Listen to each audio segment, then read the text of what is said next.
Yo. Damn, I started this too early.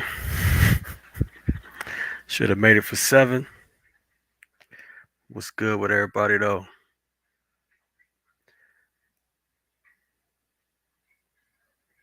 Craig Smith, Carl Scott, Steven Upson, Al Money was good.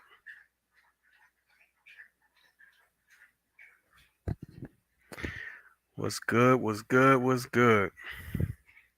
Big fight night. Gotta love it.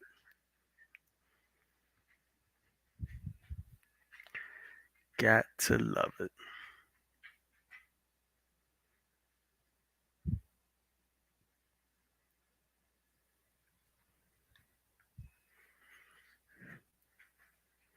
Wait till YouTube does their thing.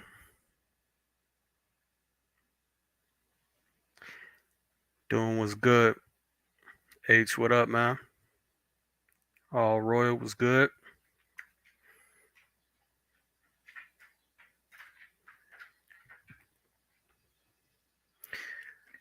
Uh 56 minutes until the main card starts. I should have started this at 7, but you know, it is what it is. I'm here. We still should be seeing at least one prelim fight. Con Enigma, what up? Kendrick, what up? Appreciate that, Kendrick. H, yeah, I'm watching it now. Muhammad was good. Will, what's going on? Go, what up, man? This fight really don't interest me. Okay, well, welcome to a pointless stream. It's my voice that you like, huh?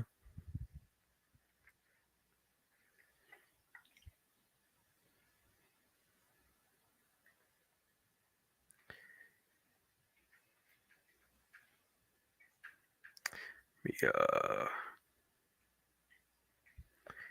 Put the link in the chat to come on the panel.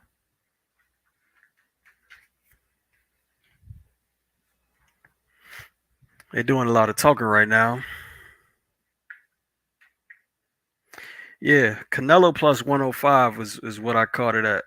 Canelo plus 105 by decision. That shit is hard to pass up, man. You never get that. And shit, Canelo by knockout was like plus, I want to say it was like plus 165. So, I mean, shit, regardless of what how you think he's going to win, that's a good bet. But then, if you wanted to hedge the bet with a Triple G win, I think Triple G straight up was like plus 400 last I checked. Pluses all around.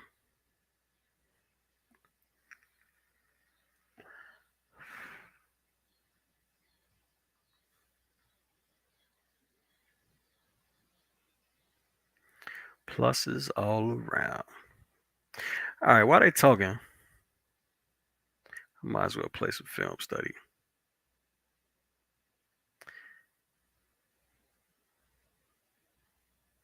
Yeah, I think it's possible, but I don't think it's probable. I think it's possible with a body shot, liver shot or something.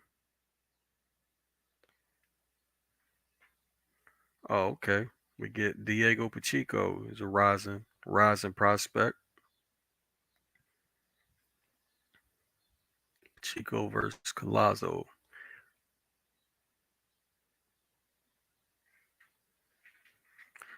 6'4", 79-inch wingspan, super middleweight. Pacheco got some game too.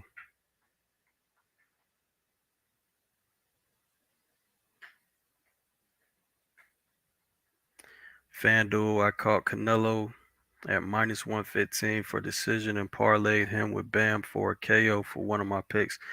It's not bad.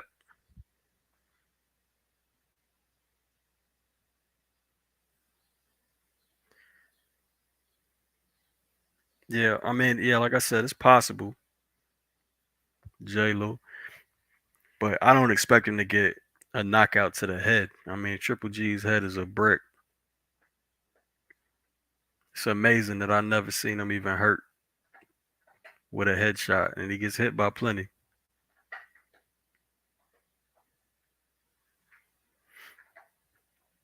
Black Light was good. What do I think of Pacheco? Nah, I think he's got game. I think that's what you're talking about.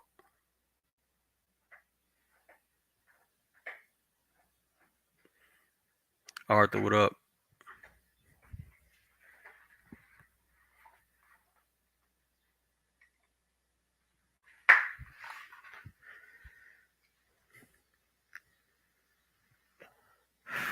Guess I won't be playing no film study. Let's watch this Pacheco fight. Everybody watching the prelims?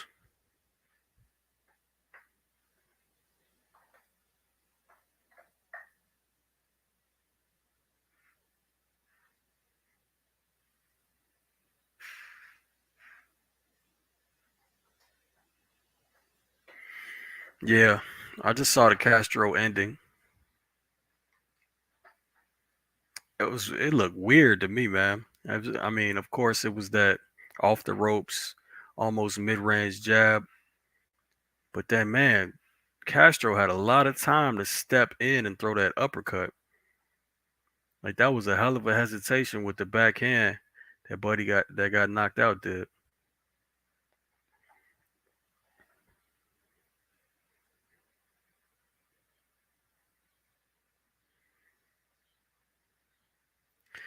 a black light that would be really entertaining to see.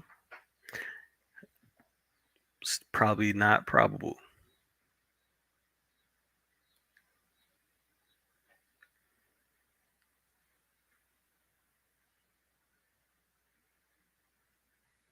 Yes, sir. If it's boxing on, I'm probably watching it.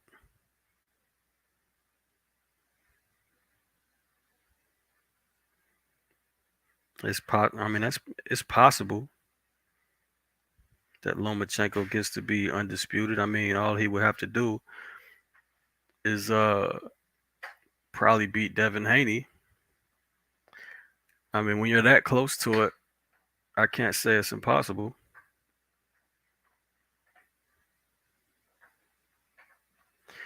Or if somehow Cambosos pulls off the what would be a super upset now, all Lomachenko had to do is beat Cambosos, which I would favor him against Cambosos, no problem.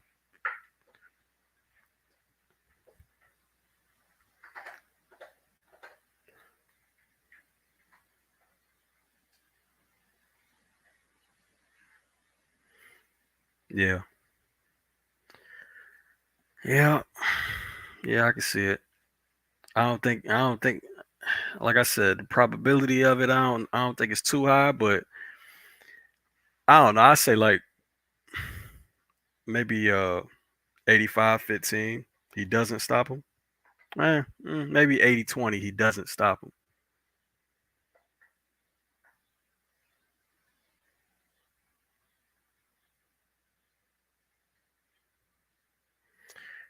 Triple G's best path to big victory is to forget about inside and just work Canelo from the outside. Use that elite jab, swivel jab, um, lead crosses, 2-1s, 1-2s. Keep changing angles.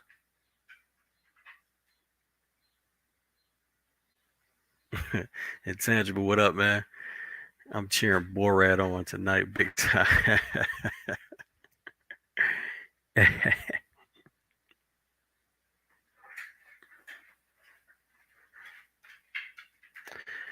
Yeah, a lot of fans are wondering the same thing about that Haney Cambosos fight.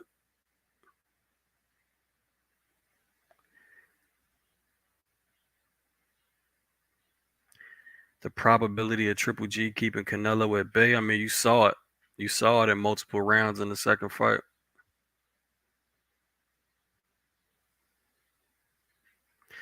The problem is Golovkin's style to go mid range to inside from time to time. And plus, when he gasses, again, I showed in the film study, leans over that front leg, or when he gets hurt to the body, he tends to lean over that front leg and just take punishment. Boxing. What's good with you, bro? Everybody go check out Box's channel. In fact, check out Intangible Boxing News channel as well. Boxing knowledge all around. All right, let me check out this Pacheco fight. Round one has started.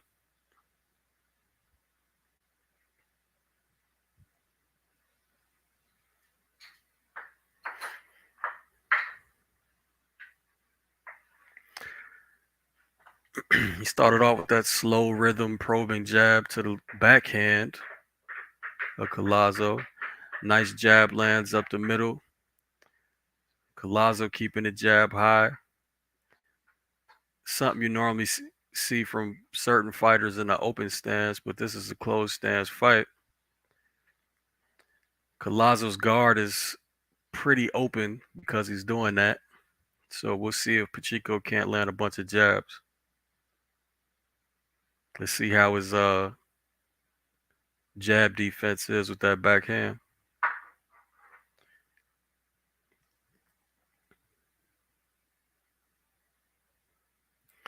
Now, if he significantly moves that lead hand on jab feints, then Pacheco's going to be able to land his backhand because Collazo's not going to have any type of protection, any type of defense for it because the lead hand will be out the way. So we'll see how it plays out, though.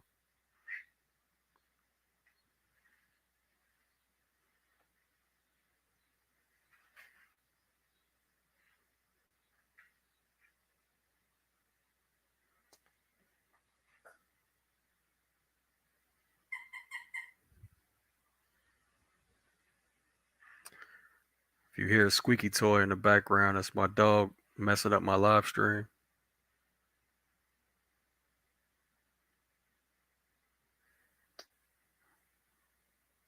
Little half step stab jab from Collazo. Not a lot of shit is happening so far.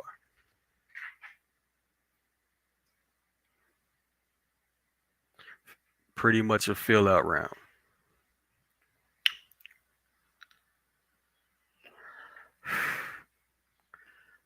Collazo seems content with circling the ring. Pacheco seems calm and collective, walking forward.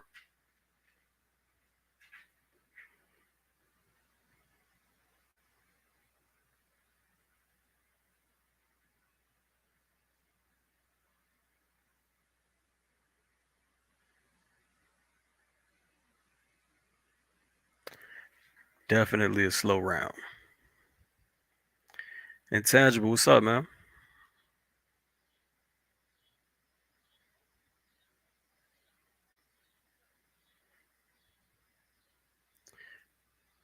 Intangible, you with me?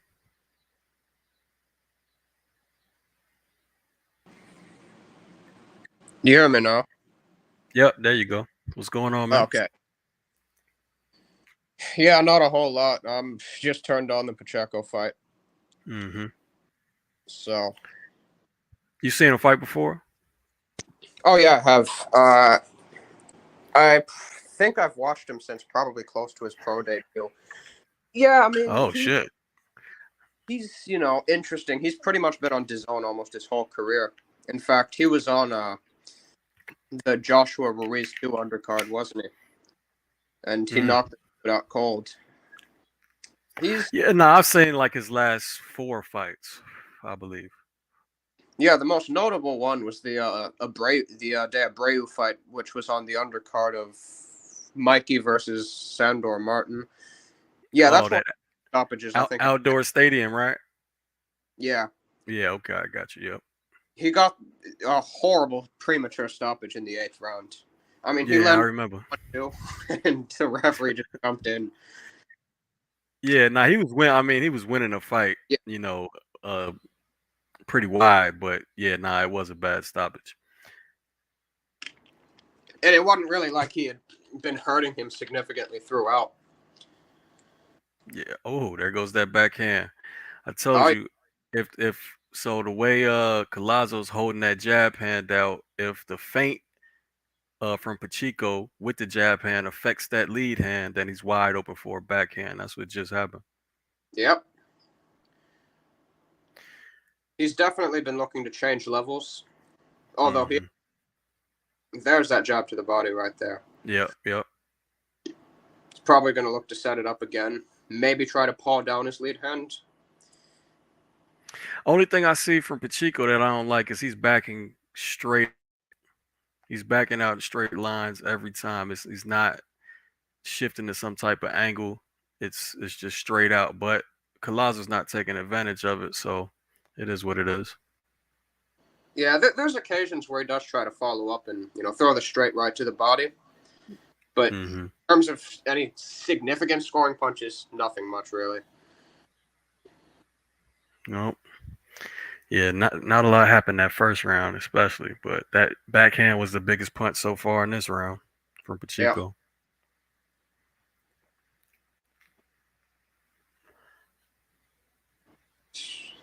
Exchange body shots. Mm-hmm.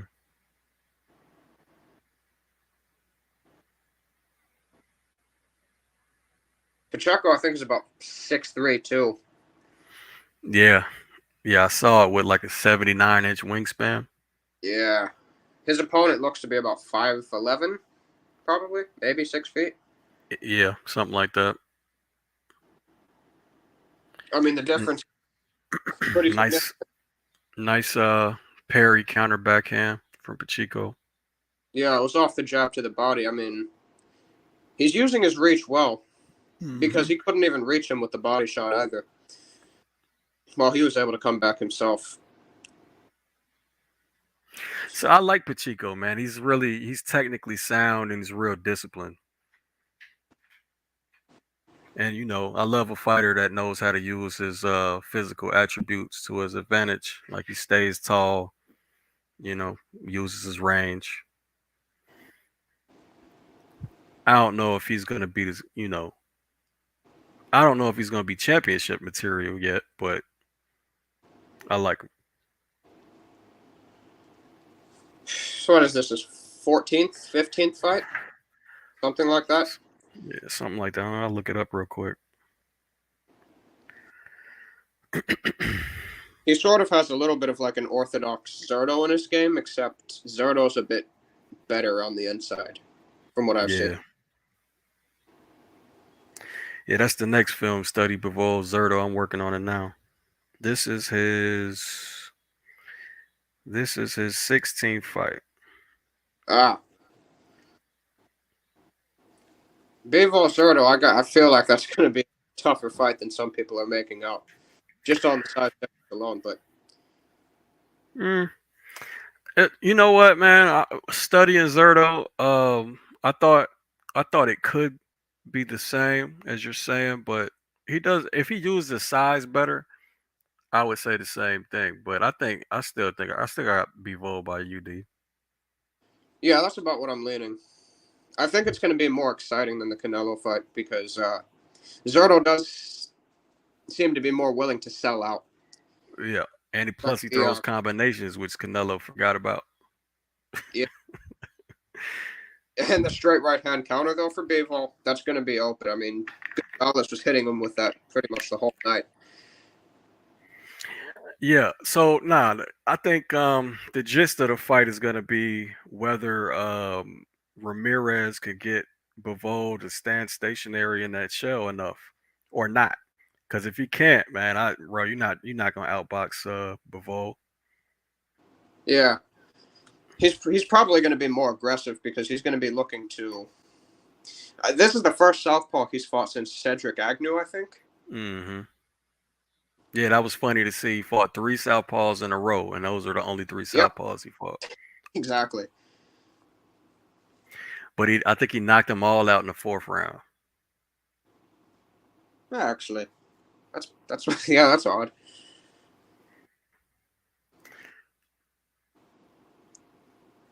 But I mean, of course, they're not on the level of Ramirez. But I don't know. It was good for film study.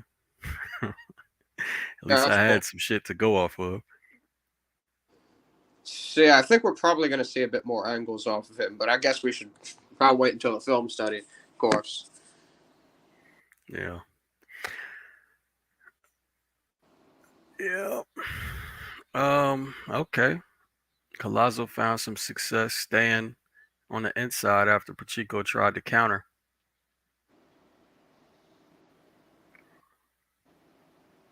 Yeah, so far this is looking like it's going to be a slow death for Collazo. Yeah, I mean, he might He just switched stances. go a bit more now. He switched to southpaw. You could tell he's not great at it because the way he just the way he was holding that lead shoulder up and just trying to probe the jab like that, and how he was holding his backhand, you could tell he's not that great at southpaw. Yeah, he's trying to mirror Pacheco's guard too, I think. No, Yeah. he's got him pretty much under control. Countered that body shot with a cross again.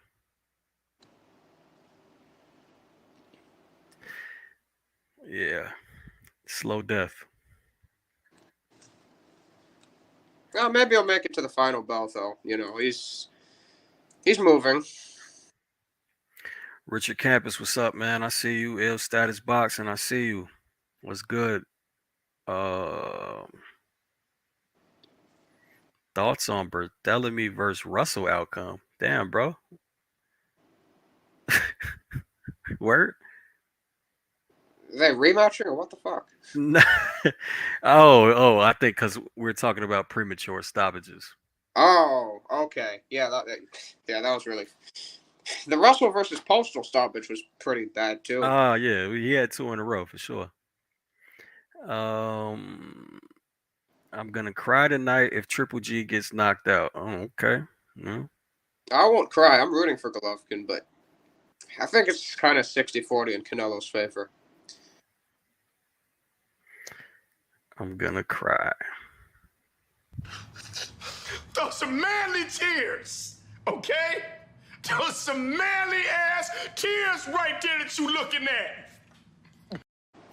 Yeah, just know we gonna think those are manly tears, fam. If you cry over a fighter.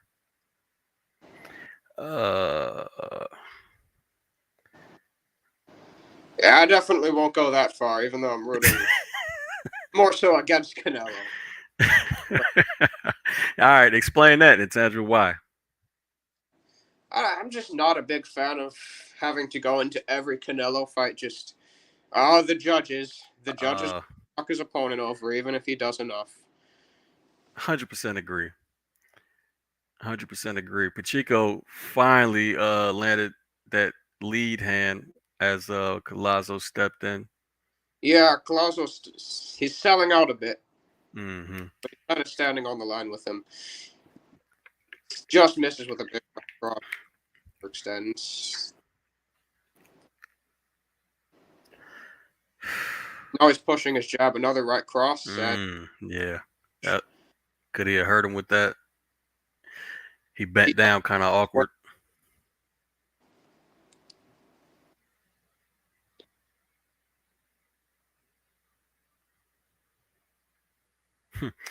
So, chat, I've talked about moving forward but still fighting off your back foot, and that's pretty much what Pacheco is coming in and out of doing.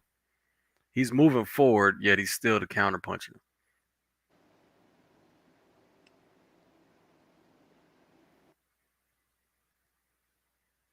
Yep. Oh, big. Yeah, Collazo, I think is tiring now too. That time lead overhand. he didn't even step in or look to reset, and now he's starting to breathe a bit more heavily, it looks. I wonder if Collazo realizes that the way he's using his lead hand is the problem. Yeah, exactly. Now he's trying to paw with his. Yeah, with his backhand. Yeah, yeah. Yeah, he's not going to win this type of fight against him at all. I mean, look at. I mean, think about how it works out. If your lead hand is out and in constant motion, which hand are you gonna reach with first? You're gonna reach with the one that's already in motion and not the stiff backhand, right? So if I feint to your body and come over top with an overhand instead, you're gonna reach down with that lead hand, and again, overhand will be wide open, face will Great be point. wide open. Yeah. Like whatever's in motion is gonna keep being in motion. It's not like he's gonna freeze his lead hand and lean and tuck or drop his backhand. You know what I'm saying? Uh, Jose Diaz, what's up? I see you.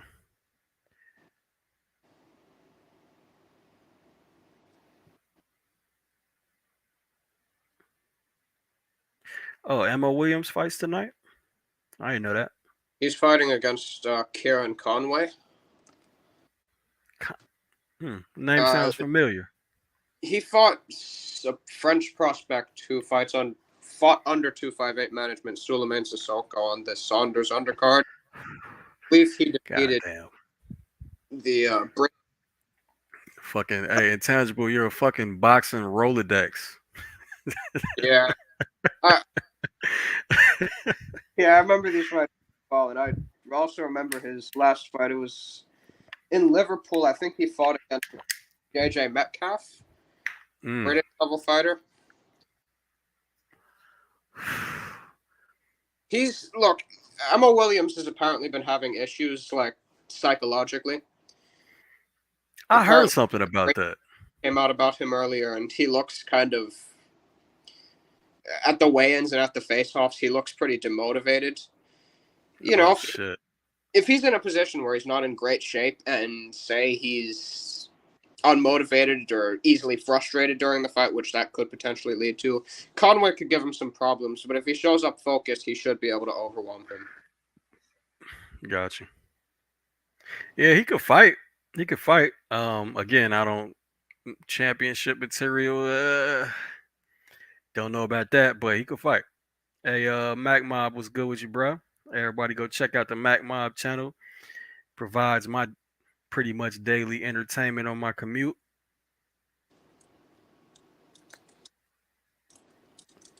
Knockdown 305, I see you, bro. ZWB, appreciate the super chat, fam. Let's give you something.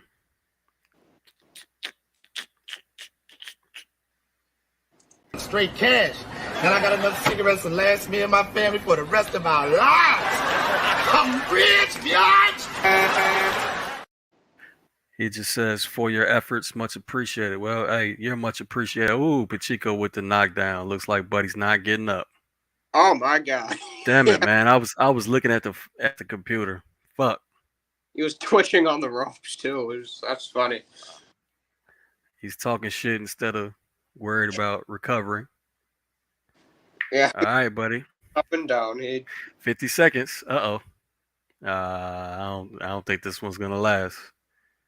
He's swinging instead of hold. Okay, now he's clinching. Okay. He has no legs. Yep. Stop fight. Fight's over. Yep. That's how that happens. What happened? Did you see it, Intangible? I was looking at the damn computer. Yeah, so it was an overhand. It was an overhand pretty much at short range. Did he drop his lead hand again? Yes. All right. Yeah, check out what I was talking about in the replay chat. He wasn't you probably say that he probably wasn't conscious of his mistakes at that point. He was probably mentally fatiguing too. Yeah. When I was like, yeah, this guy's too much. Yeah, nah, he wasn't. He didn't really have He almost didn't have any success in that fight. There's Yeah, very, no, very little successes. You know what I'm saying? Big Smoke, what's good with you, bro? D Luckett, appreciate that super chat. He just says salute, King. Hey, salute, fam. Much love, bro, for your support for the channel. Gunnar Atkins was good with you, bro.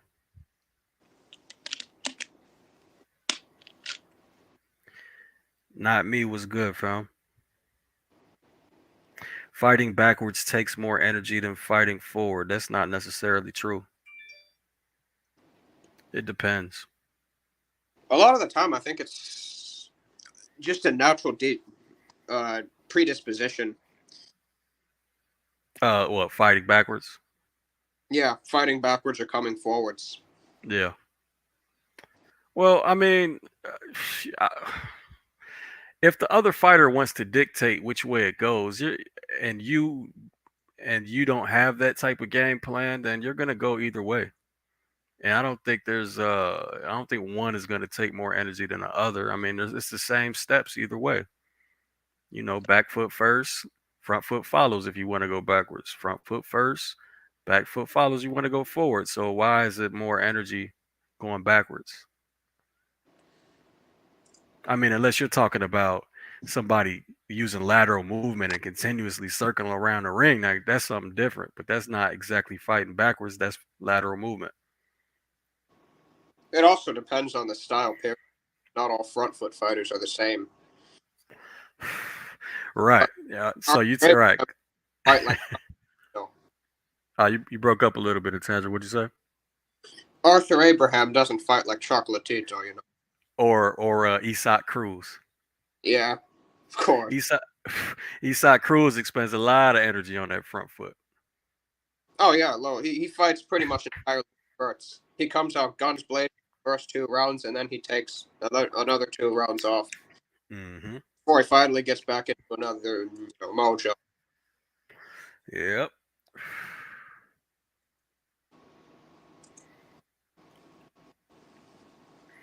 That's it for the Before the Bell, actually. Until it comes up. Oh, shit. Damn, so I got 25 minutes to waste? I should have started at 7, man. It is what it is. Tex Rock, I see you, bro. It's good. Guess I'm going to play this film. Say it again? If I recall correctly, you're leaning Canelo to win the fight. Am I leaning Canelo? Yeah, I'm leaning Canelo. But it don't really matter to me. It just matters. I mean, I would like to win my bet as well. So, oh yeah, you of course did. Yeah, I'm assuming your phone broke out a little bit. What'd you say at the end? I actually forgot, but nah, it was plus 105 Canelo, so I had to do it. I figure Golovkin. Right, so I watched the rematch again yesterday at about noon, and I pretty much kind of changed the way I sort of viewed the fight initially. And I kind of had a controversial opinion about the first 2 fights. I feel as if the first fight could have went either way, and Golovkin won the second fight 8 rounds to 4. Oh, wow. See, I got it. Yeah, I got the reverse opinion. I feel the first fight should have been 8-4 Golovkin, and the second fight was 7-5 draw either way. Yeah, I kind of missed out in the first 5 or so rounds. Golovkin, how good he was defensively, which I don't really think he got enough credit for, because his distance control and the way he was able to box Canelo before he got tired, actually around the 7th or so round, he was able to keep him at bay very effectively. Canelo definitely had good sequences with body shots, but I mean, Golovkin would probably outlanded him in about 9 or 10 of the rounds, in my view. You're literally describing my film study. Yeah. Literally. Not. Did you hear Roy Jones talk about it though, by any chance? No, I didn't. Basically, Roy was saying that Abel Sanchez got him in trouble by talking about coming forward in Mexican style, and then when he didn't do it, that he felt some type of way, and the fans felt some type of way, and yada yada this and that. So, but somebody like me who doesn't really listen to people outside the ring, it meant nothing to me. So, but that's what he said. But he's saying this fight, or you could do whatever you want to do. You don't have to come forward, yada yada this and that, and you could win how you want to win. So that has nothing to do with judging. So it's surprising that Roy Jones said it, but it is what it is.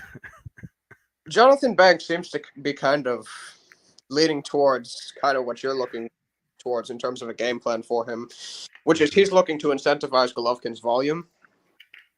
And one thing I actually think Golovkin did really well in both Canelo fights, really, is how he was able to basically control Canelo's guard. Canelo is one of his main tactics is how how well he can parry opponents' lead hands and take a lot of them away. More basic fighters than Bivol, of course, but how good he is at feinting low, reaching high, and changing levels and things like that. And Golovkin was pretty much doing the same thing to him. Intangible, bro, you got to watch this. Because you keep hitting my shit point for point. Oh, shit. Uh-oh. About to fuck up. Wait a minute.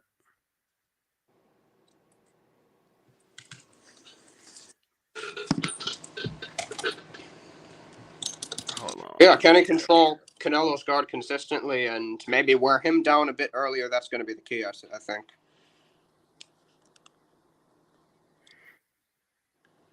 All right.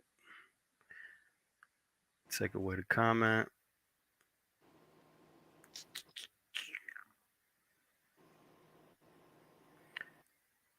To their second fight because both fighters still prefer the same style as they did 4 years ago. So this isn't going to be an introduction of skills as much as it's a narration of what has happened.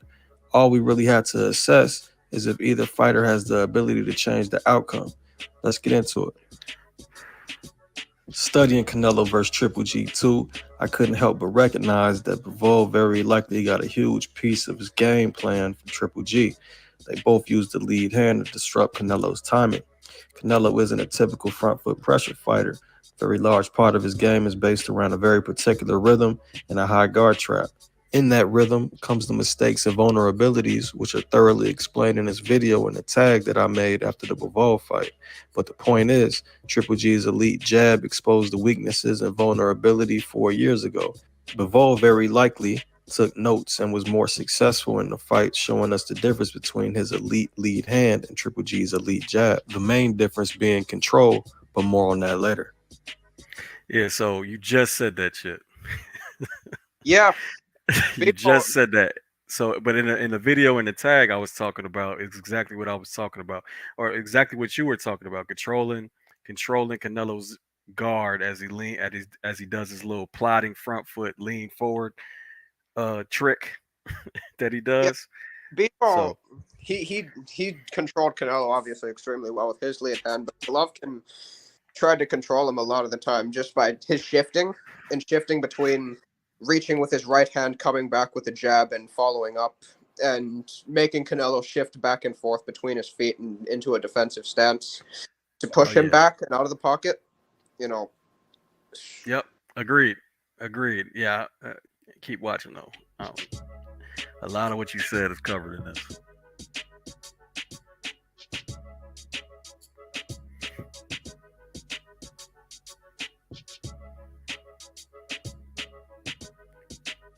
Skip.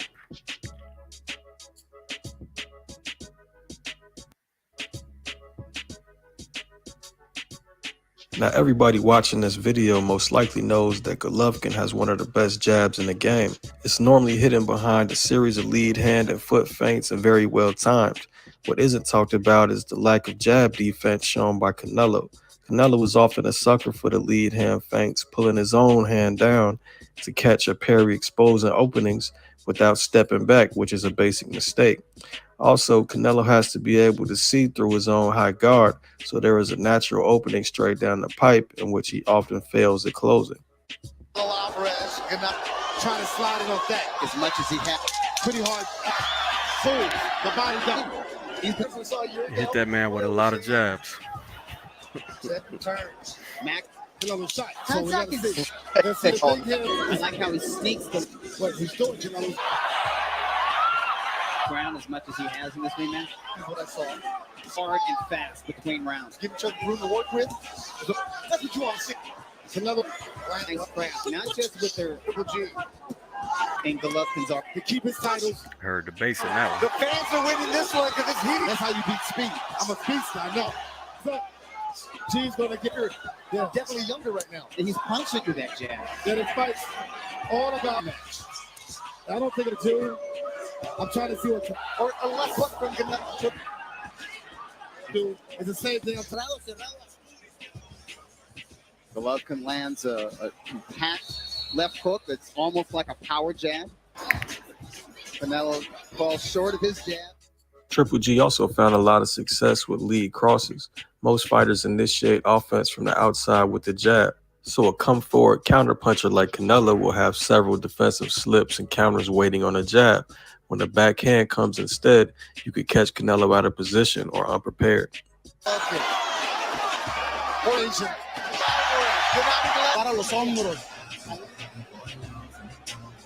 When Canelo made it clear the game plan was standing stationary or applying front foot pressure at the beginning of Canelo Triple G2, Triple G was evading Canelo's attacks by using simple reverse steps and reverse shuffles.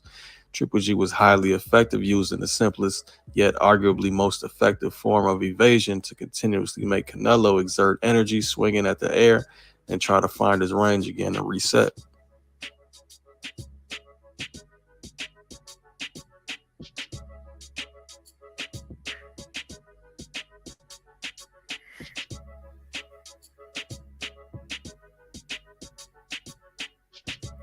Step back game is important. When Triple G wanted to initiate offense, he'd often end up in close quarters where he intelligently smothered Canelo's work with frames avoiding the 50-50 exchange. Then he'd either push off to create the distance again, but more often he angled out with a pivot, step around, or step shuffle. Canelo has had an issue keeping up with his opponents that move out to angles, showing a lack of lateral movement that would cut off these escape routes and allow him to work. Canelo landing some of the bigger punches. Did he do enough to steal that round? I would like to see the punch stacks. Those were eye-catching. Between Canelo Alvarez and Gennady Golovkin, the middleweight belt on the line. Absolutely. He wants him to come on strong. Down this fight of Canelo Alvarez looks really bad. That's something that could get worse. This is a real fight at a pace. It's becoming a good fight.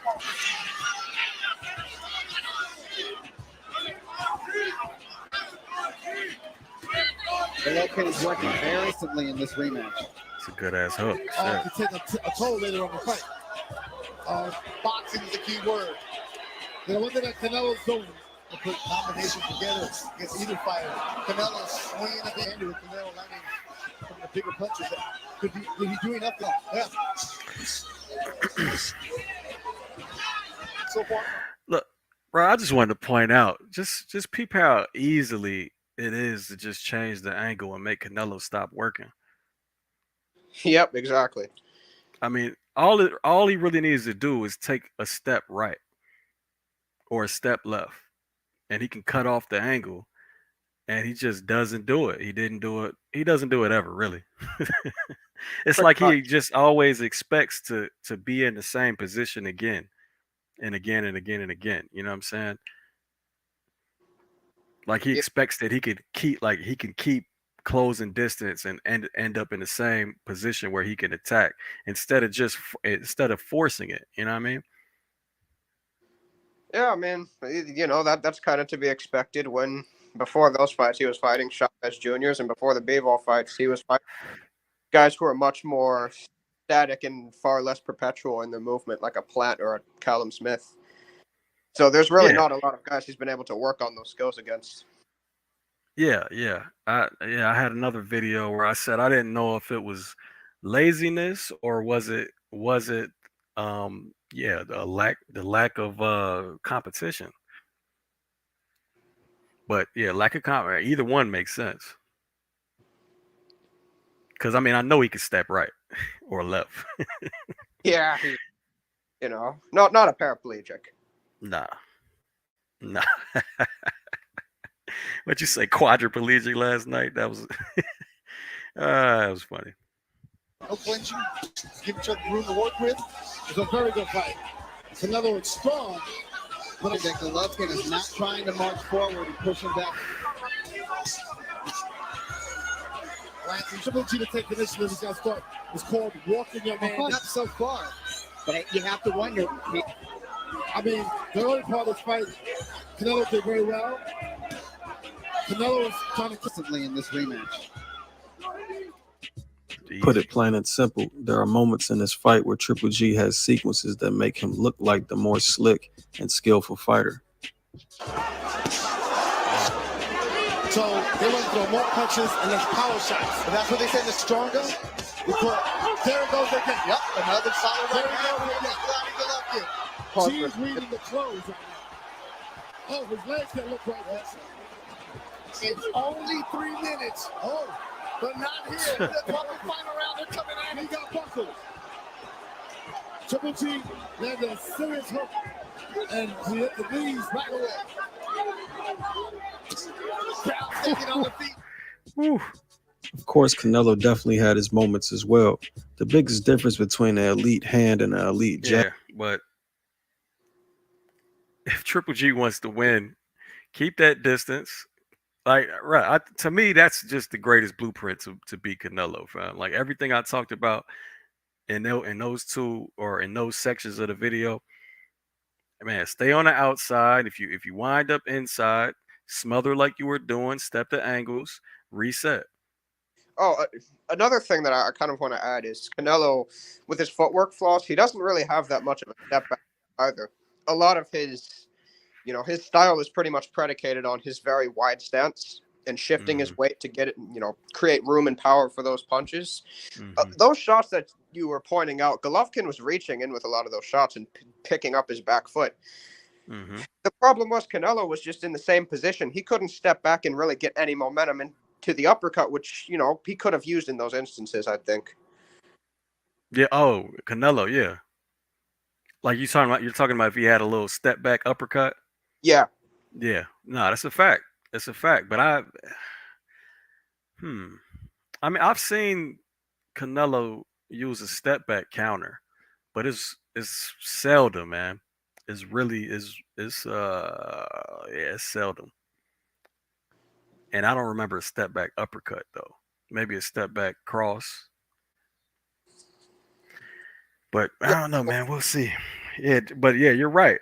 Triple G definitely was reaching on some of those, but man, that after he reached, he'd just smother, step to that angle, reset, and that's it. Start all over again. But if Canelo still lets him do that shit, he should do that shit all fight. I don't see why it should be a different game plan.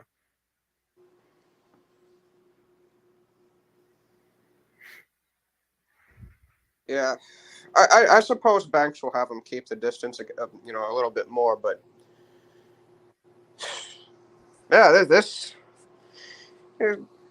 Golovkin does have a game plan in front of him.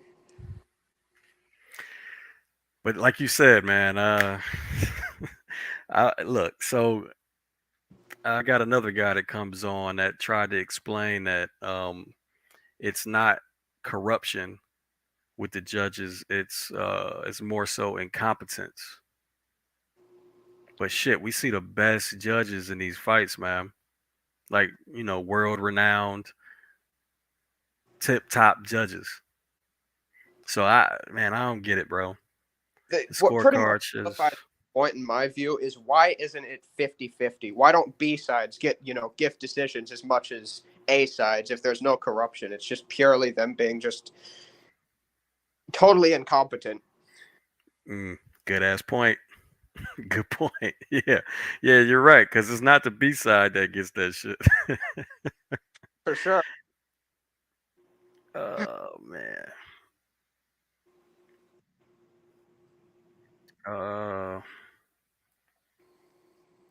this is another reason why the Usyk fight was straight, bro. That's not gonna happen, man. That's imaginary fan shit.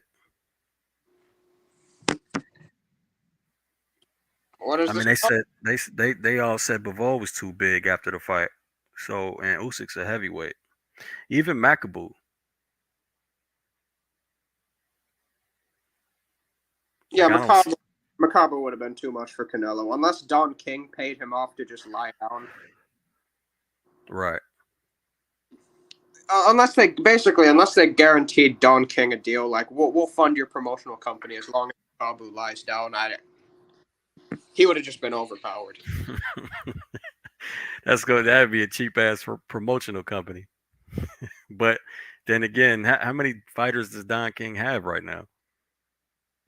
Right. So he has. I think he still has Trevor Bryan. He has Jonathan Guidry. He has Manuel Char. I don't know if he still has him. Who? Makabu, of course. He had. Jesus Christ! Is Yeah. Schumacher still fighting the dude who Hopkins fought in that unification? I don't know. Yeah, I have no clue, man. You would know way before I would. He hasn't fought in 2017, but maybe he is still active and probably fighting lawsuits with Don King because Char was in the basically same boat, or Trevor Bryan should I say. Got you. Young Africa, I see you, man. What's good?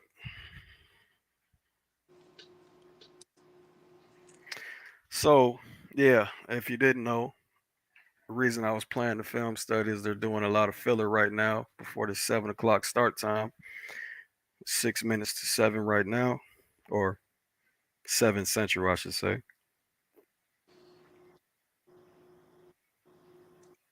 I think Conway is the opener, but I could be wrong.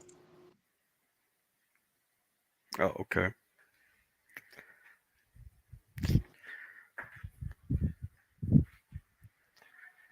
Might as well fix me a drink. Let me put this invite back in the chat just in case somebody wants to come up.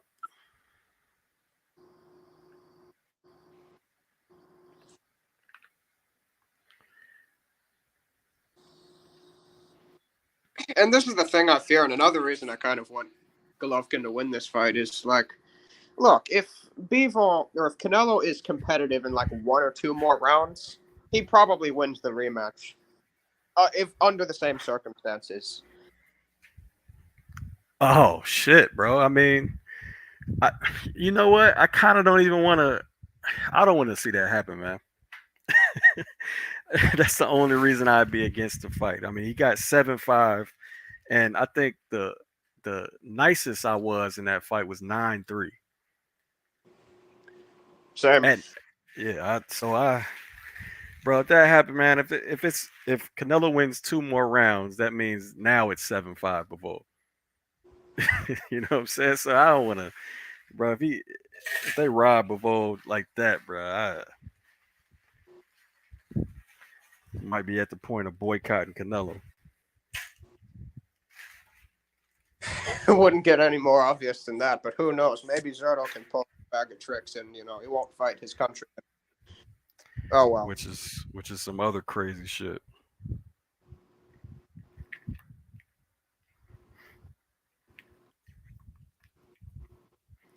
Which I have no idea what that's really about. I don't know. I could speculate, but who knows, man. And then 2 interviews later, he says his favorite trilogy is Morales Barrera. Oh my god! See, I didn't even know that. Terrible. What'd you think about the Golovkin Murata fight? I thought Golovkin had a bad game plan. I don't know. I think he took way too much punishment in that fight that he didn't really need to take. But it was just a lot of mid-range, a lot of 50-50s that he won most of them, but should obviously not all of them. It wasn't exact. It wasn't the best Golovkin I've seen. Yeah, I feel like those early rounds are kind of going to be a precursor to these early rounds. He's going to look overwhelmed early, and then he's going to start to get his timing to piece Canelo up in the middle of the fight. Because, standing in the pocket with Murata, who is huge himself and does have the advantage in hand speed, he was able to land some heavy shots on Golovkin, hurt him to the body a couple of times. Yeah. Agreed.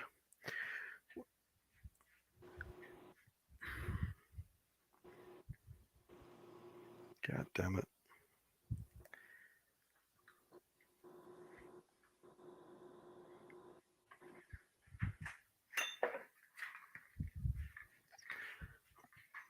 All right, what time is it? All right, 2 more minutes. All right.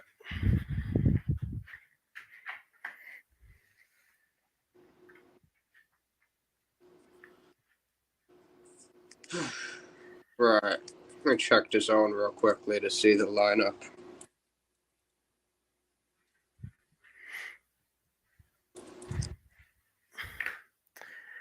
Young Africa, what's good with you, bro? Wagwan, Boxing Gems, aka Jim Lampley. How you doing, man? How you doing? I'm good, man. I'm good. You excited for the fight? No. Definitely am. I want to see a great upset today. That's what I want to see, man. Damn, everybody on the panel hoping and wishing for it. Well, except me, Yeah. hoping and wishing for an upset. We gonna Oh, see, you don't man. take sides, huh? You don't take sides. Nah, I want to win my bet, and I bet Canelo Oh, naked. okay. So, Well, what did you KO or decision? nah, decision. Okay. Yeah, But I feel now like I don't want them to rob Triple G again. That'd be terrible, bro. oh, you know, if it goes I'll decision, lose the bet, man. I nah, don't if it mind goes losing the bet. if it goes decision, that's Canelo all day, man. You saw that B-ball fight. There's no chance for the Triple G, man. There's no chance. That's why it was my bet. Yeah, that's money in the bank, man. That's money in the But I hope. I rather them not rob them than what I'm saying, because I don't bet a lot of money, fam. I bet I bet like $25. Fair enough. Well, what's that? What are you gonna get? Like 20 back or something like that? What is that? 28. He's a heavy favorite, right? Now you get 27 back. So Okay. Double up. Okay. yeah, plus Yeah. 105. So you were saying that the best strategy is to keep your distance. You think Triple G is gonna fight that fight, or is he gonna come for the knockout? What do you think? I have no clue.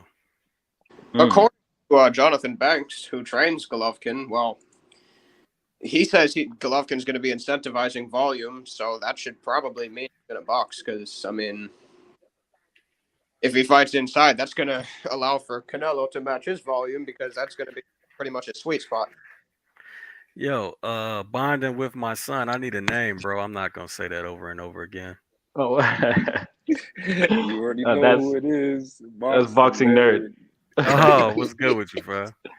You have to watch the B-Man. Bonding with my son. Bonding with my son. Who you think won that round? I'm not gonna say that shit, bro.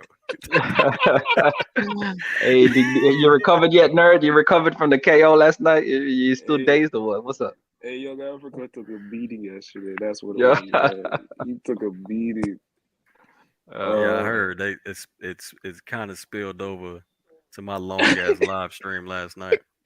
Yeah, I was on for 7 hours last night. Shit. Oh man, that's hilarious. Nah, 2 Chainz came through and he was hyping you up, with the fake hype. You know what I mean? That's all that was. Oh, okay. No, I'm excited for this fight, man. I'm ready for what's going on. But I just need Young African's Instagram so I can talk my ish when I need to.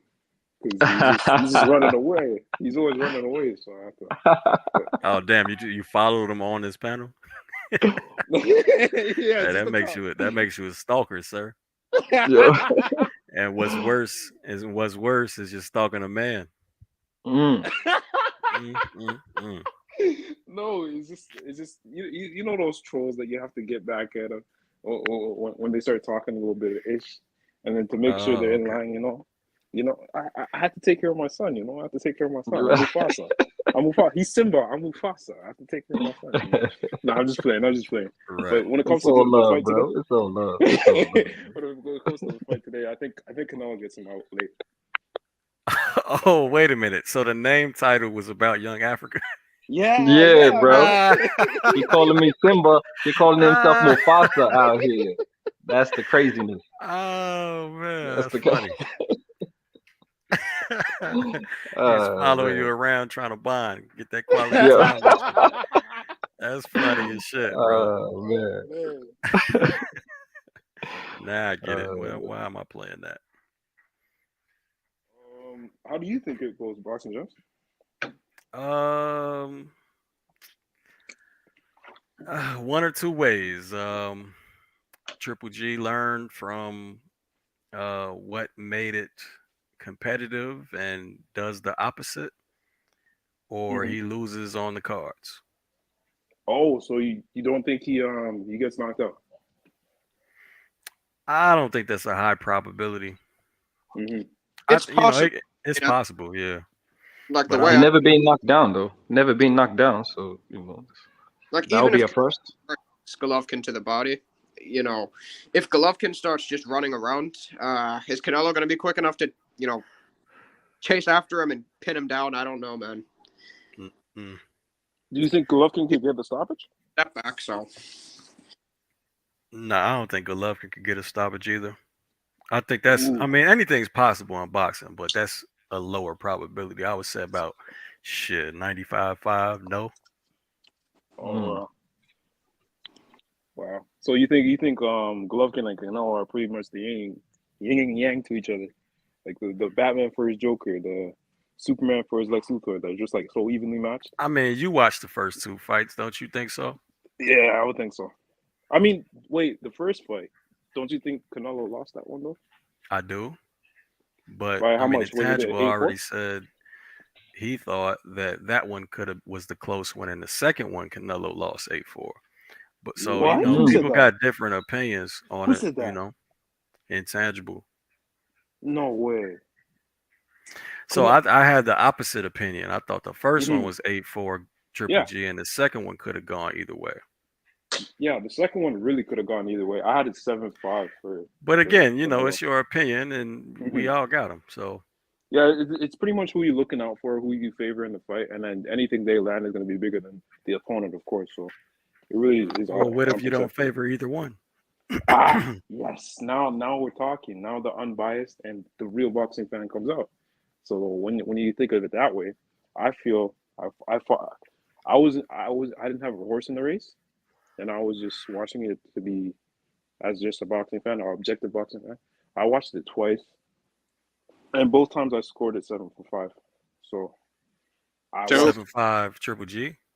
for Canelo on the second fight. The second one, okay. Yeah, I just thought the pressure, his head movement, his continuous investment to the body was really what capped off. Um, it was really close though. It really was close.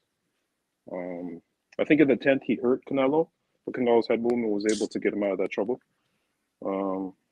He hurt him with a nice right hand that kind of wobbled his arm and everything. It was really good though. It was a great fight. I'm mad they took so long to have this third fight. That's the only thing I'm upset about. I feel like they should have had it the following year, because that would have really determined who was the best out of them two. But yeah, I guess you could say it's for more stakes because it's for undisputed, but it's like what 4 years too late now. yeah. I mean, this is one thing I will say about Canelo though. With the time that has passed, I do think his defense against the jab has improved a bit. He wasn't getting touched up as much against Bivol with the jab, although he was less inactive, so he lost a wire. But I don't know about all that. You don't, in you don't terms know of about all. Wait. You don't know about what? He wasn't getting touched up much with the jab. He wasn't really doing much after like the third round. No. What I'm saying is he didn't get hit with as many flush jabs as he did against Golovkin. Oh, okay. I understand that then. Yeah. You know, he definitely struggles with the jab still, but what I'm saying though is he is more defensively minded now, but in my view that has taken away from his combination punching. Yeah. I feel like he was more susceptible to the combination punches of Bivol in that fight though.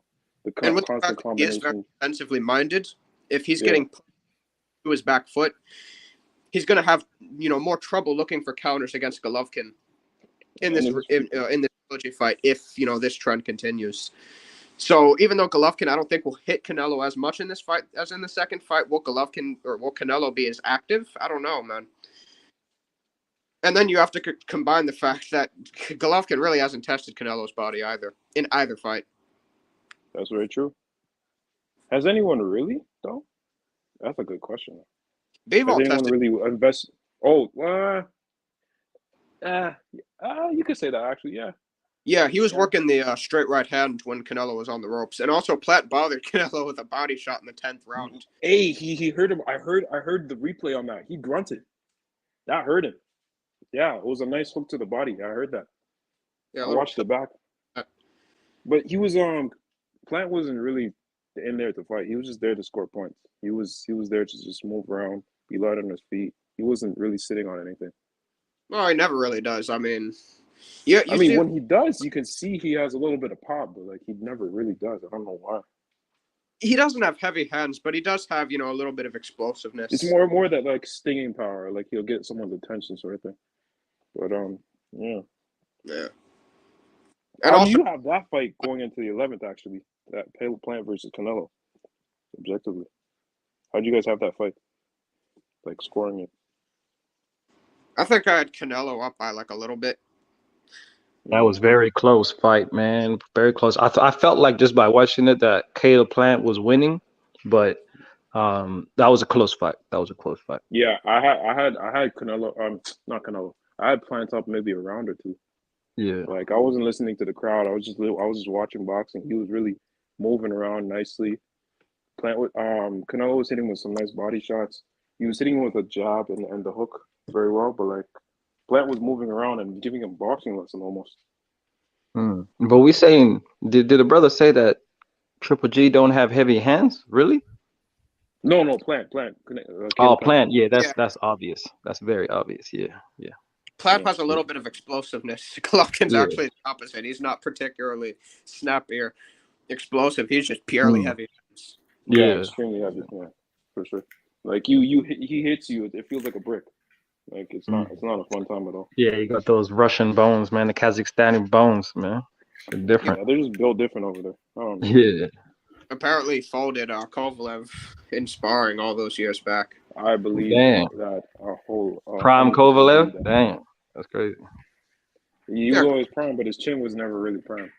Let's be real. If you're getting stopped by Andre Ward, you have to ask a couple questions. Yeah. Long hard look at yourself, unless you're weight training at Dawson. Exactly, that could be too. But I feel like it's gonna be very interesting fight. If Canelo fights the same fight he fought in the second fight and presses Triple G doesn't go on the back foot and just holds his ground. I hope they meet in the middle. It will be a nice fight, man. I hope they meet in the middle.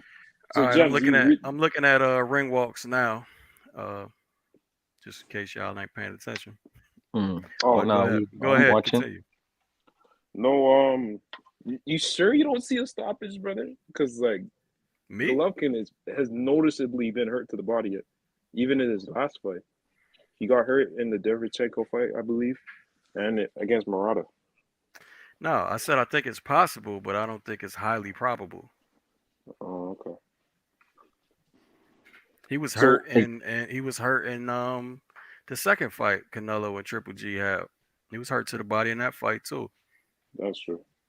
Yeah, I just feel like remember the third was kind of a swing because I think it was the second round where Golovkin pretty significantly outlanded Canelo, but he got hurt to the body a couple of times. Mm-hmm. Yeah. Noticeably too. He winced, and he quickly took that. He quickly did that fucking chicken wing dance that you do when you get hurt to the body.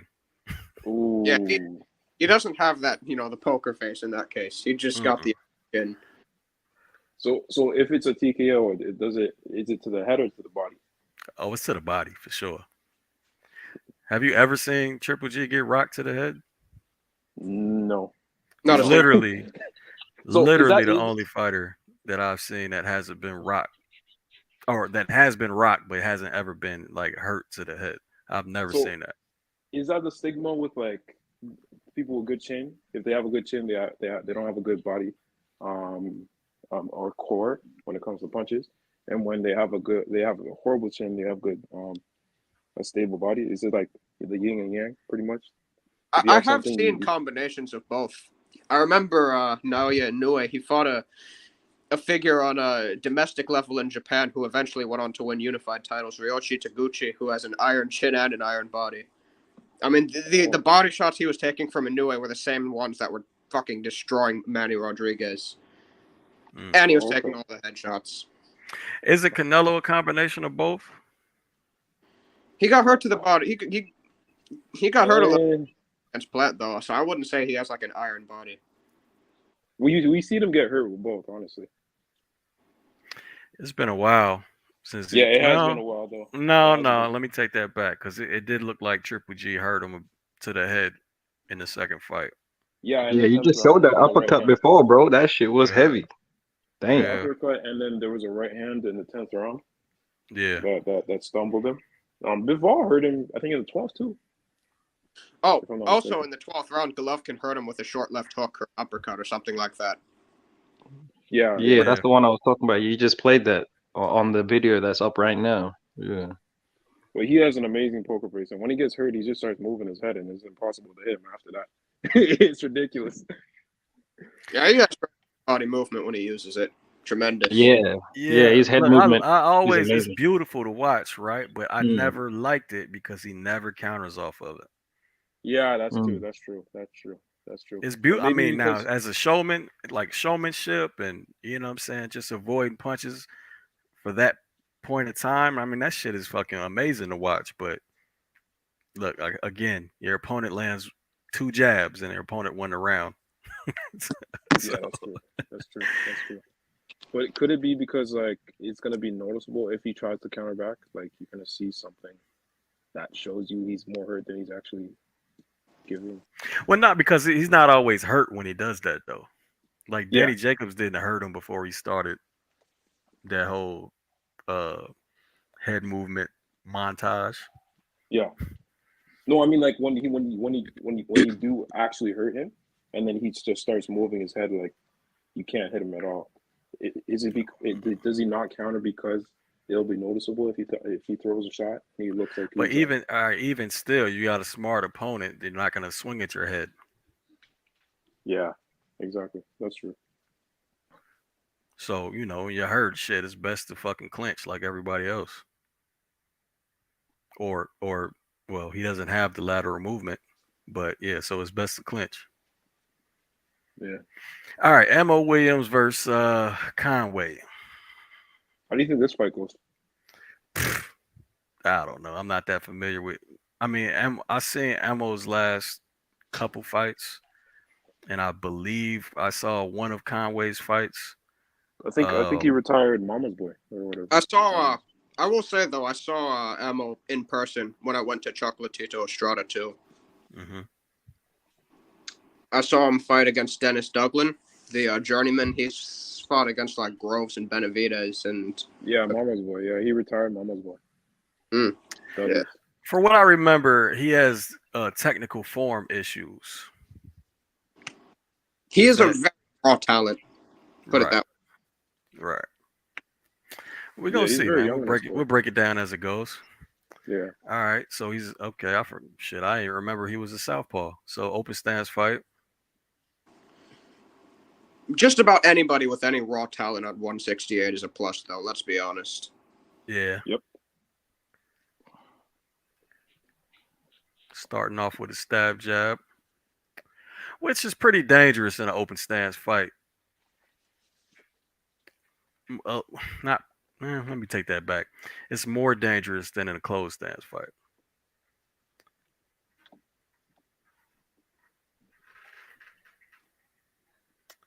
Nice little jab high, hook low from Ammo.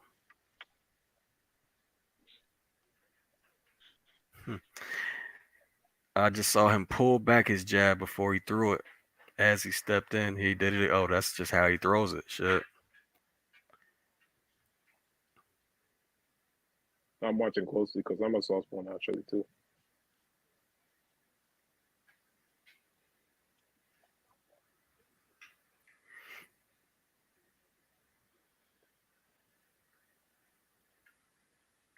So, James, when it comes to southpaw, how do you get away from that right hand? Because that's the shot they're most susceptible to. Say it Step again. out of the lead hand. Say again? Step to the weak side of the lead hand. Oh, so just step outside of their front foot, correct? Yeah. Yeah, lead foot position, and of course moving your head off of the line too if you want to remain in the pocket. Okay. Less talking I got to do. You can turn them too. Yo, for real. I like it.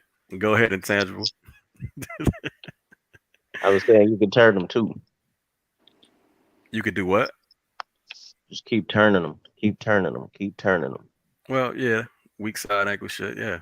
The same Although, difference. of course, boxing is kind of like chess because there's always counter moves, available to the opponent, even if you do that. Step back and still widen the pocket and keep you at range, even if you try to turn them. And, of course, the left hook, if you're skilled enough to be able to step back and land the check left hook if they're trying to step weak-sided inside. Yeah. Yeah, I always say it's just a big system of moves and counter moves. So I agree. Okay. I'm a bit behind, to be honest. I can't. So I'll just chime in here and there on what I noticed. Where you at? Like 145. Oh shit! Yeah, you are a bit behind. Yeah, the round's about to end for me. Is it crazy to say in the big fight that we all want? I see Bud catching Spence with a check right hook. Hey, wait a minute. Check this shit out.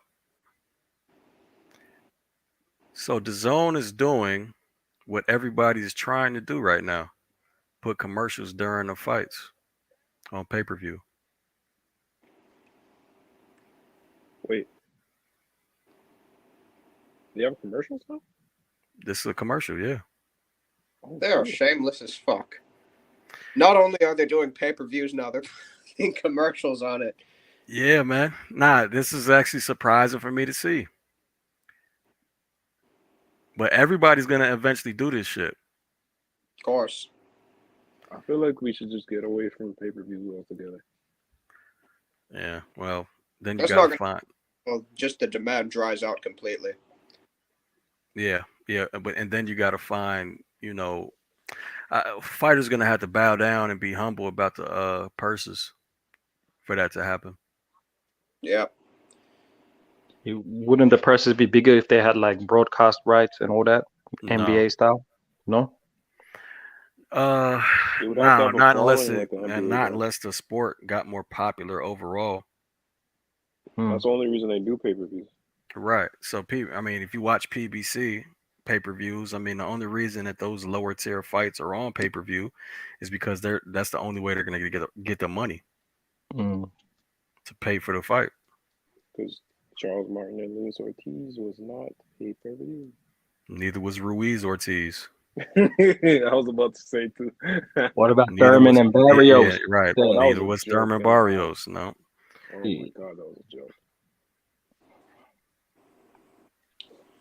Right. So Ammo, not really a lot of setups.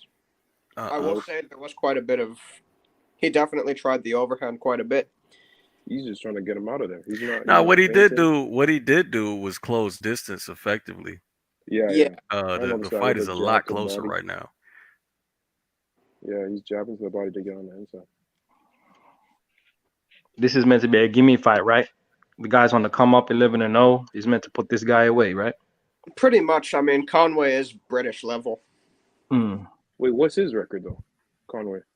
18-16, 18-2 or something like that. Oh, Because he looks His most solid. notable win is against James Metcalf. He looks technically solid.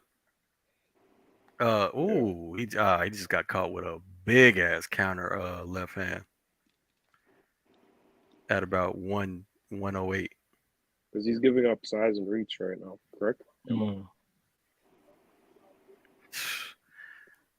Emma Williams definitely finding a home for that backhand now.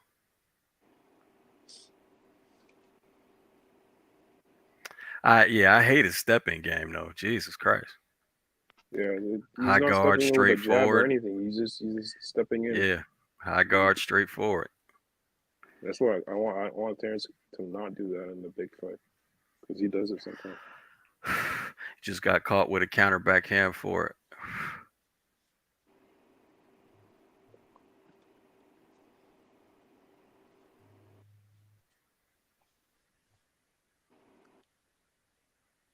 Ooh. I don't like how he's looking for just one punch either. Yeah, no Yeah. setups. Yeah, No well, setups at all. why? No I mean, jab, no instead of feints. it's just one power punch and then an escape route. Why What does he not think, he's stay wobbling? there and let your hands go? Yeah, especially when he's on the ropes. Like, yeah, man. Yeah.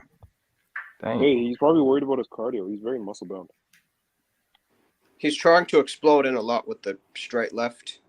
The extent of his feints are, he's using some foot feints, but he's also walking into. Ooh. Oh shit! Good hand there. Yeah. I'm having trouble watching Conway right now because I'm just so focused on Williams. Yeah, exactly. Like, it's hard to. Conway isn't dictating anything. That's why. Yeah, Like exactly. he's literally, forfeiting ring generalship. That's not the right thing to do either, because Conway is really not a puncher. Oh Not at shit! all. See, now that I didn't know. Well, how many Williams- knockouts does he have? Emma Williams got some heat behind his hands. Oh, Cardinal. I don't know how many knockouts Conway has, but he's not a huge puncher. 4 fucking knockouts. Jesus Christ. Oh shit! Yeah, this is a gimme for Ammo. I don't even understand why he's fighting like this. Why is he? Like, is this how he normally fights? Yeah, it is. I think so. Oh actually. shit! So He's the backhand. actually, Ooh. I've seen, he's sort of similar to McKinson in a certain sense, where he's not completely feather-fisted, but he is negative. Like, he was actually able to floor Sissoko, who himself is chinny, to be fair, but, But yeah, we definitely know how it works for McKinson. McKinson has good feet. He's fleet-footed. This guy is not. Conway's not throwing any body shots either, which isn't really smart because, even though Emmo's not fighting perfectly by any means, he's still moving his head off the line. Yeah. At 2 minutes in round 3, Emmo finally let his hands go after he threw the power punch on the inside, and all Conway could do was clinch. I don't know why he doesn't stay there more and just let his hands go. Because you just go in with the 2 and it doesn't bring the 3 behind it. If he came with the right hook right after the 2, maybe he would have some success. That was interesting. Ammo L stepped to the strong side and then tried to come in. That was some shit I wouldn't recommend. What the heck? You need to be the trainer. You need to be a trainer one day, man. You need to train. I've been telling Jim I that. addressed this last night. Oh, did you? Yeah, I so told I him this had like a couple hours ago. I had Joey on who trains fighters, and I had my guy Gabriel on who's been a trainer, right? And I told him, shit, the sad truth is I probably make more money than them doing what I'm doing right now. Damn. I'm telling you, that's the sad truth of it. Yeah, man. What about the love of the sport? How about you make a champion though? He becomes world champion. That's a different conversation. You understand, like, for a champion to fall into a trainer's lap, like, even if you're the greatest trainer in the world, for that type of shit to just fall in your lap and you be able to train a champion up, that shit is like I don't want to say winning the lottery. It's like 1,000 to it's 1. winning like the daily lotteries. You know what I'm saying? The Mm. pick 3, the pick 4s, or some shit. Maybe you should audition yourself to train Canelo if he loses tonight. Or be And like send him a an tape like advisor. Canelo. I know Okay. exactly what happened in the fight. Yeah. Here, let me train you. Because if you train Canelo, Deontay, That was obviously the you other could thing. Yeah, Anthony bro, Joshua. straight up commercials. The first one was DirecTV. That was fucking DraftKings. Yeah, this Gems, is blowing my mind right now. I know who you could train that you'll get good money from. What? Anthony Joshua. He's Right. been needing a trainer. I think he should stick with Robert Garcia, man. I really saw some improvements. No, no doubt, no doubt, no doubt. He just kept throwing But an look, uppercut from the outside. I didn't understand that. He was way out and throwing an uppercut. I was like, what are you doing? yeah. But that was the other point about it. How many fighters make more than $100,000 consistently every fight? Ooh, that's not Are many. you talking about champions or just fighters? Period. Fighters, period. Fighters period. Not I a don't lot. think there's many. So I gave it. I was nice and I said 100. That's probably not even true. It's probably like Yeah. 50. You got to be a top 10 contender, right, to get 100,000. You got to be popular. Have That's it. some type of That's it. popularity. Although, some prospects or, lesser contenders do make that type of money because a lot of the time they are getting paid based on the promoters and, significant investment in them. So you probably do have to factor some of them into the case. Like Ammo might be getting paid 6 figures here just based on the stage he's on. Yeah. But yeah. it's hard. His Hammer, trunks alone, he's you number could six. probably He's see. ranked number 6 in the WBA, so he ain't just a nobody. Like he's ridiculous. number 6 in the world in the WBA. So like, All right. He's So looking no, like but listen, I wasn't even done. So even if you're lucky enough to get a guy that's getting paid $100,000 consistently per fight, you're only taking 10%. So that's $10,000. And how many times do these guys fight a year? like 3 max maybe. Well, Time. contenders. So 30 grand. Mhm. Yeah, you laughing? Man, that's crazy. Man, my 9 to 5 pays more than double that. Mm. So being a trainer, man. I respect the shit out of them, bro, because that's tough, man. You really gotta love the game. Mm. seriously. But I can't take that L right now. Maybe later on in life. Yeah, I can't take that L. I'm in school for electrician, so I'm gonna be making more than most of these trainers as well. You in school for what? Electrician. Oh, okay, cool. Oh, Snake. Yeah, I'm actually a commercial HVAC tech. Oh, nice. Yeah, you told me. I was just I just tried to remember where you're in. Well, Where you're downtown Chicago. Yes, sir. So Austin Williams ranked number 6 in the WBA. You see future champion right now? No. No. Shit. Okay. Yeah, how do you think Ammo right now would do against Janabek? Not well. He's at 160, right? He would have a puncher's chance, maybe. He would have a puncher's chance. Oh man, he just got caught clean with a backhand. Hey yo. Yeah, he needs because to. I don't think Emma Williams is creative enough on his front foot to have Janabek on the back foot. I think he would get pushed back.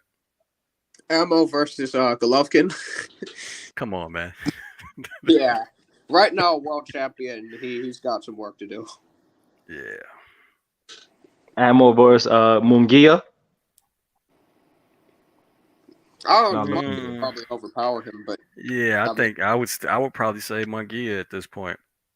Munguia gets tagged up in every fight though, so it'd probably be fairly competitive. Yeah, I think so. He got fast hands though. He has fast hands. Like 30 KOs and 39 wins or something like that. Oh, okay. He's gonna break Man, bro. You know what? I totally forgot we was gonna see Rosado tonight. The most celebrated journeyman in boxing. Yeah, he always gets a check. Apart from Chisora. Oh, my bad. You're right. 100%. He's The from most Philly. celebrated That's journeyman why. in America in the United States. Let me say that. What's funny Yeah, is Chisora, man, bro. Wow. You know what? He is he's making entertaining over though, fam. 100,000. He's making over 100,000. Who? Well over 100,000. Derek. Who? Derek. Chisora? Oh, for sure. But bro, he's entertaining, fam. Because I mean, again, he's one of them fighters that's never in a boring fight. It's impossible.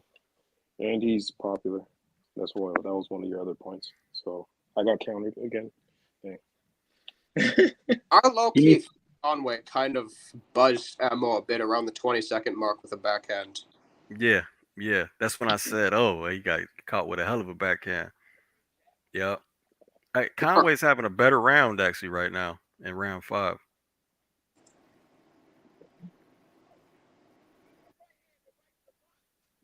Ammo's high guard is failing him.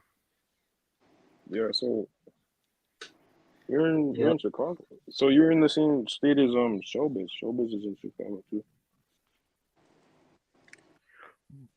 We know how you feel about the high guard, Jim Lampley. We know how you feel about that. Yeah. Especially Ammo's. It's nothing special about it. It's not a active high guard. He has no head movement. Like okay, now he's kind of in a long guard. That's kind of weird though. Oh shoot, they have it all tied up. Like his face is actually turning a little bit red. Ooh. Oh, it is. Damn, Freddie Roach still training out here. That's amazing, man. Damn. Yeah, he's training Rosado. Rosado, sorry. You know, Rosado actually lost the Boots and his older brother too. I saw that fight, man. You saw the fight with Rosado and Pooh Ennis or whatever his name is? Donald Lyons, appreciate the super chat, fam. He says Chicago is my favorite city. It's really great parts about Chicago, and it's really shitty parts about Chicago. Wait, aren't you're in South Chicago? Or right? Chicago. Nah, I don't live in Chicago right now. Oh, okay. I was about to Chicago. Shout out Lupe Fiasco. I was about to say South Chicago. Wasn't that the bad end of Chicago? Depends where you are. Oh, okay.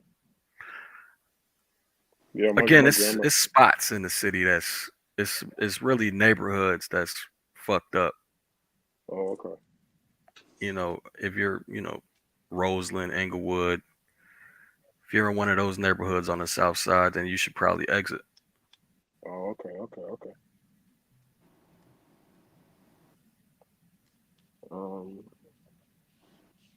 Woo!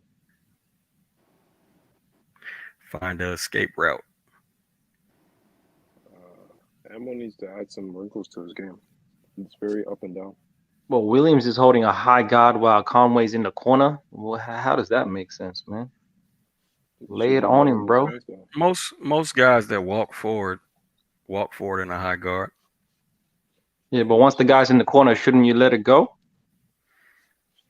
I mean, you still need to be defensively responsible, but I understand what you're saying about Ammo. Like he has no head movement in it. He's not really doing shit.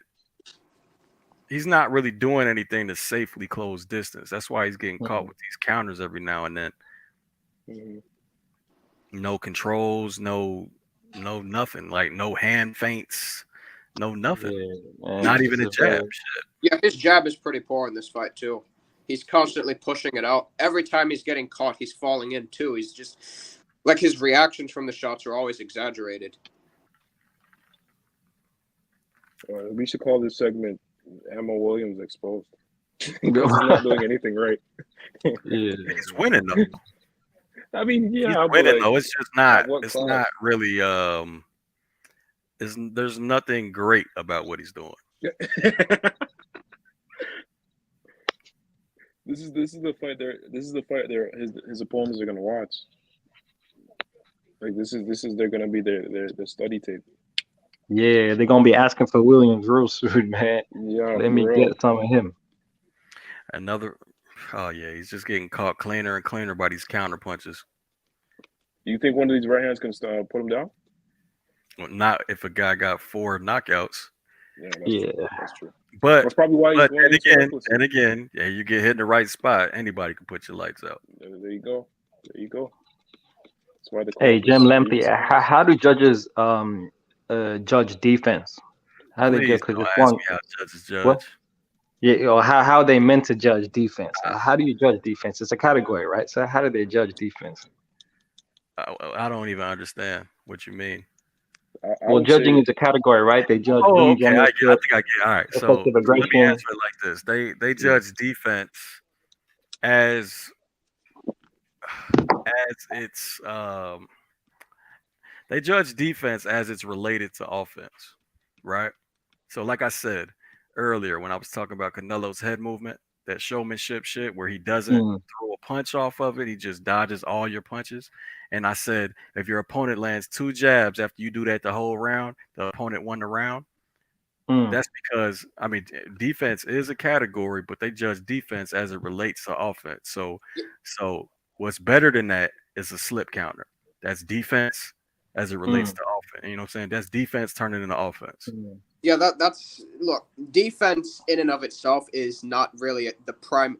The primary scoring criteria is the quantity and quality of punches landed, Yep. and then if you can't discern the two, you move to things like bring generalship, bring, yep, aggression, defense. Yep. yep. Because the way I Nobody lands understood it if is, nobody lands a punch and or actually nah, that's stupid. Yeah, there is no good example other than that. Can, but can I? the way I understood it is a person that's being aggressive. If they're not landing while being aggressive, then defense is counted as a significant, I guess. Can I If ask a you're on the back question? foot the whole fight. That's how it's supposed to be, but nowadays judges have been giving points for aggression instead of effective aggression a Mm, lot. mm, mm, That's how. So what you said is how it's supposed to be, but I'm not gonna say that's how it really is. mm. Okay. I mean, unless you think it was all the way corruption, you think Oscar Valdez versus Robson Conceição, they had to be given points for aggression, period, in of itself, Mm, whether he was landing or not. Now, don't get me wrong, he did come forward and land shots from time to time, especially in the latter half of the fight or the second half of the fight. But shit, most of the time, bro, nah, he was hitting air, but he was still winning rounds. So it's either corruption or they scoring aggression without having to land. mm. Honestly, that's what they did to Triple G in the second fight. Yeah. Yeah. Hello? They were giving Canelo points for going forward. What's up, man? Oh, yeah, I was trying to say something. When the gentleman asked about how the judges score on defense, what about when De La Hoya fought Whitaker and Whitaker's combinations? How do you think the judges scored that? Do you Half think he your won that round with that? half your comment cut out. Oh, what I'm saying, when De La Hoya fought Trinidad, when De La Hoya fought Whitaker, and Oscar threw like 10 punches and Whitaker was weaving and bobbing and weaving with his hands down, do you think he won that round? No, I think that the general consensus about that fight was corruption. Yeah. That looks sweet, though. Right. It looks good. Yeah, it looked. I mean, Oscar, I'm not going to lie. Oscar was young. I think he was 24, and I do believe Purnell was 33. But the fact that Purnell weaved all them shots, it was just amazing with his hands down. Yeah, but no, the same concept applies though. If there's not a slip counter in there somewhere, and your opponent actually lands a punch or two, Right. you lost that exchange. No, I Although understand. Whitaker, he was still able to capitalize with his slips, by using his counter jab in that fight a lot. So it wasn't a Canelo situation where he was completely inactive during, defensive sequences. Yeah. And the nature of the question, fam, it's a lot of fights I can't explain, bro. I can't explain the judging in the fight. That's why I was initially like, bro, don't ask me about how judges judge. I was listening to Jonathan Banks. I think Marcus Villegas from I forgot, was it Fight Hype or was the other podcast, and he was talking about as far as Triple G's work rate, and he asked him, he said, "What do you think he'll get tired?" He said, "Well, he's been working in the gym, and basically he's probably going to get tired, but we're working on throwing more punches because." He says that Canelo's looking to land one shot. Canelo doesn't throw a lot of punches like he used to. So he's looking to try to take Triple G out early.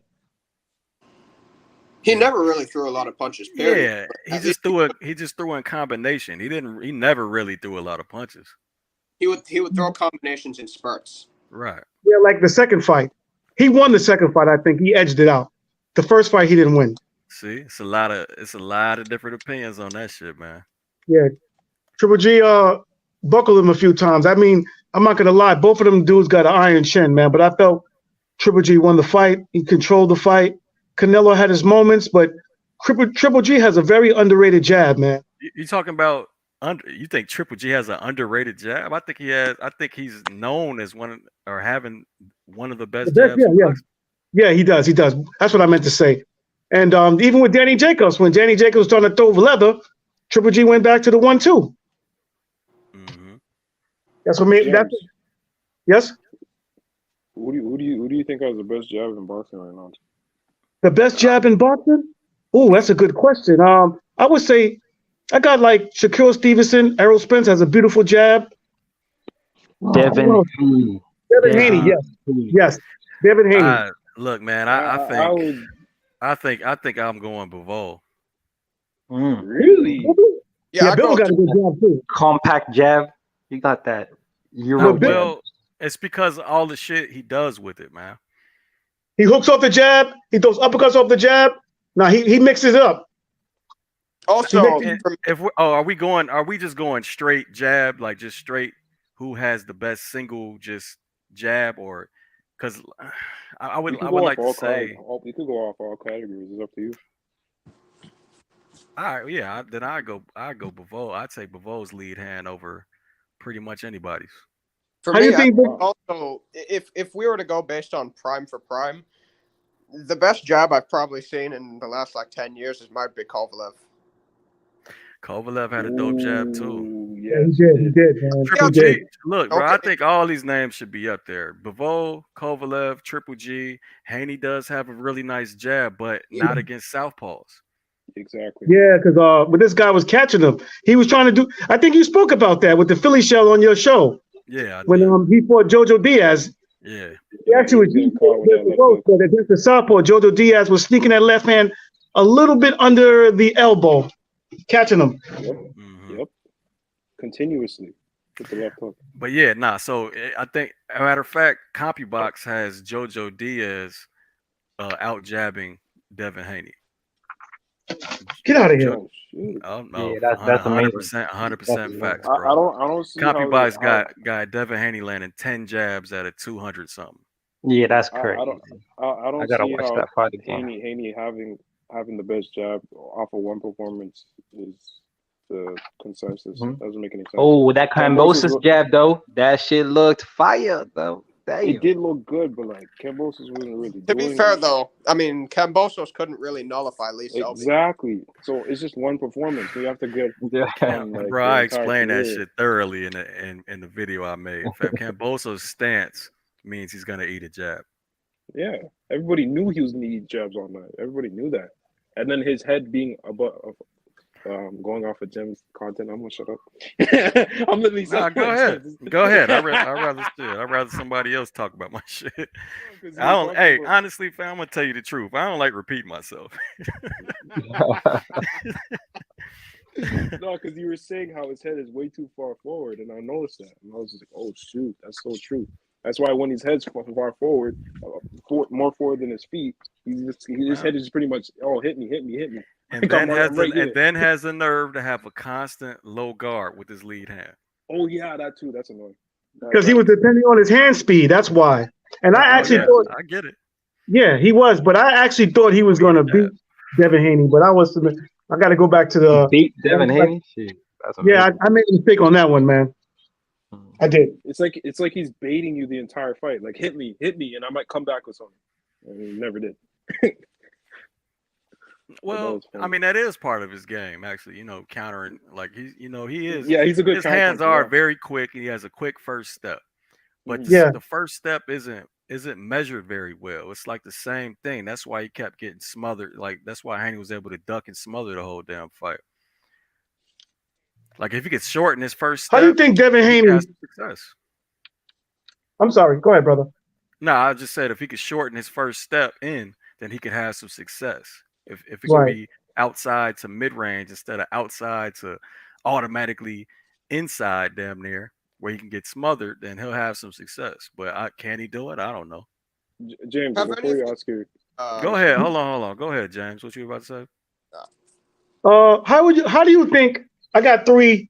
I'm gonna throw three fighters in the meat grinder: Devin Haney, Shakur Stevenson, and Tank Davis. How do you think the outcome will be if each other fought each other? I think Shakur beats them both. I think so too. Shakur he's very skilled, man. He's very skilled. And if you're a southpaw, that's your defense as well, especially if you know how to box. Yeah. My question to that would be, what weight class are they meeting at? That's the question.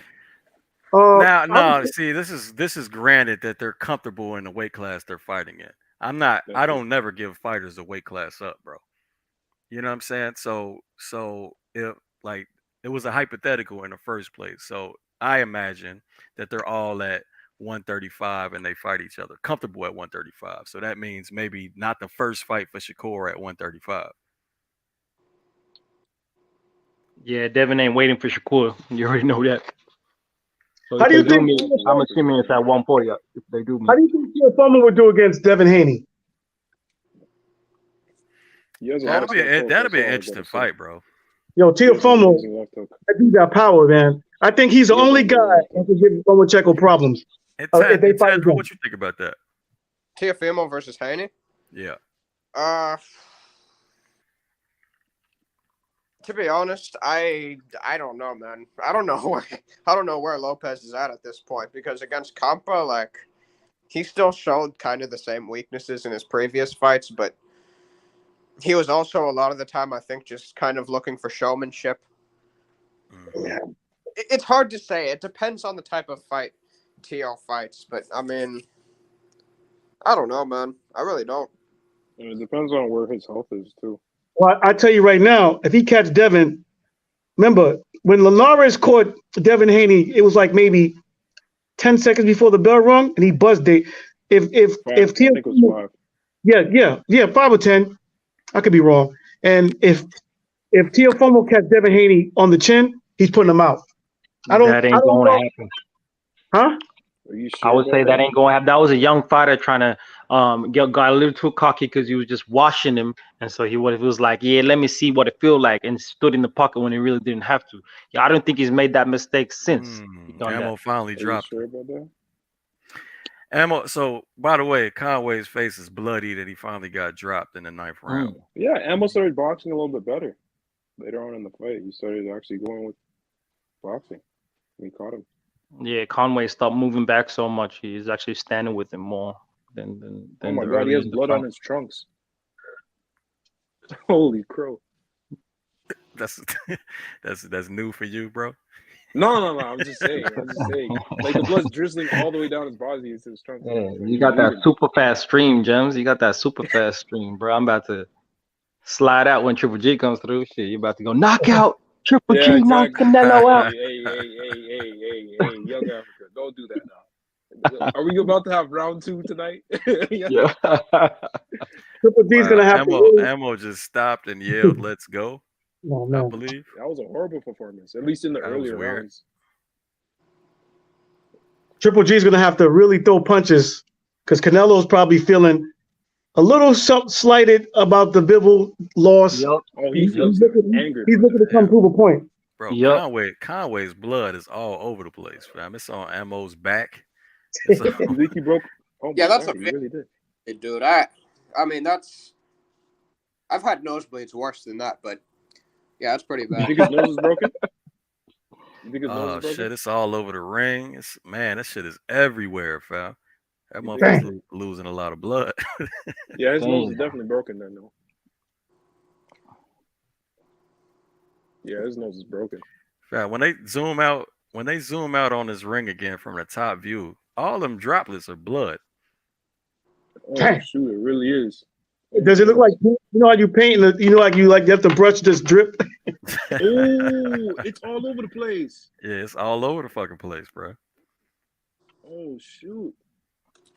They've never stopped a fight because of a bad nose break before in boxing, have they?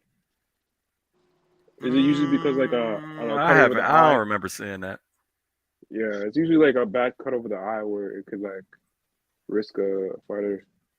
I think I've seen a corner stop a fight for that shit, like because okay. it was just bleeding, just retarded. Oh, yeah, it was bleeding retarded. But damn, look at this ring, bro. That is incredible. The splatters of blood all over the fucking ring. That's a lot of blood. So Do you remember when Chico Corrales fought Casamayor? I think it was the second or third fight, and his mouthpiece was actually sticking out through his lip. Yeah. Yeah. And it's funny because he dazed Casamayor the round before they stopped it, and Casamayor was sitting in the corner, and his cornerman was talking to him, and he looked like he smoked like a blunt of haze, like he didn't know where he was at. But the doctor, I think the doctor, the redhead lady with the glasses, she stopped the fight. But I think Corrales would have, if he would have went on, he was about to stop Casamayor. That looked crazy. I've never seen another in my life. For somebody's mouthpiece to be sticking through their lip. Now that looked crazy. Nah, it's really bad, man. Nah, the worst shits that Klitschko cut against Lennox Lewis, bro. That shit was horrible too. But what about that Badu Jack cut, bro? That Badu Jack was the fam. You know, bro, but the worst one was that, bro. Did y'all actually see that Boots Van Heerden cut? That shit was a fucking gas. Yeah, that was horrible. I was so sad for Boots. He looked like he was gonna stop Van Heerden in the second at least. It looked like it, but bro, it looked like somebody stuck a knife in his fucking head. Yeah, I know. Did you props to Van Heerden. He took it on 2 weeks, which is crazy. Yeah, did you guys ever see Jaime Munguia versus Toriano Johnson? Yeah. Yeah, that the dude's lip was split basically in half, Gotti style. Oh shit! Yeah, that's fucked up too. And Johnson was actually fucking him up on the inside, and then he just got uppercutted in his lip split in half. Jesus. Yeah, there's been a couple of instances in MMA as well. Yeah, bro. Hey, honestly, bro, I'm like, fuck that. Take me out. The fight's over, bro. Somebody stitch up this lip. Would you stop? I mean, probably not, but still. I know you wouldn't stop, man. No. You know what? You honestly, but I bet a lot of people would. You give them a mirror. Yeah, no doubt, because like there's adrenaline rush. There's an adrenaline rush. You don't know what you look like. You just know you have to finish the fight. Like adrenaline rush is real. They don't feel anything until after. Yeah, but they see their fucking lips split. Yeah. Down more in the middle and shit, and up to their fucking nose. You give them a mirror, they're gonna be shocked. Yeah, they're gonna. Yeah. Anybody in here ever box, amateur, pro? I want to box. Nah, I never went to competition. Well, I was training for the gloves. I know I'm older than you guys. I was training. I think it was like 99, and I was sparring with this kid named Louis Cintron. And I learned this by sometimes I was learning on the job. So I'm sparring with him, right? And he catches me in my nose. So if you get punched in your nose, you're like, you want to rub your nose, you want to blow your nose. And my trainer said, don't blow your nose. And I blew my nose because I wanted to get what was out there because it was annoying me. And they had a little mirror on the side of the ring. And I happened to look. I said, oh, shit. And my face, I started looking like Rocky the Raccoon, yo. I swear to God. Yeah. Well, your eyes swell up, no? Both of them were swollen up, and I had to, I was working in a corporate. I was working in Wall Street years ago.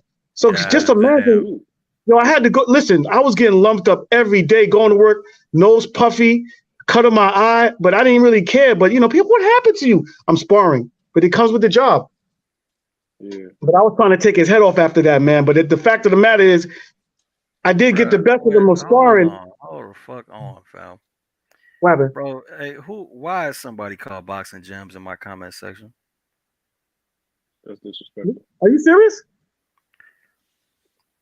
Oh, snap. Yeah, please change your name, dude. Wow. Imitation is flattery, bro. Huh? Flattery. That's title infringement, man. Yeah, you're getting sued. Fake boxing gyms. He has All right, go ahead, yo. Nah, so I had to go to. I got the best of him in sparring, but the fact of the matter is, I had to go to work looking like a freaking Rocky the Raccoon for like a week and a half. No, that's not fun. Yeah, that's crazy. That happened in I definitely wanted to avoid that life. Yeah, that happened in actual UFC fight one time. I saw it live. Oh, well, I didn't see it live. I was watching it. It was Tony Ferguson versus Donald Cerrone. He literally blew his nose in between rounds. I think it was the second round, and his eye swelled up immediately. It was crazy. That's the first time I ever saw that. I was like, I never knew when you blow your nose, when you have a broken nose, it swells up your face pretty bad. So Yeah, that's terrible, man. yeah, Really terrible. I learned something too. You know, I started boxing at 25, 26. And I was sparring. I started working in Wall Street Boxing Club. It was like a boxing gym. The guy used to box. His name was Tony Canarazzi and his son. But it was like a after work thing where, white collar people would come and work out. I remember sparring with this kid. I learned something about weight. I was sparring with this kid, Billy. Billy was Italian. I was like 158, 160, 5'8", 5'9", give or take an inch. And Billy was 6'1", 6'2", 215. And I'm trying to bang with Billy. And I started realizing, his jab felt like his right hand. Jesus Christ. That's when I learned you can't stay in front of big men. But I was just learning how to box. mm-hmm. Oh, yeah. Weight matters. He hit me with a 2-piece one time. And I sat down like I was sitting on an invisible toilet. I swear to God. I miss those days, man. Those are the good days, man. Mm-hmm.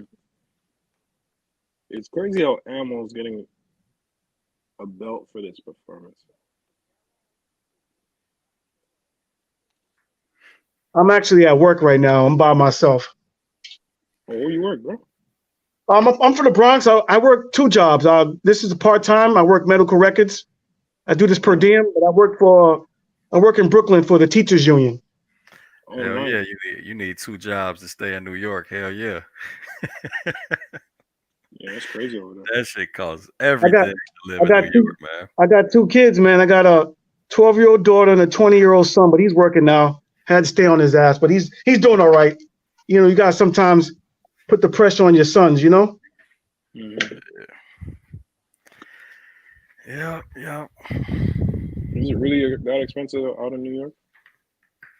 Yeah, the rent is crazy. The rent, 1 bedroom. Listen, a 1 bedroom. If you don't get like affordable housing, a 1 bedroom, you got to make all right. If you rent a 1 bedroom, you're making the 1 bedroom. Say it's like $1,400. You got to be making at least $55,000 a year to afford that. Okay. Plus utilities. Plus you got to have, if you want cable, Mm-hmm. there's no way, or unless you're gonna have to get a roommate. And depending on how you are, if you want to live with somebody or live by yourself. But it's crazy though. It's really crazy. Yeah, it's starting to look like that in Canada too, in Ontario at least. Yeah, really? I know a couple people that got several roommates out there. So basically, they just paying like ridiculous shit like $900, $1,000 for a room. Jesus Christ.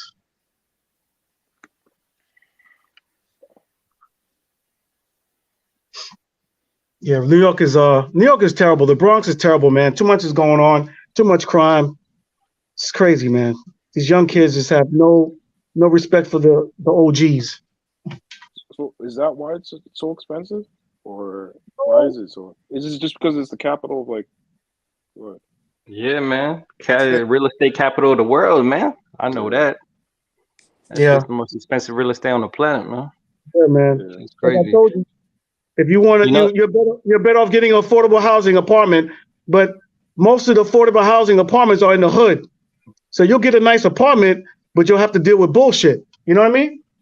Yeah, no, I understand that. In other news, Triple G in the building came through with the Jordan 11s. Oh, we might do some damage. I like that. I hope Canelo comes in with a black Air Forces. You already know what happens. Yo. You remember I remember the last boxer that wore that. I think it was Errol Spence. And what did he do to Ugas? Oh God. I still don't understand why Ugas was standing in front of Errol Spence like an idiot. No, that's what the body snatcher does.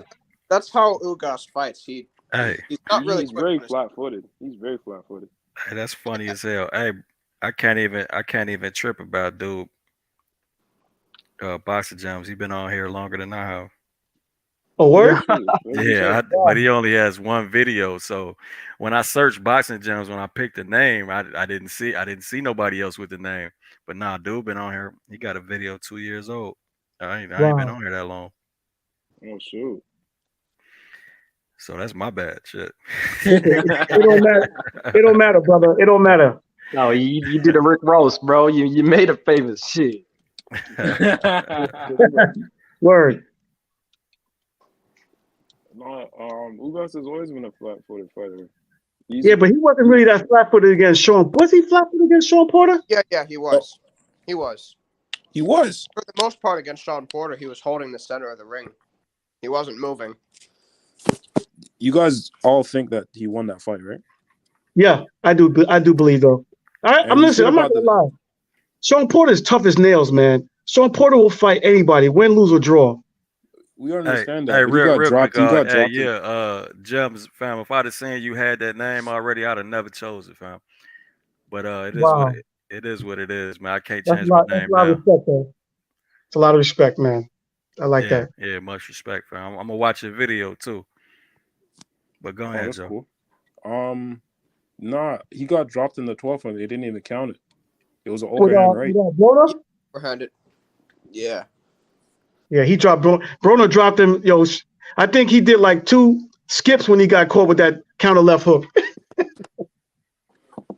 No, I'm talking about like when Ugas dropped him in the 12th. Oh yeah, they didn't count overhand, right? Yeah, they didn't count that. I still can't believe he beat Crawford in the amateurs. He did. Ugas beat him twice. Hey, bro, that's a funny ass Eubank Jr. versus Ben promo because Eubank Jr. didn't exist in it. Well, I heard his father's pulling him out because of the catch. No, that was all. That's all cap. That's cap? No, he wanted to because he lost his son. He lost one of his sons. One of his sons died already. Yeah, I heard about that. The weight, what they're calling for, the rehydration clause is ridiculous. They're fighting at 157, and he can't gain more than 100. He can't gain more than 5 pounds. He has to fight at 162. Jesus Christ. Yo, I don't know why Chris Eubank is fighting a freaking welterweight. Chris Eubank should be fighting Jamal Charlo. Money. And it's all bread. It's all bread. Conor Ben should be fighting Boots or Virtual Tees. No, I would like to see Conor Ben fight Boots. I would like to see that. I just want to see Boots in a tough fight. I just want to see Boots in a tough fight. I like Boots. It's gonna be hard to find any tough fight for him until you get to the top level. Say again? It's going to be hard to find any type of tough fight for Ennis until you get to those top levels at this stage. No, he has to fight. He has to fight one of the champions with Thurman. Let me ask you a question. I want you guys to keep it real. If he was to fight Spence or Crawford, do you think he'll give them both a good fight? Yes, a good fight. Yes, absolutely. He's one of the most explosive athletes I've ever seen. Period. Who we talking about? Boots? Yeah. Yeah, against Crawford and Spence. I think he'd give anybody trouble. But can to I say he'll win? Look? So I can't. Stretch. Nah. Saying he'll win, fam. I don't think we have any type of real. I don't think he's fought anywhere near that competition level. Yeah, and you know we gotta see if he has dog in him because we know Crawford got dog in him. We know Spence got dog in him. We know Spence and Crawford can take a punch, and they'll fight to the end. We haven't seen Boots like I said the other time, you had the other live, Gems. Yeah. I haven't seen Boots get caught with a good shot to the whiskers. I have. You did. Yeah, but that was against a freaking a blown up welterweight. What was his name? Lipinets?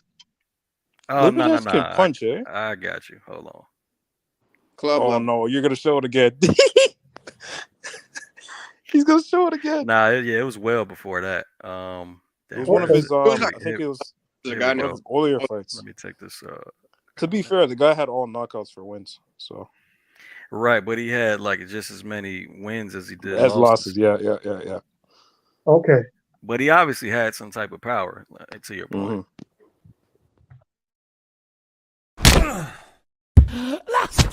Stop! No! Shut up! Stop!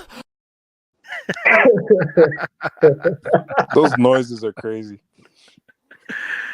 Oh man, nah. So he rocked him right there. I should have. He stopped that guy. Didn't he stop that guy? He stopped him, right? Oh yeah. He stopped in the following round, I think. Yeah. He started going at him immediately. Actually, it was a quick stun. He stunned him. He wobbled him for sure. Now, so I make those just in case we got some sensitive motherfucker in the chat. I make those because the point is every fighter gets rocked, bro. It's boxing. It's boxing. Yeah, that's true. That's true. Usually, and it usually happens early in their career. Like I remember when Roy Jones fought Hopkins, the first fight, they fought in '94. There was a partner fight where Hopkins threw 2 triple right hands, and Jones looked like he was a little buzzed from that. Then he tied up Hopkins. Yeah. I think he froze him with one, and then the next one he caught him, he went against the ropes. And Jones did look like he was little dazed. You know what's crazy about Jones? I see you, Joseph. I got you.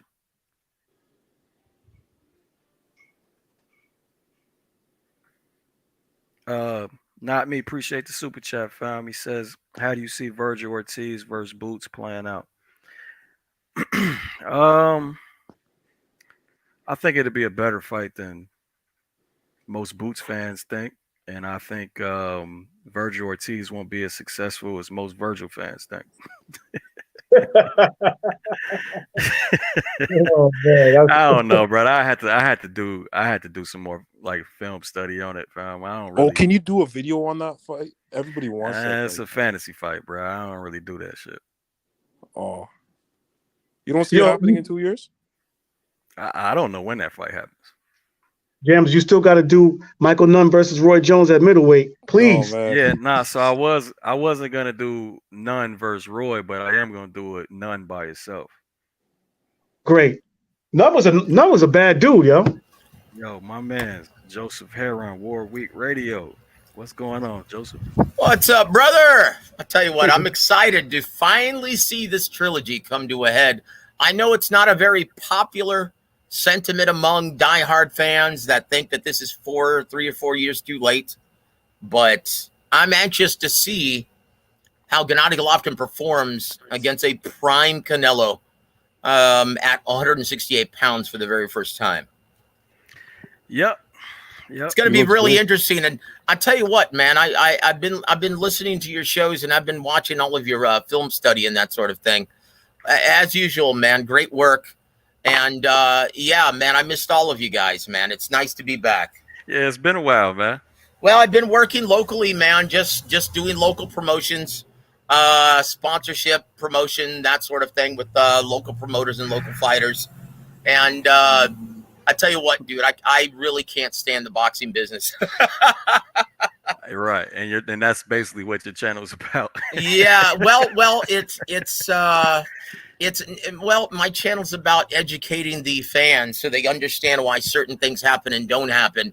And yeah, everything that I stated about Crawford, Spence, yeah, it's kind of coming to fruition. If you guys would like to know the backstory very quickly of why this is now coming to a head, from what I understand, right, and it's been told to me this way, Steven Espinosa finally had a heart-to-heart with both Bomac and Terrence Crawford and basically convinced them that, look, we're not going to budge. This is what we're offering you. You're not going to get any more anywhere else. and Crawford finally understood and took it. That's what everything was holding up. That's what was holding up the entire agreement and negotiation. And he finally saw the light, so it's finally going to happen. Excuse me, quick question. Yes, sir. How you doing? Very well, sir. Yeah. So you mean to tell me I don't like the deal that he's getting? To be honest, I think. Whoa! What is the deal that he's getting? It's just a one-off. Basically, they conceded to what he wanted as far as a one-off goes. There's no rematch. There's no multi-fight deal with PBC. Oh my God. There's no long-term contract with Showtime. This is merely a one-off. No rematch clause? No rematch clause for anyone. So that was a huge sticking point. This is a one-off now. Why is Coppinger reporting different? I have no idea. I don't talk to Mike. What did he say? He said that it was that's dual rematch clauses. What else did he say? It was 65-35. Wait. Did Coppinger actually say that, or was that some YouTuber? That was actually no, I saw that on ESPN. Mike Coppinger. I read the article. He said 65-35. Yeah, 65-35. 65-35. They're giving Errol Spence that much money. From what I understand, no, this is 50-50. No way. Okay, That's not accurate. This is 50-50. Showtime, look, the amount of money that they're giving Terrence Crawford, if this is 35-65, that means they're giving Errol Spence Jr. Almost $20 million, and that's not the case. This is not an almost $30 million main event.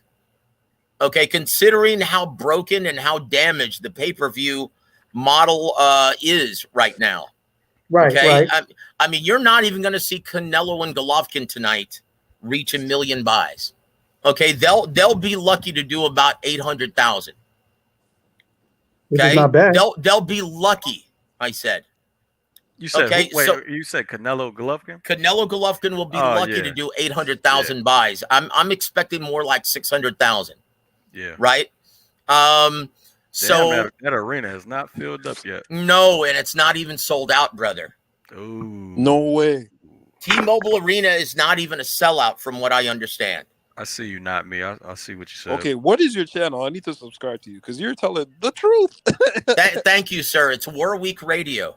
Thank you, brother. And thank you, Ryan, for always allowing me to promote myself, man, on this channel. Come on, man. It's all love. It's all love. But no, I don't know where he's getting that. But from what I understand, right, and from the Showtime execs, the people that I've spoken to, that was the big deal. Is Terrence Crawford wanted a ton of money. Thank you for subscribing, Boxing Nerd. No worries. And so yeah, that was the problem. And they're like, look, if we give Terrence Crawford the $15 million that he's requesting, how much do you think we're going to have to give Errol Spence Jr.? So this is now turned into a 50-50 purse. How much was Terrence asking for? At first, he was asking for $22 million. Yeah, he was. Okay, and then he dropped down to the bargain basement price of $15 million. Okay, and Showtime, they were like starting at 5. Then they went up to 7.5. Then they went up to 8.5 million. And they said, look, we're not going to budge from here. That's it. We're not going to go any higher than this. Because then this comes close to a $20 million guaranteed purse. Yeah. And this fight just isn't mainstream and casual friendly. I mean, it's... Now, hey, Joseph, yes. That would make sense with Errol Spence with that yawn tweet after Coppinger put out that shit. That's it. Look, it's not accurate. I don't know where the hell he's getting that, but that's not accurate, guys. Well, hopefully, so is the fight actually signed? Because I know Bernie the boxer, who you see, he's in Crawford's camp. Yeah, right. He said that Crawford has signed his part, and they're waiting on Errol. No. Errol was waiting on him. Okay, so but, Crawford agreeing to terms. So if he has signed, expect it to be announced next week. Gotcha. And once again, I reported 2 weeks ago because I had heard that yes, Terrence Crawford received that heart-to-heart from Steven Espinosa, and that it was going to be signed very soon. So, yeah. Excuse me. That's gonna hold on. Let me just say, man, the different now, Joseph. If you're correct and your information is correct, the difference, bro, the difference. We're gonna bury Mike Coppinger. No, go ahead, man. We're I mean, it gonna wouldn't be the bury first him. time that he was wrong. No, it's not the first time he was wrong. They're always, you know, Him and Dan they're Raphael. always fucking capping about this fight, man. And that's been a major problem with fans. Like, we're tired of hearing that shit, fam. Yeah, Mike man. Telling us Coppinger, about agreements that you don't really know about. Coppinger's probably Hey, one. can you actually put up ill status boxing? I want to answer this detractor right now, if you don't mind. Oh boy. Yes, and I was telling you the truth that it didn't seem likely that Terrence Crawford was going to budge from his $15 million asking price. And then 2 weeks ago, I was told that Steven Espinosa sat him down, showed him the numbers, and said, look, what you're asking is not realistic and not acceptable. Showtime is only willing to put forth this much. And he said, look, I have to answer to my shareholders, stockholders, right? Wow. I have to answer to these people. These are my bosses. They're only willing to put forth this amount of money for this fight. And your numbers do not support anything more than this. Okay? And he basically spelled everything out for him. This is why Bomac and Terrence Crawford finally accepted this offer.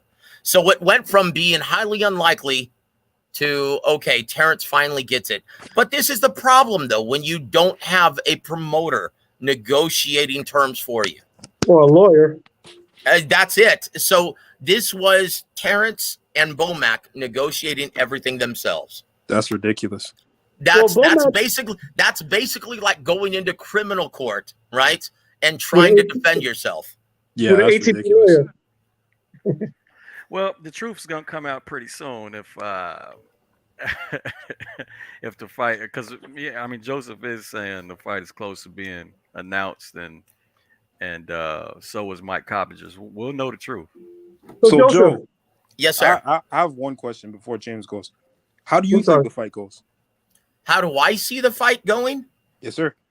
Oh gosh. Now I have a very I've been on Ryan's channel before, and I've stated my opinion, and it's a very unpopular one. I see Errol Spence Jr.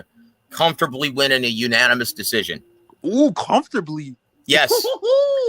yes. And once again, the reason why is Crawford gives away way too many rounds, and he's not going to get the knockout in this situation. He's going to have a lot of problems with the Errol Spence jab. And I've already stated that a million times on this channel. He's going to have problems because he's a counterpuncher by trade, right? So he's going to have two choices. He can either use lateral movement like he brilliantly did against Victor Postal. But once again, Victor Postal isn't the effective aggressor and inside fighter that Errol Spence Jr. is. So from mid to long range, Crawford is going to be frozen with that intelligent Errol Spence Jr. jab, implementing feints, implementing touch jabs, implementing hard sticking jabs to the body, chest, and head. And he's going to be frozen just like every other counterpuncher that Errol Spence has ever faced. So his choice is either to win the jab contest, which he's not going to because he throws it sporadically, or use lateral movement to take away the Spence jab. And he's not going to figure that out until about round 3 or 4. By then, he's gonna have given away 3 rounds to Errol Spence. Okay, and then when you use lateral movement and try to use the entire ring, you're talking about one of the more effective aggressors in boxing, a guy who's really skilled at cutting off the ring and closing the distance effectively. And if Crawford attempts to fight him in the pocket, well, that's advantage Spence. Then you've got one of the best inside fighters in boxing. Like now, it's funny. Errol Spence Jr., in my opinion, from what I've seen, is one of the most complete fighters in boxing. And one of the reasons why is because from mid to long range, if you're a counterpuncher, he's got you. He's got the counterpuncher killer with that intelligent lead hand. So anyway, that's my logic. Errol Spence Jr. wins a unanimous decision. You're not going to knock out either one of these guys. These guys are elite. Ryan, how frequent, Okay, if it's not in the heavyweight division, how often does a knockout happen among the elite? It's not that often. No, it's not that often, and you're not going to see it here either. It's going to be a 8-4 unanimous decision for Errol Spence Jr. I got a quick question. I want to play devil's advocate like Al Pacino. What happens? What would happen if Errol just jumped right on Spence as soon as the bell rung? He's not going to. He's too smart. Okay, he's too complete of a fighter, and he has too much respect for Terrence Crawford. He's not going to. No, I'm talking about Terrence Crawford jumping on Errol Spence. Oh, then he's in trouble. That's stupid. That's just stupid. I mean, look, he can't deal, like he can't match the work rate. Okay, and Errol Spence has already proven his durability. Why would you jump on him early? That means you're going to fight him in the pocket? Well, why would you do it? Because this is Terrence Crawford, as complete as he is, as versatile as he is. His only seemingly chink in the armor is he has a lot of holes on the inside. That's every time he's gotten hurt, it's been in the pocket. Gems, show him that video with him and Diaz.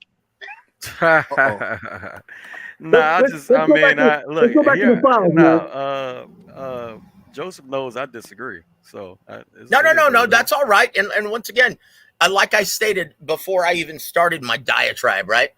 It's a very unpopular opinion among diehards, but guys, once again, there are no right or wrong answers until the fight plays out. Ryan, how often am I wrong in my pre-fight prognostications, though? Not that often. No, not that often.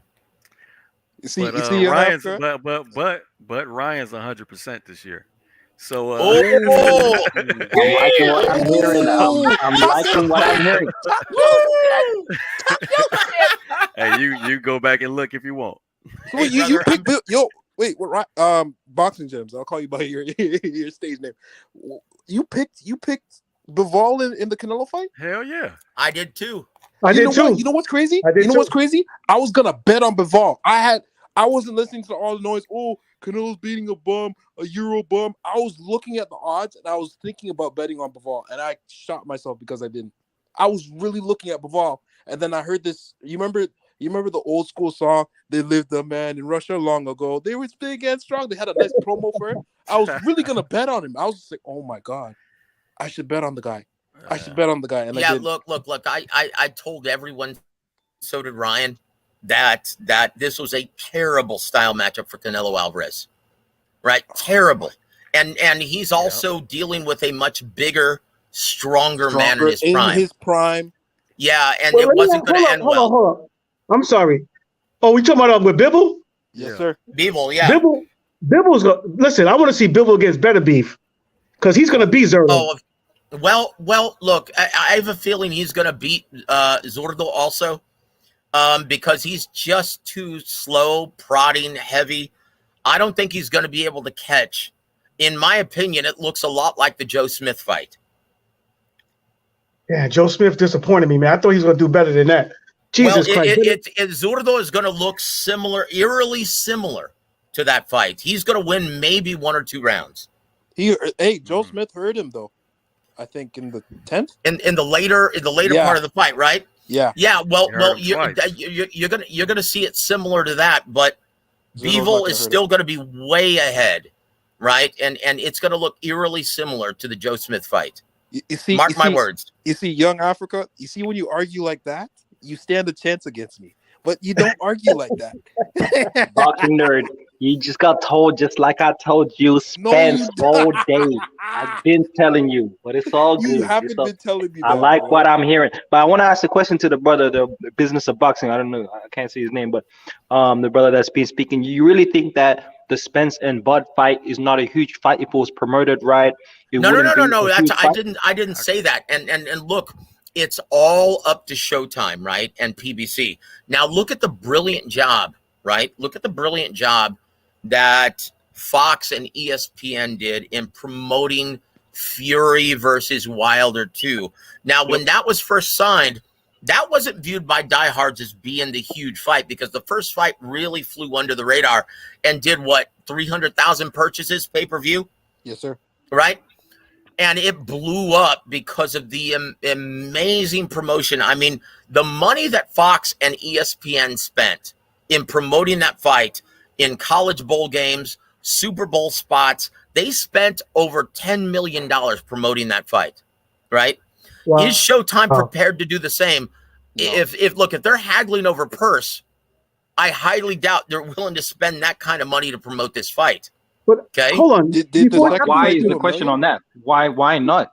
Since they're top pound for pound fighters, that's a better fight than the Wilder Fury fight outside of them being heavyweight. Well, you and I both know this, but once again, they're looking at the pay-per-view model, right, being broken, and piracy being the biggest problem concerning the business of boxing.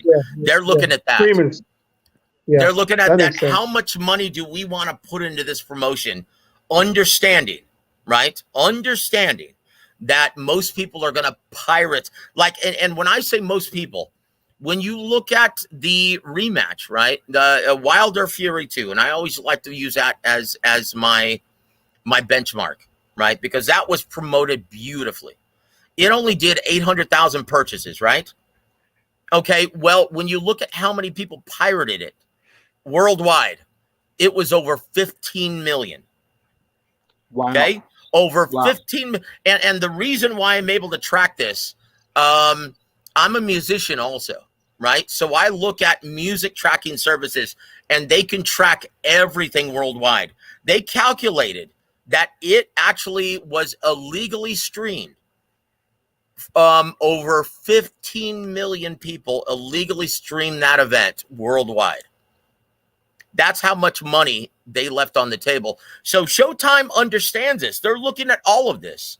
And they're watching their money. Exactly. And they're goalies. Well, yeah, they understand that. Look, we're committed to boxing, but we understand that boxing right now, because it's such a fringe commodity in America, okay, because it's such a competitive sports market. It's such a competitive entertainment market in America that we understand that it's not attracting many subscribers. The great majority of their subscribers are for their other original programming, their original series, their movies, that sort of thing. Boxing really isn't doing it anymore. It's become a fringe commodity. I would say personally that boxing has done an injustice to the sport. Promoters and networks more so push individual fighters as opposed to the sport as a whole. Would you agree on that? You know what? You could make an argument for that because of the way that the UFC model has flourished. Even though they don't have as many big stars as they used to, they're still, as a whole, getting, because they've trained their clientele well by promoting it UFC number 270 whatever. Rather than the individual fighters. They're promoting the brand instead of the individual matchups, and it's actually been fruitful for them. And now they've taken a ding as well, but as a whole, their pay-per-views do better as a whole than boxing does. They stack their cards. That's the one difference too. Boxing doesn't really stack their cards like they used to. That's absolutely right. War a week. Hey, hold on. Let me get a second for my sponsors. Body Shot, appreciate the super chat, fam.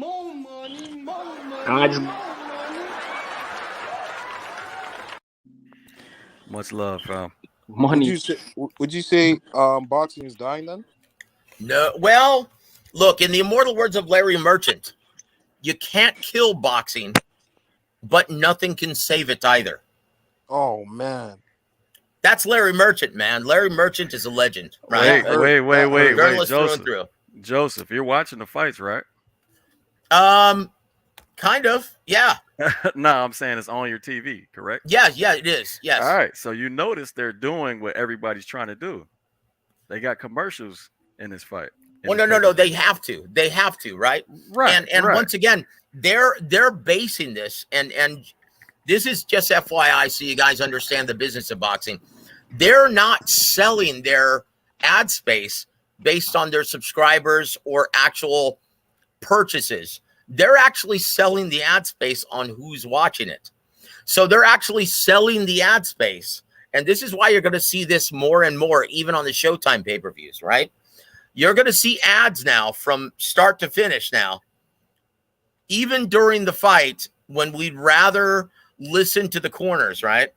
They're going to be showing ads now because it's based on, they're selling the ad space based on how many people are actually viewing this. So they're actually taking into consideration how many people are illegally streaming this. That's crazy. One of the most interesting parts of boxing is what the corners say and how they react after a crazy round. Like that's disappointing. But I would ask you this about the Spence and Bud fight. Would you say that 2 months, it's pretty much 2 months until the fight, that's enough time to promote a fight of this magnitude? Oh, of Are course. they doing the fighters Of justice? course. Look.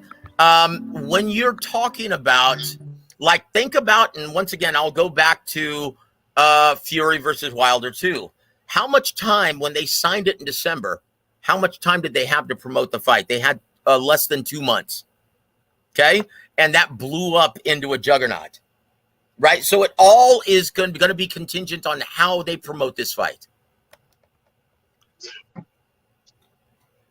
But I'm telling you, just based on history and based on stockholders who have no interest in boxing, they're going to be looking at the numbers and saying, okay, we're only going to give this allotment to promote this fight because there's no point in pouring good money into a bad investment.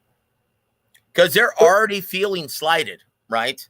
They're already feeling slighted based on this huge guaranteed purse in the main event. Real quick, Gabe Rosado's getting touched up, man. He sure is. He sure is. Now I saw him get frustrated at points. Did you expect any different? I didn't even look at this fight. I was waiting for Bam. His nickname should be Rocky. But look, what's his nickname? I saw him get frustrated around. Oh my God, ugly ass overhand. Well, and why though, Ryan? Why? Because of that Akhmadev, the feints, the upper body and head movement is throwing off the timing and rhythm of the consummate counterpuncher that is Gabe Rosado. Yeah, he's been frustrated pretty much the whole fight. So I mean, even to the point where he was stepping forward with that high guard, just letting you look at punch at him. And look at the footwork. He's circling Gabe Rosado, forcing him to reset. Right, that is super effective. And look, expect Gennady Golovkin to do the same thing with Canelo Alvarez. Yeah, that's some good analysis for a guy picking Spence. Oh, shit! I like this guy, yo. I like this guy. Yo, I'm not kidding you guys. War a Week is making me reconsider the subscriptions I have on YouTube right now. I don't really need to be subscribed to the people I'm subscribed to. God bless you, brother. Thank you, man. Bro. Yeah, look, we're not gonna start on that, but trust me, fam. I'm not subscribed to a lot of folks. Oh man, no, it's not even just boxing. It's just everything in general. I don't really need to be hearing anything else. You know what, Ryan? I have to tell you, Ryan. Thank you, man, for always supporting War Week Radio. Since you came on YouTube, man. Thank you, brother. Yep. Yeah. No, thanks, Boxing Gems. You give me good content, I give you some views. Excuse me, how can I subscribe to you, Mr. Joseph? I'm at War Week Radio.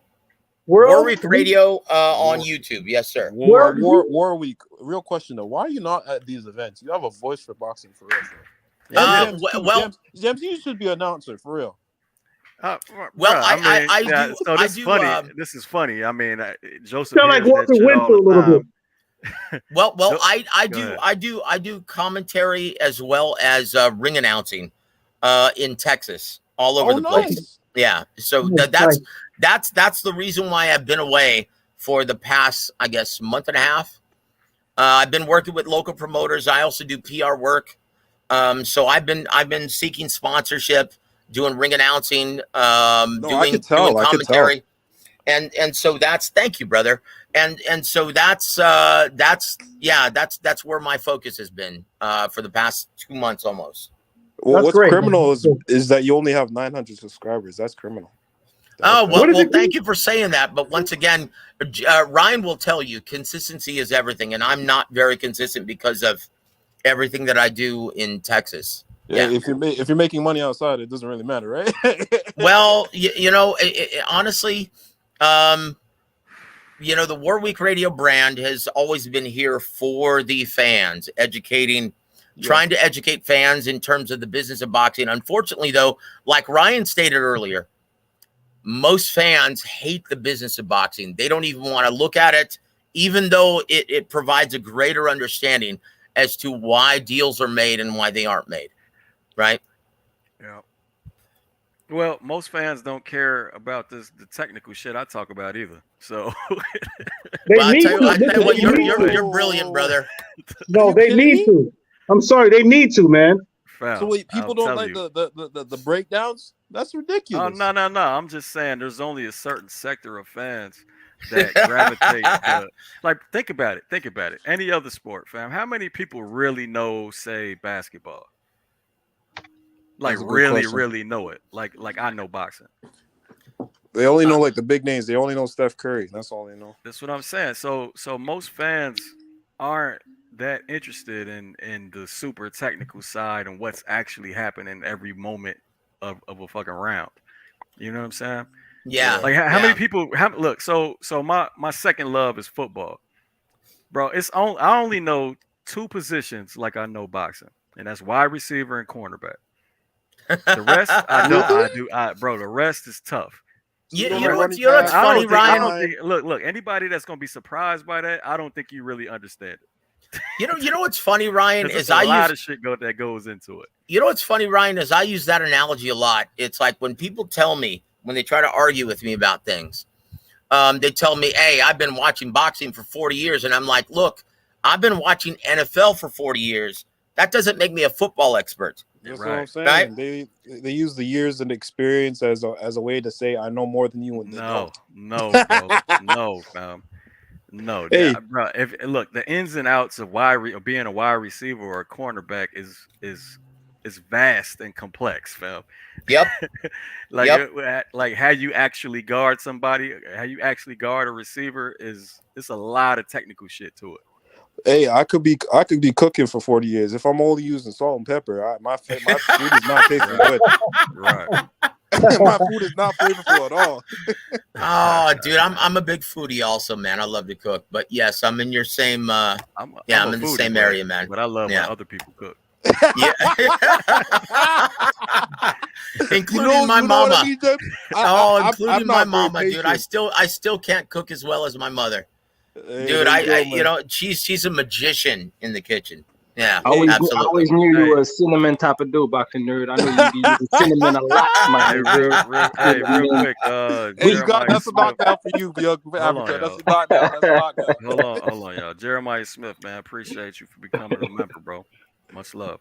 I'll give you a love for that, man. That's a knockdown. That's a knockdown. So love, man.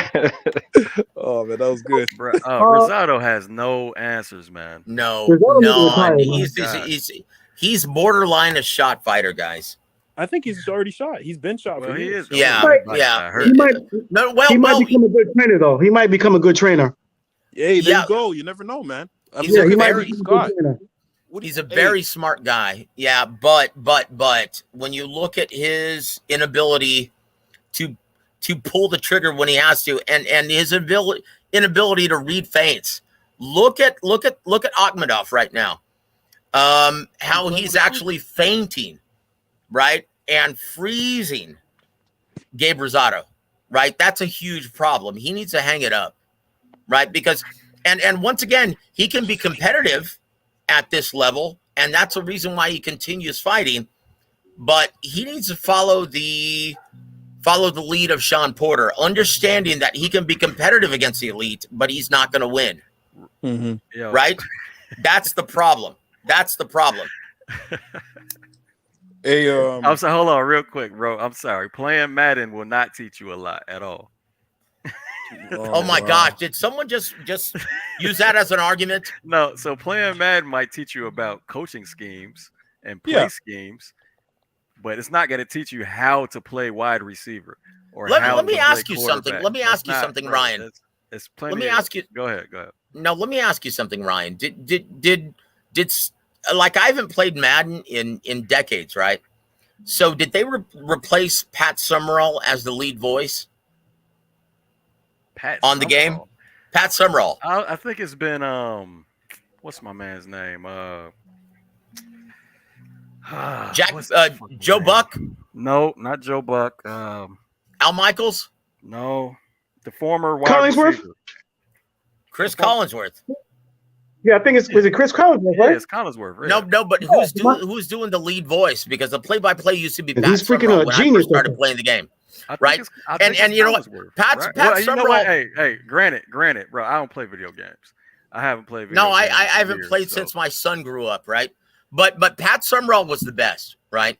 And he had always had that summer draw, like that southern draw, right? That it's Aikman to Irvin, touchdown. You know, it's like it was always very simple, right? So, like, who did they get to do the play-by-play on the Madden games? I'm telling you, I think it's Collinsworth. Oh, Collinsworth sucks, dude. He's terrible. Fucking Chris Collinsworth, dude. He's terrible. Mr. Joseph, I want to ask you a question. Yes, sir. I was reading before, like the fight with Bud and Errol Spence materialized, that they were offering Canelo. They was offering Errol Spence. This is what I heard. I saw on YouTube: $45 million to fight Canelo, and $55 million to fight Jamel Charlo. So this is what bugs me out. PBC had the money to pay Canelo this money to fight Spence and Canelo, Jamal and Canelo. Whoa. Hold on. I know where you're going, brother. Thank you. But you're putting Canelo in this equation now, right? That's totally different. He's a very big mainstream and casual name. Superstar. Okay. Now, once again, I give everyone, and I've spoken about this on Jem's show several times. Guys, next time you're at your grocery store, okay, do the mainstream test, right? Next time you're in line at the grocery store, ask the person behind you, hey, who do you favor, Crawford or Spence? They'll be like, what? They'll be like, who are those guys? Are they basketball players? Is this a tennis match? Or? Yeah. They won't know. But you ask them. Hey, but they ask you. But you ask them about Canelo Alvarez. They'll say, "Oh yeah, I bought several of his fights." Okay, that's a completely different dynamic now. Depends on what type of neighborhood you're in. That's right. So Spence, you can offer him that kind of money against Canelo Alvarez, but against a guy like Terrence Crawford, okay, who couldn't sell out my living room on a Saturday night. Ooh. Okay, that's different. Wow. Ouch. Ouch. That's a little harsh. That's hurtful. Did I say that out loud? I'm sorry. You mean outside of Omaha? Outside of Omaha? Oh, dude, outside of Omaha. And once again, you just go look at it worse. Okay, I thought they sold hold out on. the Garden, though. You go to his fight against Igas Cavallasquez at Madison Square Garden, and this is with Teofimo Lopez when he had a lot of juice, right? Against Richard Comey in the co-main event. Okay, they still only sold 10,000 tickets. Oh, okay. At the big house in Madison Square Garden. Okay, that's so everywhere outside of Omaha, Nebraska, Terrence Crawford has a hard time drawing. Like, once again, why do you think they featured his last fight at the Mandalay Bay with Sean Porter? And that was a huge die-hard matchup, right? They featured Sean Porter at the Mandalay Bay, right? That only has 11,000 seats. Wow. Why do you think they did that? Why do you think they didn't put that in the MGM Grand Garden Arena, which is built for boxing, right? Like, have you ever covered a fight? Have you ever been to a fight at the Madison Square Garden, Grand Garden Arena? Like, that is the perfect venue. Like, I've covered so many fights there. And there isn't a bad seat in the house. It's almost like everyone is overlooking. Like, even if you're up at the rafters, it's like looking down on the ring. There isn't a bad seat in the house. So why didn't they put that there? Because Terrence Crawford can't sell shit. He couldn't sell up my living room on a Saturday night. Gotcha. Hey, now I will give you some pushback on the diehard fan great matchup between Crawford and Porter. I'm as diehard as they come, and Word up. I wasn't calling for that fight. No, not you, brother, but the majority of diehards on YouTube. Now, once again, you're different, Ryan. Okay, just like I didn't care, and I was saying like the entire time when everyone was calling for Porter versus Crawford, I was like, well, then what? When Crawford beats Porter, what's going to happen? Everyone's going to be calling for the Spence fight. It's going to mean nothing. Yeah. It's going to mean nothing. But why is that Crawford can't sell? I mean, why is that? His personality. Look, He has a look, personality. Hold on, Joseph. I'll keep it short and simple. There's no rhyme or reason, man. Thank No you. rhyme or reason. It's just some people can, some people can't. No, That's he's it. boring. And look, that was a hard lesson that I had to learn from doing PR work with fighters for over 10 years, right? There is no rhyme or reason. Ryan is absolutely correct. There is no rhyme or reason. You either can attract fans or you can't. That's it. And it's the same in music. Okay? You either attract fans or you don't. That's it. And it's no fault to the fighter. It's no fault to the promoter. It just happens or it doesn't. Like I sweated bullets, man. I sweated bullets trying to actually get ink for certain fighters. And these guys were, and they're going to remain unnamed, but because I don't want to embarrass them, but they were former champions as well, right? And I couldn't get them mainstream ink to save my life. Wow. You either can attract fans or you can't. Man, Look at Canelo. Look at Canelo. Look at Canelo. He, like, before he learned English, he had the personality of a stick. And he blew up to be this huge commodity. Why? No one can tell me why, because there is no why. You either can or you can't. Real quick. Let me answer this. The Texas, Dallas, Fort Worth area alone has more residents than the whole state of Nebraska. Well, I'll answer that from a business perspective, okay? I'll answer that from a business perspective because I'll tell you the genesis of this, right? My friend Lester Bedford, he's an event organizer in Texas, right? He's a great guy, and he's been in the business for over 40 years, right? He's worked with Top Rank, with Golden Boy, with everyone, right? Main events, everybody. Organizing events in Texas, right? And so if you go back to Spence versus Mikey Garcia, okay, they Al Heyman wanted to put that in the American Airlines Center initially, right? And Lester Bedford said, you know what, why are you doing that? You can sell this event to Jerry Jones and he can put it in the AT&T Stadium and you can use the best marketing team in the NFL to sell your tickets. Okay? Like you can use the best marketing team in the NFL, the Cowboys marketing team, to sell your tickets. Right? I don't even think that's arguable that they're the best marketing team. Yeah, so Al Heyman said, "Oh, well, shit. Okay, there you go. That's fine." And so you look at the success of Mikey Garcia versus Errol Spence Jr. And that's why Errol Spence Jr. now always frequents AT&T Stadium, because you just sell the site fee to Jerry Jones and he takes over. So now you're selling. So now you're selling tickets to the season ticket holders of the Dallas Cowboys. Oh, right. Okay. Hey, that's Joseph, why. Real quick, Joseph. Go ahead, sir. Correct me if I'm wrong. Wasn't that at the time? Wasn't the stadium brand new, and wasn't that the first fight at the stadium? No. You have to go back to now. Pacquiao versus Clottey, Pacquiao versus Margarito. Oh, those were okay. That was at AT&T Stadium. Yeah, I was there. I covered those fights for Eastside Boxing and Fight Saga. Oh, okay. That's what's up. Yeah. Well, I mean, War Week, to counter your argument, neither one of them has a personality. I mean, they're both, of course. But once again, it doesn't matter. It doesn't matter, because then now you're going Like, who's doing the selling? Is it Errol Spence and Mikey Garcia doing the selling, or is it Jerry Jones? Oh, so it has a lot to do with like your promoters and That's the it. connections they have. That's it. Because you look at Crawford versus Spence, based on their personalities alone.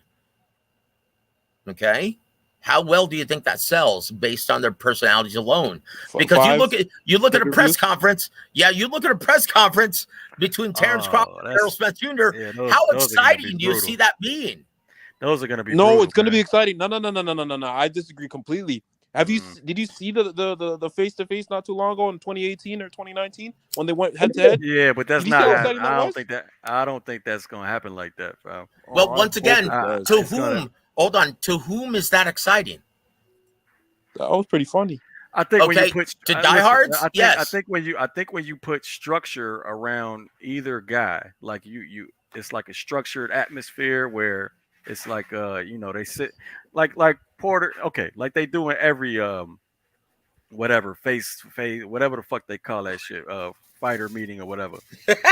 Bro, when you put structure in between both these guys, their personality goes to zero. That's it. It goes to zero. It says zero in every single interview they do. Yep. But so when they met, they've got the personality of a stick. That was a natural meeting of just their little crews. So they take professionalism to a 10, essentially. They clam up like a shell. No, it ain't professionalism. They clam up like a shell. They've got the personality of a stick. Both guys. And why does that happen, though? Look, going full circle, going back to Showtime's rationale. They see like, well, this guy's not Tyson Fury, right? This guy's not Deontay Wilder. They're not going to blow up the mic, right? Yeah. Like you've got Spence versus Crawford, two men of very few words. Okay, how well are they going to promote this event? They're not. I don't think so. I don't think either fighter is necessarily comfortable in front of cameras like that. Hell no, dude. When they have to talk. You're right about that. You're right about that, Jim. Too. Yeah, you're right about that. I really hope. I'm hoping and praying they really blow up on the mic for this fight. It's unlikely, but I feel like just because of the history behind it, Crawford thinks he's been ducking him for 5 years. Errol Spence thinks he's a small. So let me counter that. Right? One of them would have to start the shit talk. That's what I'm saying. Okay. So let me counter that. Right. So you're hoping that either Errol Spence Jr. or Terrence Crawford turns into Apollo Creed overnight. Yes. Nah, it ain't gonna happen, bro. Yes. It's exactly right. Not gonna happen, brother. A leopard never changes its spots, especially in business. That hurts. Oh, man. Look, guys. And once again, that's why we always profess the business of boxing. The truth often hurts when you're a diehard fan and your emotions are attached to the sport. I mean, God bless us. We love the sport. We're keeping it afloat, right? We live for this. I mean, why are we even talking about this? Because we live for this shit. Like Ryan has a passion for this stuff. That's why he's so good at what he does. And like Gabe Rosado, I don't know why you're raising your arm. You got your ass whooped. He did. All right, on that, he did better in the last 3 rounds. I'm not. Yeah, sure. he was pressuring him a little bit. You're right. So what happened was he completely sold out for the last 3 rounds and had better success. But I don't know if he won. Well, you know what that says, right? You know what that says, right? Okay, and once again, in the immortal words of Emmanuel Stewart, right? You always know a fighter when they're questioning their conditioning, when they don't let their hands go until the end of the fight. Oh, wow. Oh, my God. Look, Porter had Spence talking that talk. What are y'all talking about? Crawford ain't Porter, bro. No, it's not even. That's a horrible example. I'll give you the best horrible example. Benavidez had him talking. That was personal. That remember when he swung on Benavidez at the weigh-in? Yeah, that was different. Again, Spence is not Benavidez, bro. Somebody's got to start talking shit, and neither one of them are going to do it. Yeah. Okay, I feel like it's gonna be Bomac. I feel like one thing we ain't mentioned is race. Let's be honest. Race plays a part when you talk about mainstream, and I'm not even specifically talking about Spence and Crawford, but race plays a major part. Why was Floyd a great fighter? He was ruffling feathers, talking that talk, and people wanted to watch him lose. And so that's why I say race has a huge part to play when we talk about mainstream success. I feel. Race? Hey, Ryan, That's let why me ask you a Wilder 3 was question. so big. Ryan, let me ask you a serious question. When is a black guy going to finally get a break in the fight game? It ain't that. It ain't that. Look, yeah. It ain't that. It ain't that. Dude, that's silly. Race It ain't that. I'm has talking about nothing to do with it, mainstream man. success. Oh, come on, man. Boxing is not exclusively in a bubble, not connected to the world. Let's be honest, man. Come When we talk about on. mainstream success, come on. When Come you look at the mainstream success, right? Now, when you're talking about pay-per-views, yes, you reach a valid argument because what That's what I'm talking about. demographic is currently holding up the pay-per-view market in boxing in America? They say it's Mexicans, right? That's right. So why do you think Floyd Mayweather Jr. always chose an Hispanic opponent?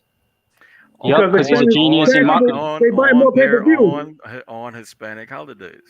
They buy pay-per-views. They buy pay-per-views. I thought their pay-per-views were free. I thought they didn't have to pay for pay-per-view. In Mexico. In Mexico, they see it on ESPN knockouts in Mexico. Time out. Hold on, bro. You thought Mexican Americans wasn't paying for pay-per-view? No. I thought what you said was correct. I thought in Mexico they didn't have to pay. Yeah, you're right. Nah. So the only reason I know that is from watching War Week Radio. Oh, really? Oh, Coach cool. Kogi, yeah. Yeah, I didn't know that shit. Yeah, Coach Kogi is the man. Yeah, but I tell you what, Ryan, like seriously, man, for someone who can't stand the business of boxing, you sure know an awful lot. Well, I mean, I bit off you too. So, God bless you, brother. Fam, I'm a sponge, bro. Hey, man. So you drink vodka tonic, right? Right now, yeah. Okay. Well, I'm gonna take a shot of some sweet amber, brother. Here's to you, my friend. Oh, you guys are drinking? I don't have no drinks. What the heck? Oh, it's fight night, brother. Right, it's big fight night. We need a drink. We catch you on the next one. Hey, War Week. I have a serious question for you, brother. Yes, sir. Where do you think the ceiling is for Jerron Boots Ennis? Oh gosh. Look, the fact that he has the eye of Steven Espinosa. Look, he's signed to a promoter with no juice in Cameron Duncan. But the fact that are you serious? Yeah, he's signed with Cameron Duncan. Huh? I'm sorry, what? He's a veteran. He is a veteran. Like when he was a manager working with Top Rank, he had a ton of great fighters. But now that he's a promoter, he's got no juice. Now, once again, in the business of boxing, what determines whether or not a promoter has juice in this business or not? It's TV dates. Look at Lou DiBella. Look at how much he knows. Look at how knowledgeable he is, right? But without any TV dates, he's got no juice, right? He's a nobody. He's a glorified manager, right? And that's the same with Cameron Duncan. But Steven Espinosa loves Jerron Boots Ennis. So you're going to see Jerron Boots Ennis, to the dismay of Al Heyman, get these big events because Steven Espinosa demands it. Okay, and that's the elixir, right? That's the fly in the ointment, right? Despite all of despite people believing that Steven Espinosa is a puppet for Al Heyman, right? He's willing to work with other promoters if he likes the product, and he loves Jerron Boots Ennis.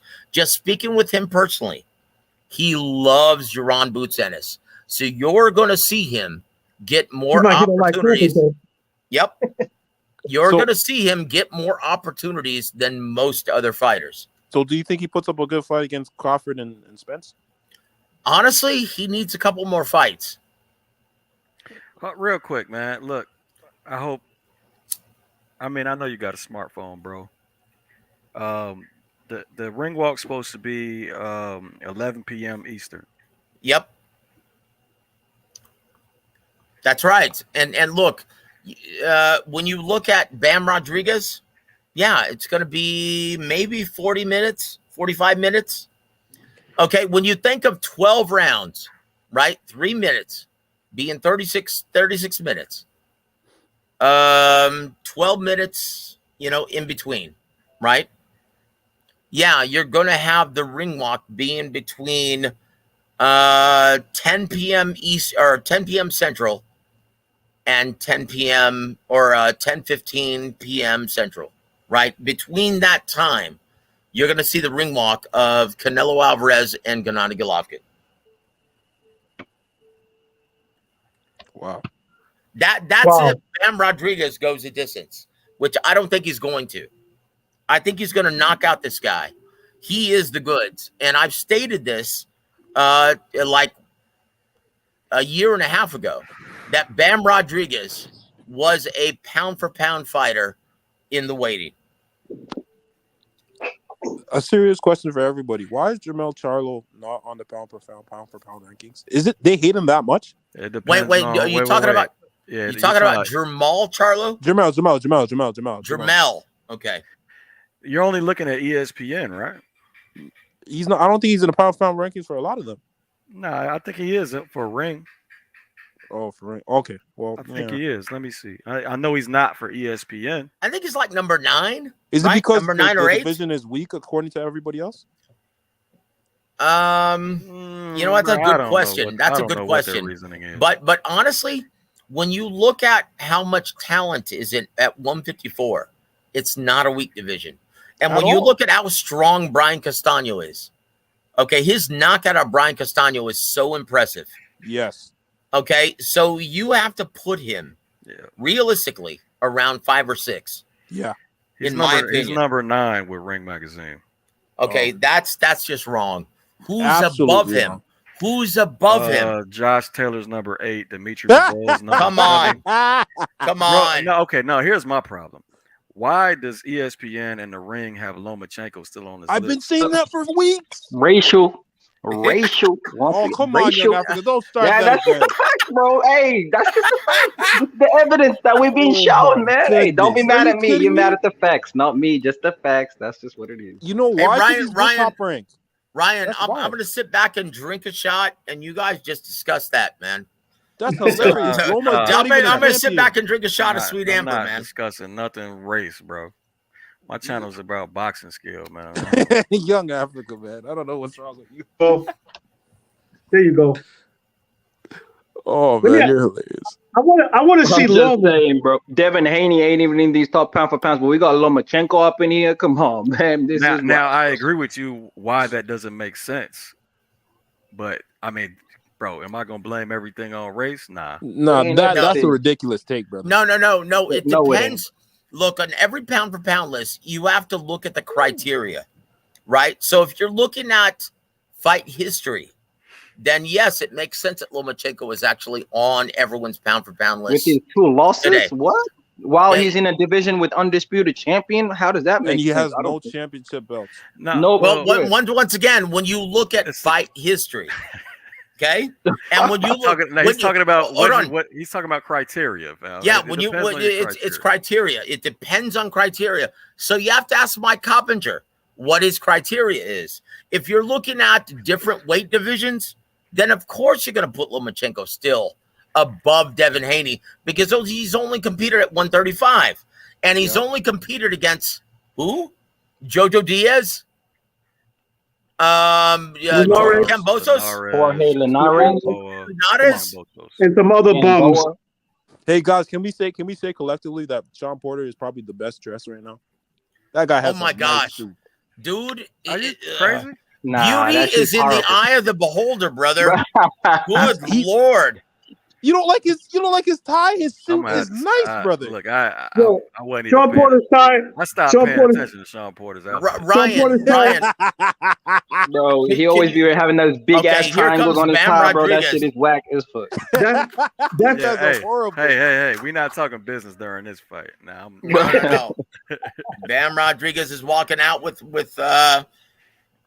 Robert Garcia, and I spoke to him last week in San Antonio, and he said Bam is the best technical fighter that he's ever coached.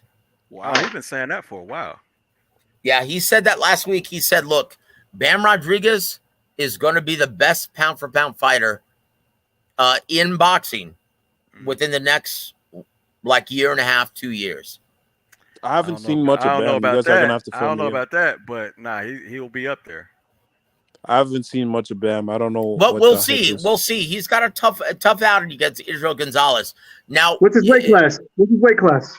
Bam it's, Rodriguez. it fluctuates between 115 and 112. Okay. So then why is he calling on Shakur? Okay, what I want to see is, like, and you point out, and I know Why is he everyone's what? tired of this, right? I know everyone's tired of hearing this. He's calling out Shakur. But look at No, he's how not. many No, he empty doesn't. He seats. praises Shakur. Look at how many empty seats are at the Yeah. T-Mobile Arena right Yeah, now. I see it. Yeah, that's a lot of empties.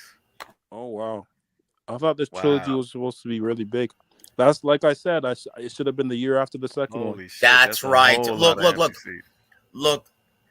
When you talk to a lot of diehard fans, like I talked to Gogi tonight, right? Oh wow! Okay, I talked to Gogi and I said, "Hey man, you gonna watch the fight? You want to go live immediately following the fight?" He said, "Hell no."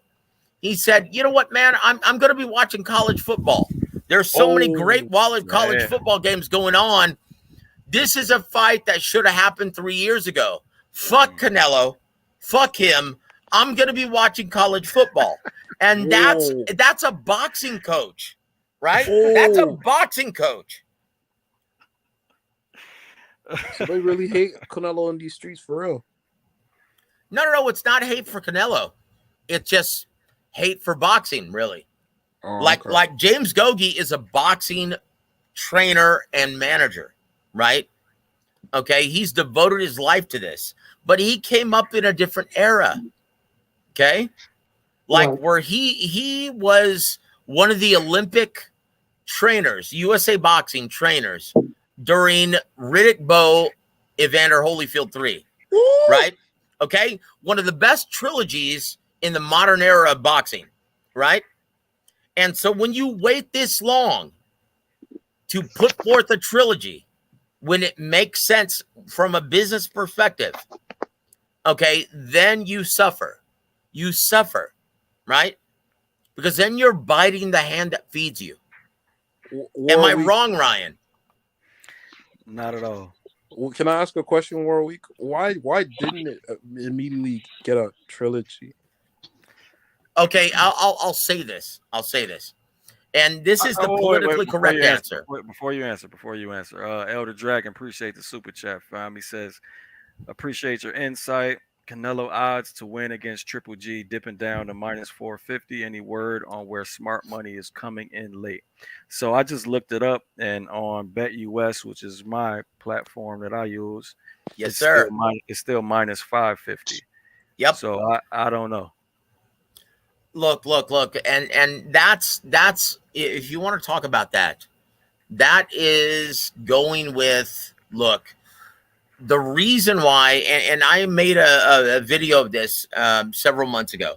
The reason why Canelo seems to get the benefit of the close rounds, he's got the more eye-catching activity from the judges at ringside. Okay, he loads up on everything. Okay, he combines speed with power, so he's seemingly more explosive to the judges at ringside. So he's almost always going to get the close competitive rounds, the benefit of those, right? It's gonna be a hard sell, sir.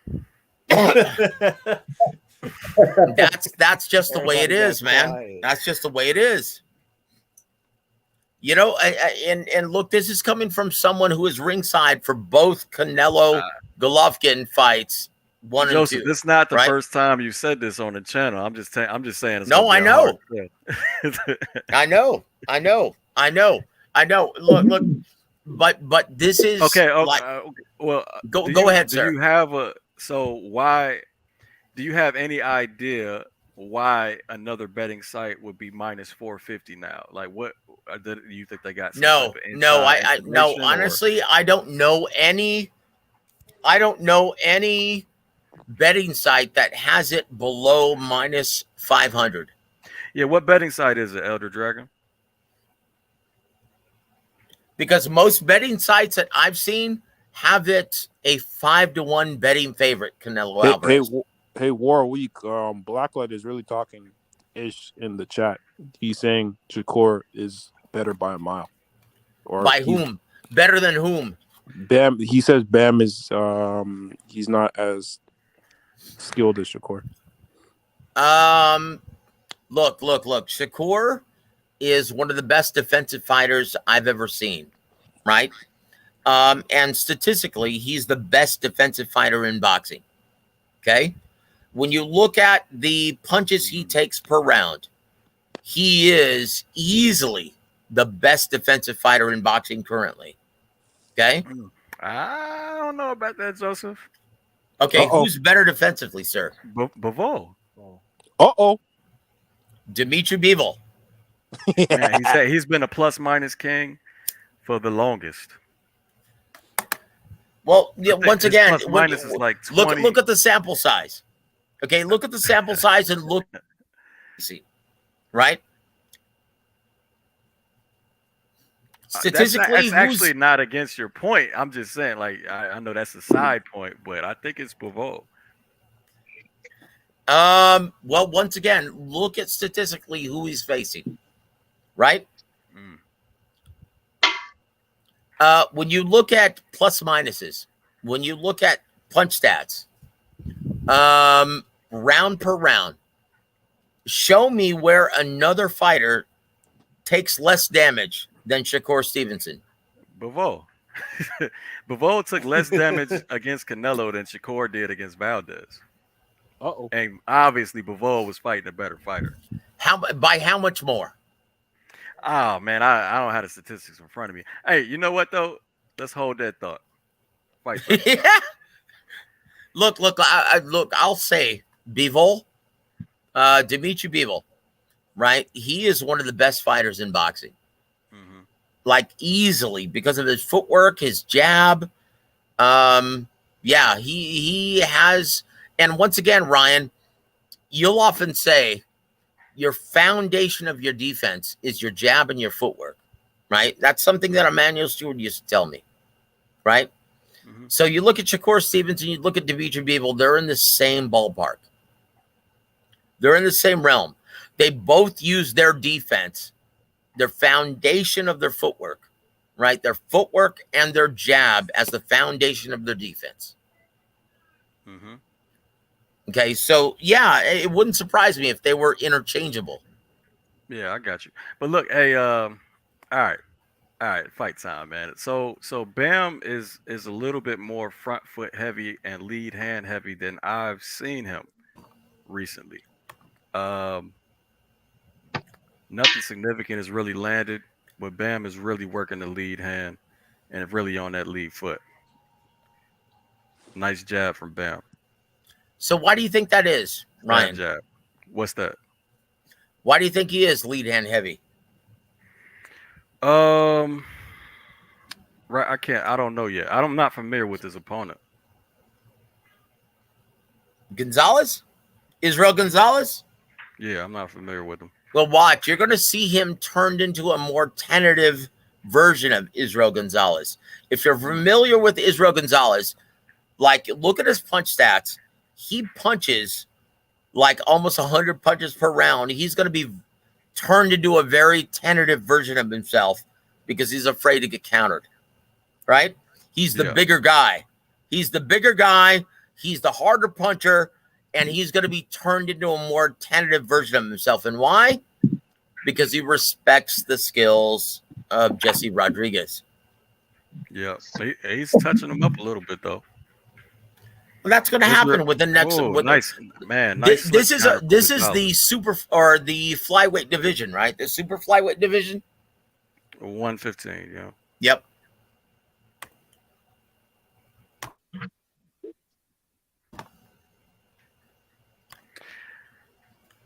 Yeah. Again, Bam is real front foot heavy. He's getting countered for it. Well, maybe. Once again, maybe he's bought into the hype. Nice little pull counter from Bam. You're right, though. That digging right hand to the body seems to be landing for Gonzalez. Yeah, and Joseph, you see how Bam is just more so in the high guard on the front foot, just blocking punches? He always is. He No, well, was against Sorung Visai as well. If you go back to it, once again, he's such a smart fighter. He takes time to understand, right? And he, for lack of a better term, he downloads the data, right? well, He was this way against Sorung he was Visai. downloading, I gave Gonzalez that first round. So. Fuck yeah, dude! That hard right hand to the body and head was ultra effective. And this is what you run into in the super flyweight division. All these guys are badasses. But what the judges look for, though, okay, and I hate to say this, what the judges look for is what your, and once again, all these judges look at boxing, they study boxing, they understand what your history tells us, right? And so if Gonzalez is used to throwing almost 100 punches around, they're going to look at this and say, well, why is he only punching 60? Oh, okay. That's a huge advantage to Bam Rodriguez, right? But I will give you this. Yeah, Gonzalez won the first round. And he started the second round touching up Bam on that front foot. He's still touching up Bam. Yep, that right hand to the body and head is effective. This is a tough fight. Most fights in the super flyweight division are going to be tough. They're going to be very competitive. I mean, you can't argue that. This is what makes this division, pound for pound, the most entertaining in all of boxing. And why do these guys consistently, and once again, I'm going to interject the business. Why do these guys get paid so much less than everyone else? Shit, fans don't watch the small guys. And that's it. That's it. Even though they're the best product. When you look at skill in terms of entertainment value, like when you look at in terms of skill and entertainment value, they are the best pound for pound. I see the plan. I see the plan from Bam. That catch and shoot lead hand uppercut is killing. But he's getting touched up for it though. He is. That right hand is effective from Gonzalez. Good jab. Yep. And that jab is throwing him off. Gonzalez dealing with that angle pretty nicely. Pivoted with the man and score with a cross. Oh man, that catch and shoot uppercut is killing. Yep. It's beautiful right now. And he's turning him enough, right, to keep from avoiding that straight counter.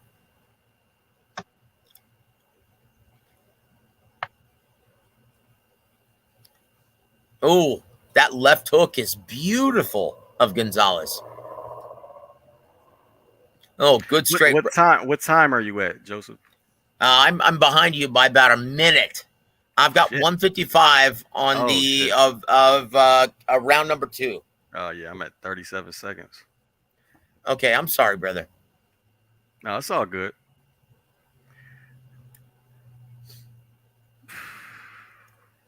Yeah, man, he's gonna have a hard time.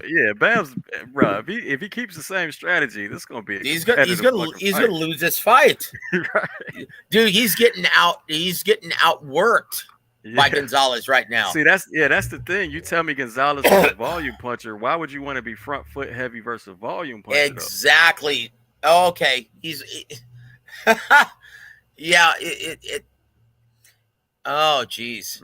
Oh, man. That was a close round. This is a tough fight. This is a round that could have gone either way. In fact, in my opinion, I don't envy the job of the judges right now. Because both men are doing great work. Yeah, I'm gonna call it 1-1. Yeah, I could, but man, yeah, Gonzalez winning that round, bro. Hey, maybe. Well, now Bam is starting to actually move him forward, even though Gonzalez is still the busier fighter. He's starting to push him back, and he's starting to do arguably the better work. Yeah, and this is with 30 seconds left in the second round. Right, okay, right, Gonzalez is landing cleanly though, man. Oh yeah. This is a great fight. So once again, I'm pointing to the super flyweights as being the pound for pound best entertainment value for any fight fan.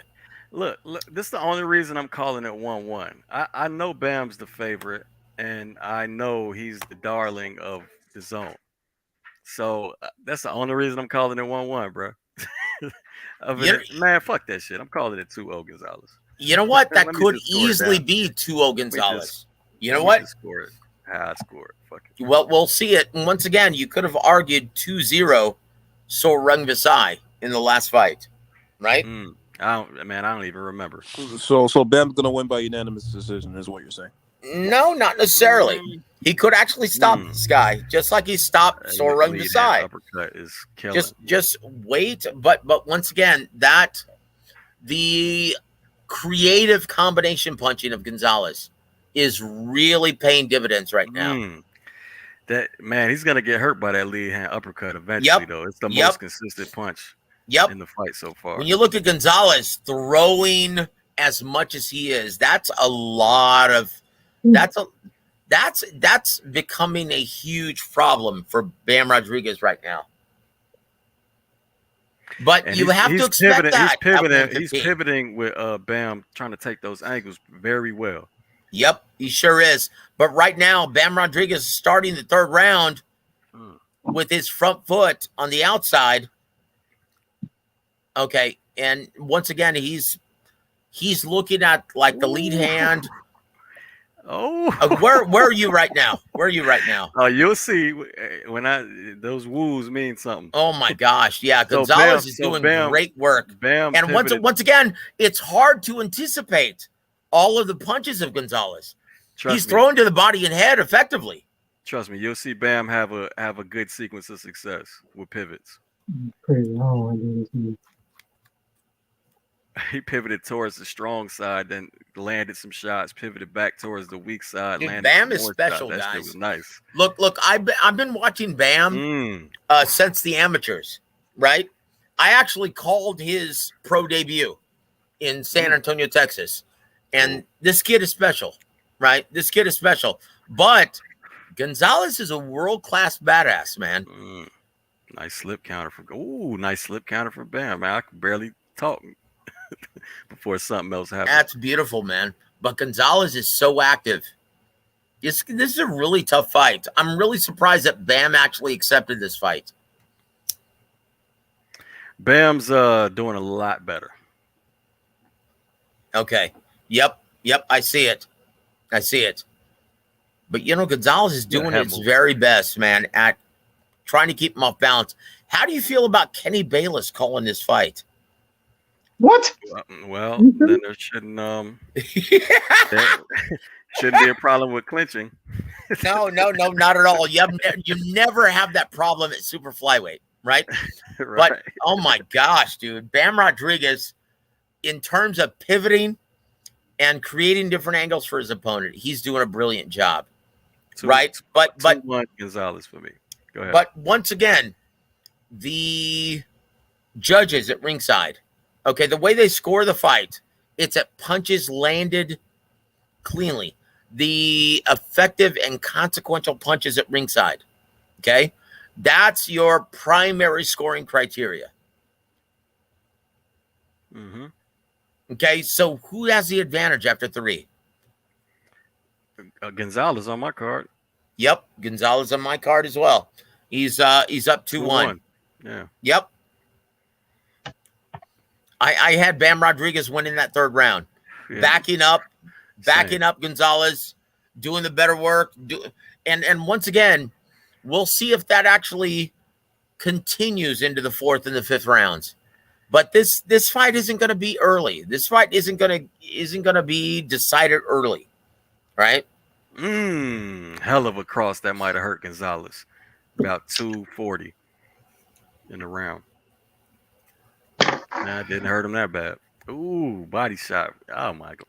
So Bam's doing a lot better with head movement now.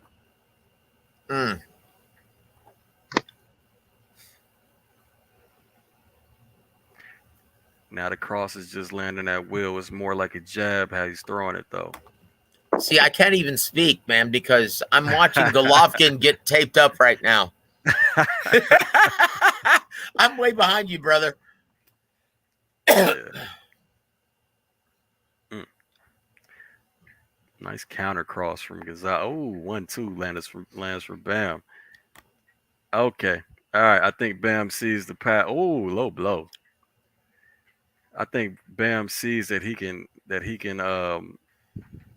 shift to the strong side and be safe and land punches, which is rare. Because when he shifts to the weak side, Gonzalez is doing great pivoting with him. Yep. Tell you what, man, he's still having a hard time dealing with that volume of Gonzalez, but he's landing the straight left convincingly. Yeah, the cross been killing. Good Yep. body work by Gonzalez right now. Yep. I tell you what, this is a great fight, man. Yeah, it is. Dude, way more once again, competitive than I would have expected. The super flyweights always deliver.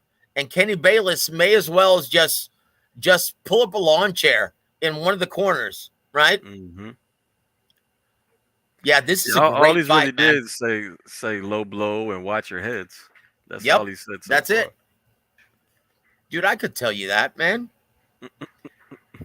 Once again, man, just be in a lawn chair, just be in one of the corners observing Kenny Bayless, and he hates this shit. Kenny Bayless loves to be a part of the show. See? He loves to be a part of this, right? He's always looking for a reason to be part of the fight. And look, this is a huge red flag. When you hear a referee give you a catchphrase before the fight, what I say, you must obey, right? This is something that you have to be weary of. That means the referee wants to be part of the action, right? Yep. Dude, Gonzalez is a badass, man. Yeah. Nah, 2-2 though. I got it even. The round is ended for me. Yep.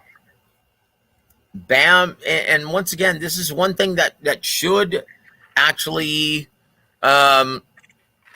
lean into the main event. Whenever you push a fighter back who is used to going forward, right? That's always a huge red flag. Okay, right? so Gonzalez is usually on the front foot. He is. Gotcha. Always. Like he's always used to actually imposing his will, overwhelming his opponent with volume. Right? Yeah. No, I'm glad you said that because I mean, I definitely wasn't understanding the game plan at first because Bam was just getting touched up. I mean, shit. But he wants to push him back. I get it. That's right. And expect the same with Canelo and Golovkin, is what I'm saying. So, unfortunately, what Gonzalez is not doing, what Golovkin is going to be doing because of his amateur experience, he's going to be turning Canelo and circling him, right? Unfortunately, you're not seeing Gonzalez do that because he's not Gennady Golovkin. He doesn't have that same amateur background.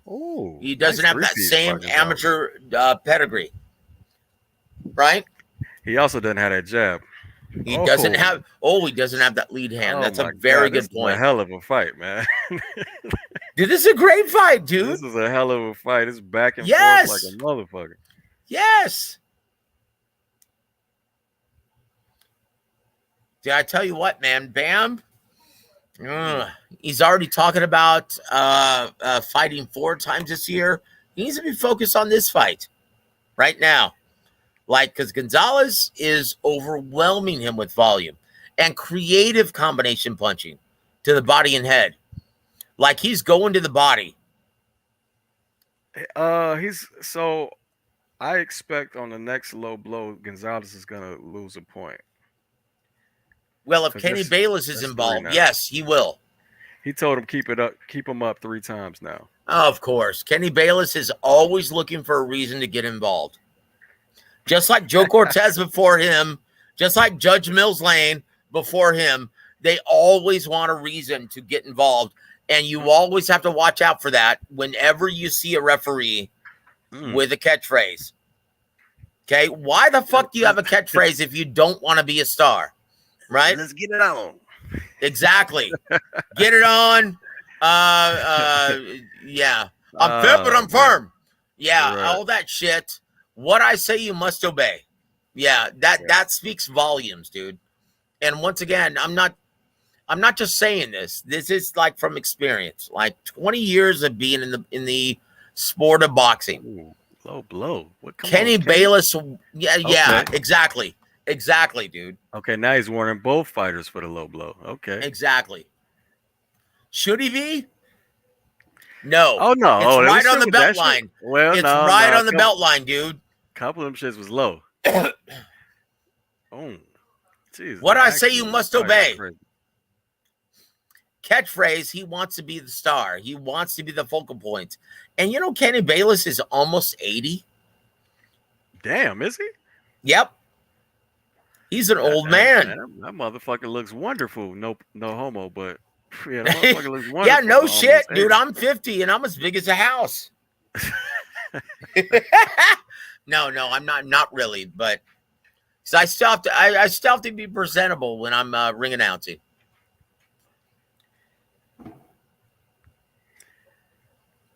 Man, all right. So, But you look 3-2. at Bam. I You thought look at landed Bam. the You look at much Bam cleaner actually shot. applying that pressure, right? There's a reason why he's doing it, and Gonzalez is still trying to push him back, right? This is a great fight, man. Oh, Kenny Bayless, Chingao, dude, come on, man.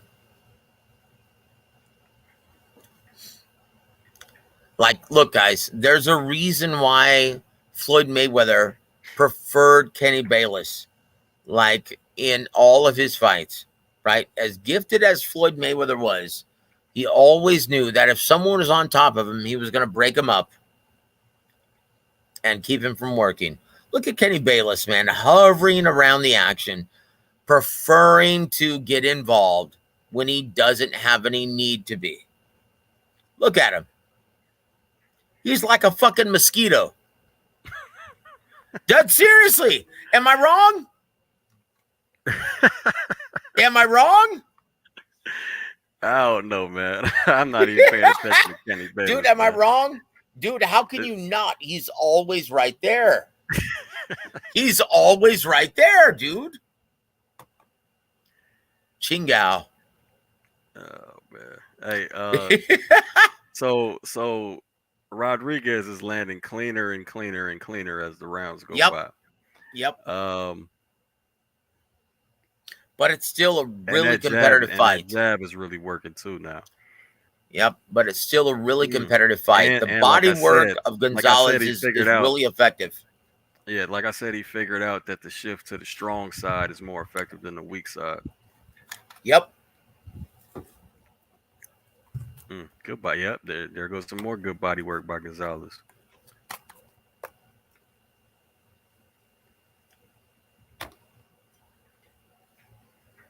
Ooh, that man, his punch is straying. He's having a hard time, man, dealing with the punch output of Gonzalez. But once again, man, it's like when you look at what the judges prefer, right? The consequential punches, right? That's your first scoring criteria. The clean, effective, and consequential. Yeah, that was low.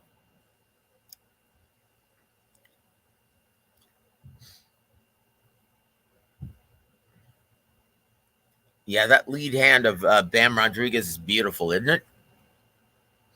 Oh my gosh! And you look at the the angles he's actually showing Gonzalez. Yeah, he's giving him problems right now. Right now in round 6. Kenny, you ain't see that? Gorgeous. Holy shit! Oh, yep. Good lead hand hook by Bam. Yep. Oh, another one. His lead hand is gorgeous in round 6, isn't it? Yeah, it's nice.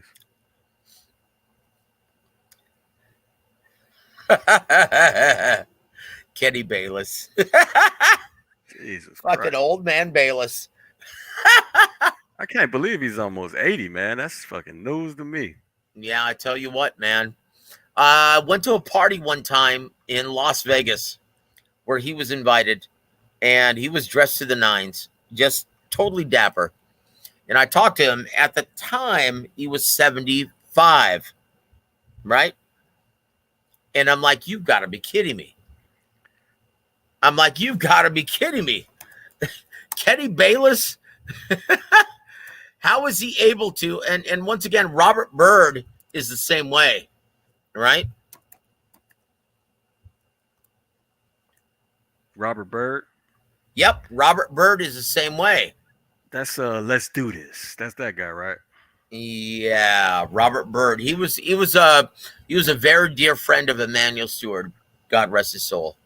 And so I got to meet Robert Byrd and I got to talk to him. And that was a gentleman who was and still is like way beyond his shelf life in terms of boxing.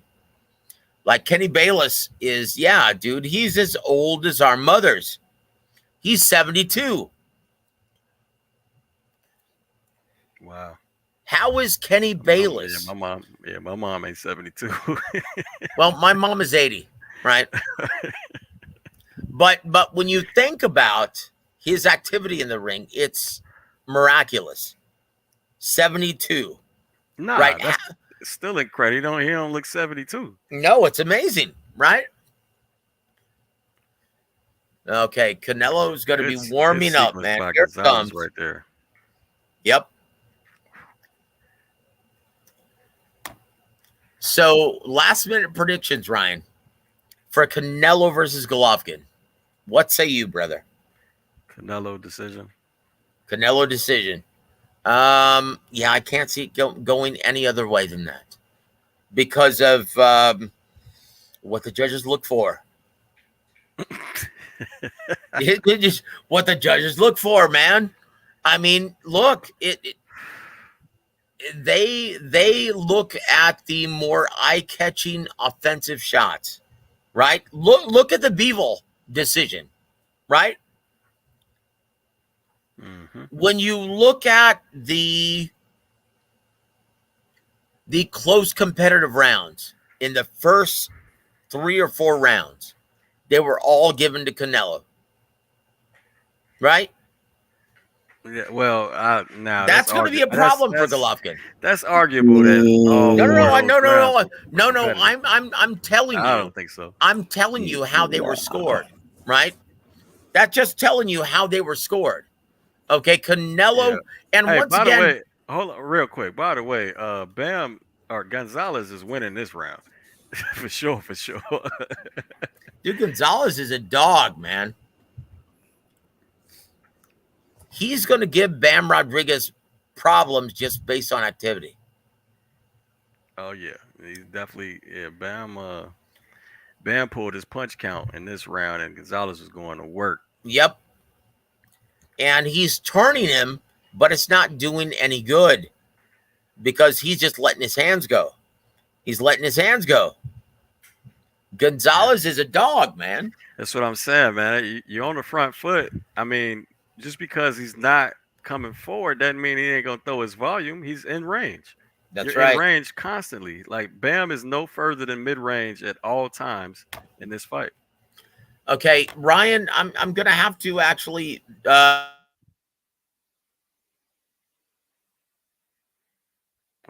cut out, Joseph. Okay, I'm sorry. I'm gonna have to actually plug in my computer, man. I'm on low juice, right? Yeah. Actually, okay, I'll be back in a couple minutes, sir. All right, man.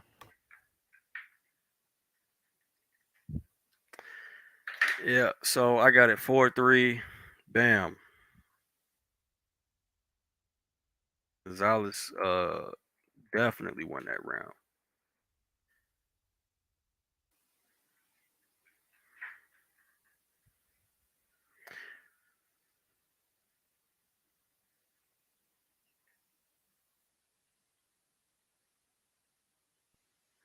Hey, what happened to my panel, bro? Y'all can't let Joseph hog up all the goddamn talk time. Hey, man, like, hey. It's your job.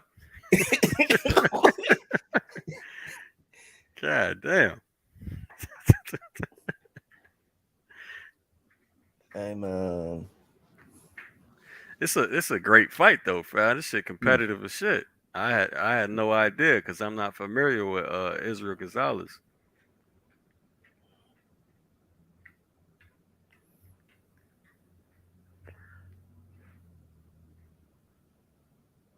Yeah, okay, Bam came out way more aggressive. But yeah, he's got the same successes and the same issues. But I you mean, it's got really the. Oh my bad. go ahead. No, I was about to ask you what you got the score so far. It's 4-3 Bam.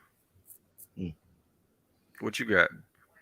I haven't been. I'm kind of like lagging, so I haven't been. I've been watching, but I haven't been, taking score. But for Gonzalez, Bam at the least today. nasty head clash. Let me see what this cut look like.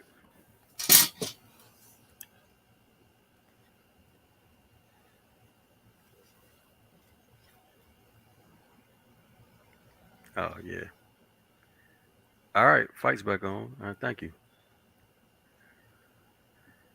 You're round number 8. Round number 8.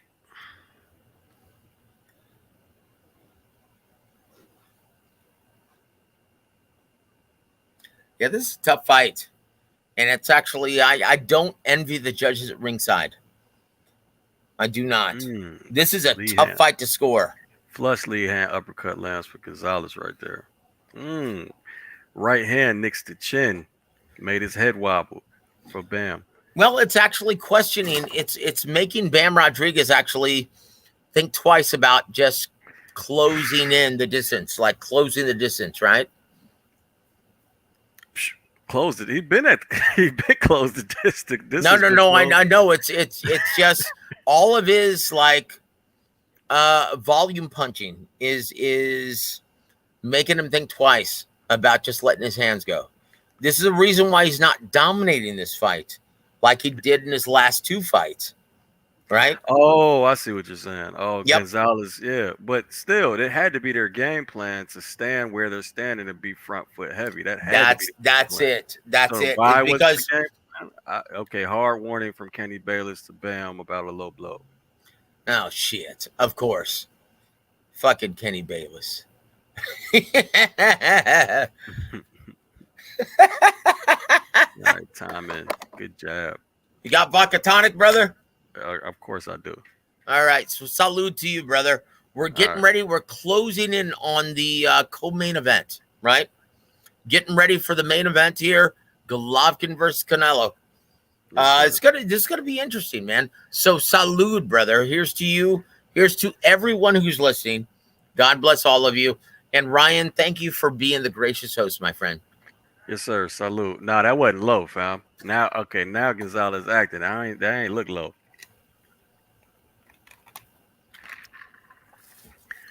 Maybe I saw it wrong because he's really acting like that shit was low, but no, that's a good acting job. Let me see that shit. Oh, he's taking a point from Bam. No, dude. No. You know, that might be a huge, and once again, that is a huge point on my scorecard. So once again, you've got to beware, right? You've got to beware guys like Kenny Bayless. Right? It was at the bottom of the belt line. But let me see it again. It was I guess you could call it low. It's at the bottom of the belt line. So come on, dude. Come on. Dude, that's egregious. I mean, that's not egregious. That's Would you call that? Would you call that? In this call that, Ryan. You know what? So I might call it, but man, to take a point away. That's what I'm saying. In a fight as consequential as this. Come on. Come on, dude. That's a great acting job by Gonzalez. The other problem is Gonzalez is arguably won. He arguably won that round too. That's what I'm saying. Look at Gonzalez getting busted up, right? Look at Gonzalez getting busted up.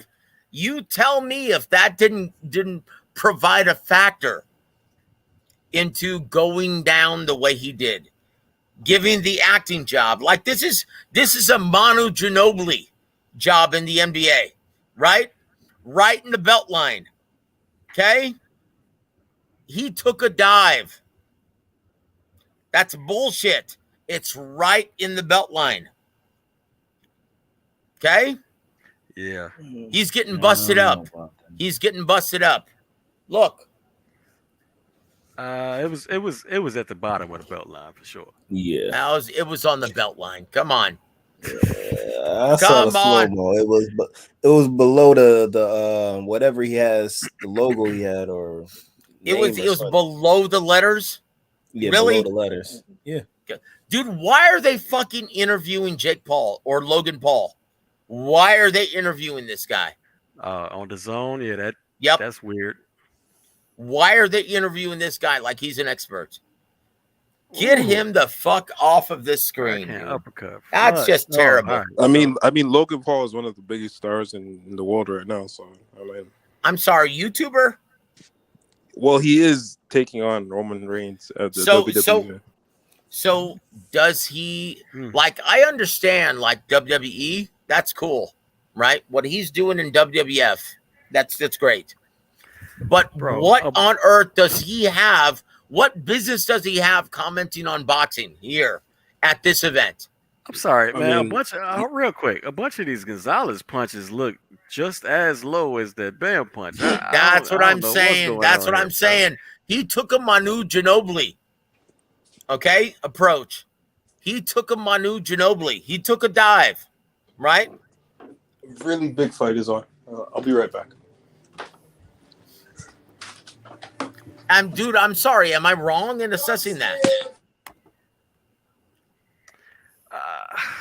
I mean, so where it landed, that's not the nuts, obviously.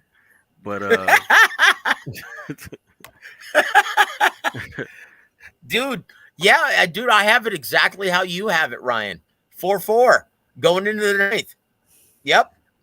Yeah, but mine is 4-4, but Gonzalez is really winning because of the point. Yep, because of the point. That's right. Nice. Just like a knockdown.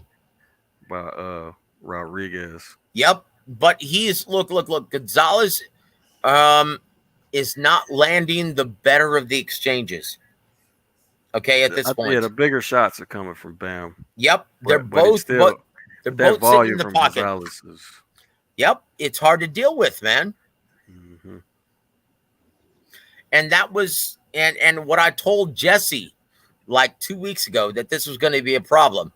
The consistent output of Gonzalez, right? And he's like, "Oh, no problem, man. My son's going to deal with it." And I'm like, "Okay, but we'll see. We'll see on fight night."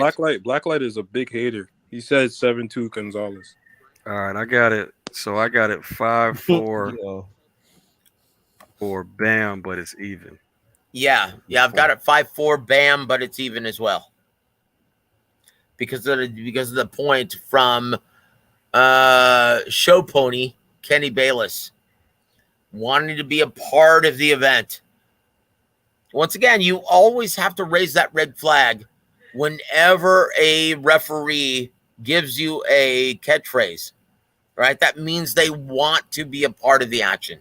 They want to be a star, right? And that, once again, it's consistent with guys before him. Joe Cortez, Judge Mills Lane, they always want to be a bigger part of the action. So there's a reason why Kenny Bayless is in the co-main event, not the main event of the action, right? So you know, and once again, it's like I told a lot of your listeners as well as yourself that you have to take into consideration the other factors, the judges, the referees. You have to look at their tendencies, right? When you're predicting the outcome of a fight. Yeah. Hey guys, I have a question. Who would you say is one of? Give me your top 2 southpaws of all time. Man, Oh shit! Come on, bro. Oh shit! Look, I'm not. Listen, man. I'd rather look at this fight, bro. We do this okay, shit- okay. we do After that the shit fight, can you answer the question? Probably not, but hey, fan, that's too much to think about, man. I mean, you know what? Honestly, Pernell would be number one. Well, Pernell Whitaker and Marvin Hagler are my top two right now. Okay. Well, you gonna give it to a switch hitter? Oh, fucking Marvin Hagler was a southpaw. Come on now. Well, but he was a switch hitter. He was a switch hitter, best switch hitter since. Well, we can argue Terrence Crawford, but he was just as effective. But he always started out southpaw unless he was fighting Sugar Ray Leonard, right? Yeah. Yeah, my timing was bad on that question. This fight is amazing. My bad. So you could say maybe Joe Calzaghe, maybe Sergio Martinez, maybe. I mean, what do you think? I mean, I didn't want to fucking think about this right now. Manny Pacquiao, Manny Pacquiao. Well, are we talking about technically skill? We talking about great because Pacquiao would easily be on there. Okay, Pacquiao, maybe Flash Olorde, another gentleman from the Philippines, right? Hector Camacho, Michael Moore, maybe. Joseph, we'll cover it after the fight, man. All right, we'll talk about that after the fight. Dude, you know better than to throw that shit, man, in front of us. Come on, dude. Dude, we're fucking. Dude, we're diehards, man. Come on, dude. Listen, in round 10, Bam is landing the way cleaner punches, especially that backhand cross. Yep. So I mean, it's 20 seconds left on my TV. Yep. Unless something big happens for Gonzalez, Bam got this round. Yep. So that makes it an even fight, right? No. That puts Bam up by 1 point on my card. Okay. Yeah. He's doing a great job of pivoting in the pocket, not letting Gonzalez be set after he actually throws that offense. You know, and talk about that, Ryan. What's the importance, man, of pivoting around a counterpuncher, right? Wait, say it again. Talk about the importance of that. Pivoting around a counterpuncher, forcing him to reset, right? Well, when you pivot, you automatically get your head off the center line. So, counterpunch is looking for rhythmic patterns or repeated processes, and if you pivot around him, you make him reset his feet, then he won't be ready to counterpunch. Okay, so this is going to make a great discussion going into the main event because I have a lot to say about Canelo versus Golovkin. Canelo is licking his chops. Listen, I'm gonna show you part of the film study that covers that. Dude, I love it. Dude, honestly, your film study is first rate, man. It's beautiful. I love it. That, Joseph.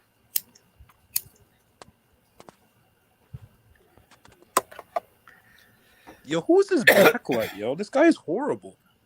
Yeah. Blacklight? Dude, don't worry about it, man.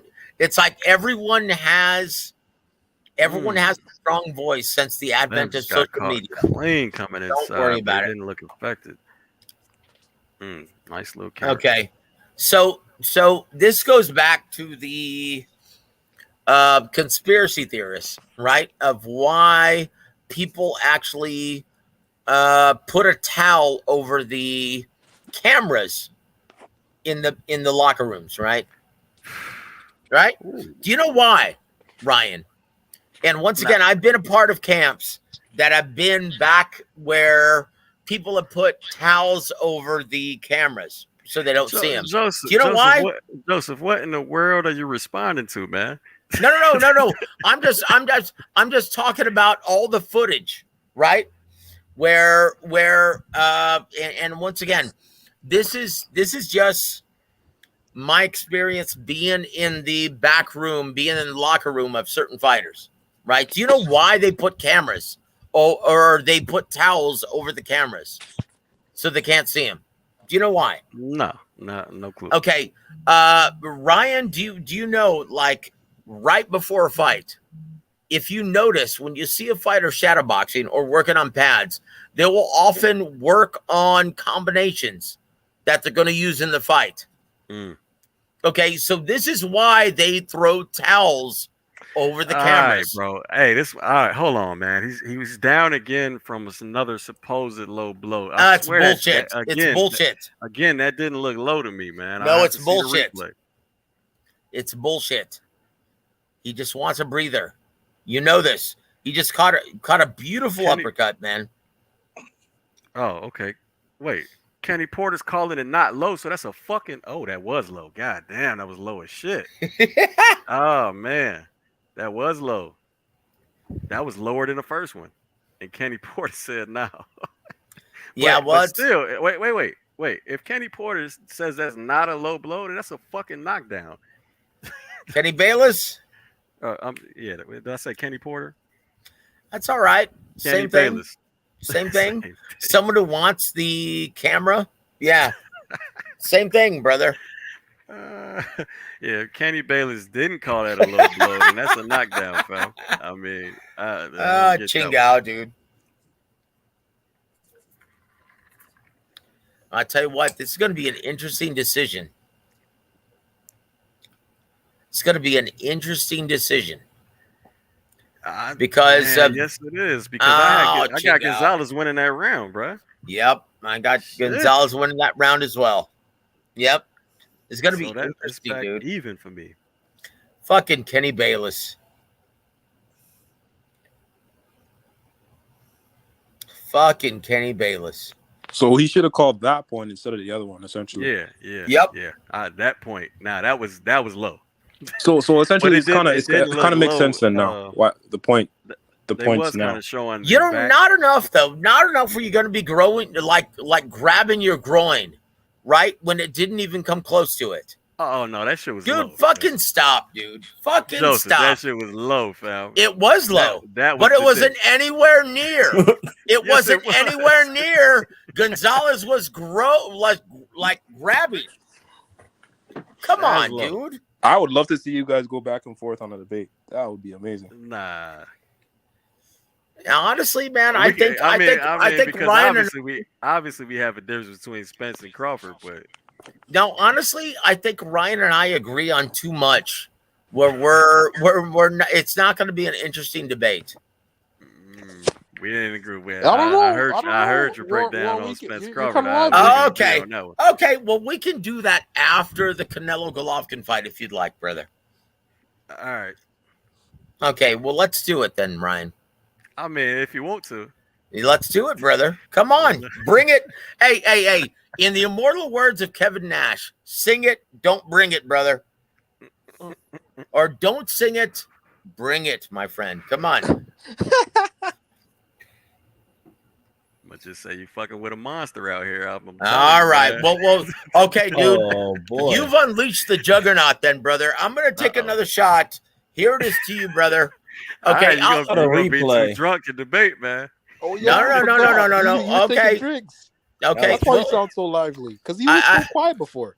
I tell you what, man. I will drink 2 quarts. Oh shit, here comes my brother. All right. Well, I'm gonna have to actually duck out for just a second. Okay. All right. Because my brother is approaching. But I tell you what, afterwards, expect a lively discussion of Terrence Crawford, Errol Spence Jr. post-fight. All right? I'm ready for it. All right, let's do it, man. Ryan, are you down, brother? Oh, man. Bro, come on. I love you, brother. Hey, Ryan, thank you for always providing the platform, man. You do an excellent job, brother. And once again, I am in full agreement with your scorecard. I am right there with you for this Bam Rodriguez-Gonzalez fight. Yeah. So Gonzalez actually looks hurt right now a little bit. So yeah, of course. That's why that's the real reason why he went down. Okay? You already know this. So, dude, I'll meet up with you post-fight, right? Yeah, I got you. God bless you, brother. Thank you, Ryan. All right, peace. But yeah, I saw the replay of it. Yeah, that was right in the man Oh parts. yeah. Oh yeah. He caught the left nut with that. But nah, so I mean, I don't know if it was because of that low blow, but yeah, Gonzalez is not like he's getting destroyed in this round. Yo, Gonzalez is Dude. getting beat up right now. Those combination punches are not working so much right now. His eyes swollen, his nose bleeding. He's just can't catch some punches. Yeah, so on my card, Bam is gonna end up winning this fight by 1 point. Yeah, because of the point that he got deducted, right? Mm-hmm. Okay. I got it 7-5 Bam, but it's really like it's 115, 114 on my card. So like Question for almost 6-5 essentially. That But body bro, shot. What did now look, man, anything that's close, I say either way. Mm-hmm. Like question? I What did can't they be mad rule if it's that either way. What did they rule that that was that ruled a low blow the last shot, or like what did they? See, that's what I was saying, fam. Like, bro, if it's not a low blow, it's a knockdown. Yeah. Is it explained or anything, or am I tripping? You know my TV's on mute. Oh, because I would think that's pretty important in a close fight like this to explain, like, hey, that's I count that as a low blow, or hey, that's a knockdown, because the refs have to make an adjustment, and that could be the difference between losing and winning the fight. Yeah. Well, so if y'all TVs was all on mute, man, ask the chat. What did they say about that? Because mine is not on mute, but I didn't hear them say anything about it. They was just like they acted like nothing happened.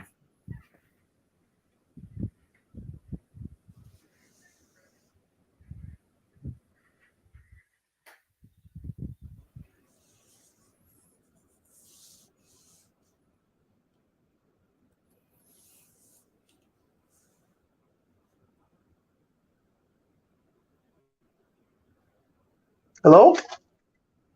We're all still here. Okay. No, I had to run to the store, man. I'm working late night. You know how it is. Get the chinos. I gotta hear these scorecards. Bam Rodriguez is not ready for Shakur, yo. What? He's not ready for Shakur. Fam, he's nowhere near the weight class of Shakur Stevenson. No, I know, but he's talking about. I overheard you guys. I was listening and overheard you guys say he want to fight Shakur. He's what, 150? No. No, I misunderstood. I misunderstood. He was praising Shakur because Shakur. Shakur has praised Bam Rodriguez. Oh, okay.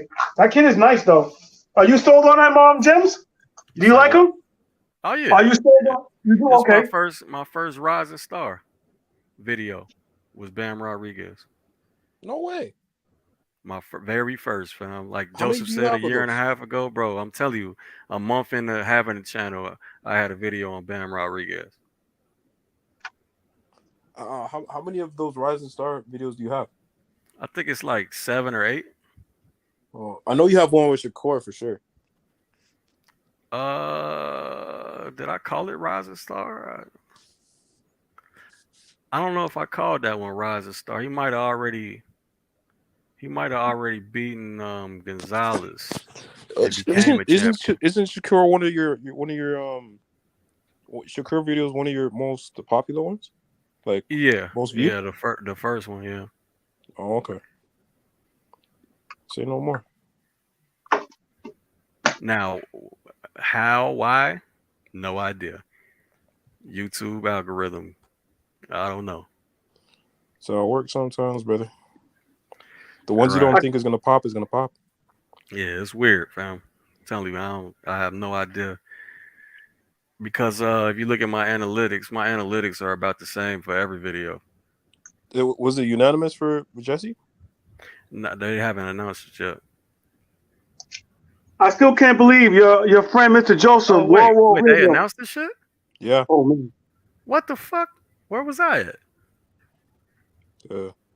I think Yeah, what was the Talking with us. scorecards? What was the scorecards, chat? 118, 109, and one of them. What? Yeah, one of the scorecards. They just. That's I'm ridiculous. listening to it and listening to y'all at the same Oh time. It said one of man, them was bro. 118, 109. That's ridiculous. Oh no. Like I said. So essentially, Bama unanimous decision. Because you called him Oh the darling no. of the zone. He's not losing.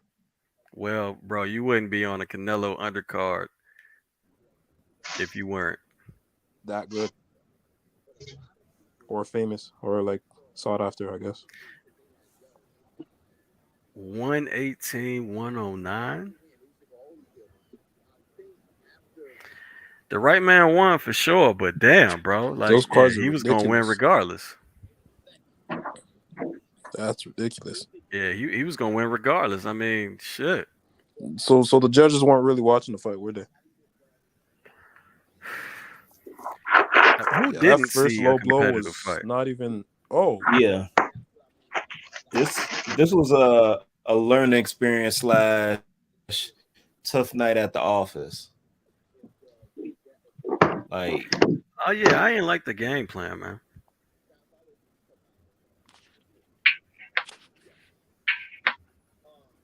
that's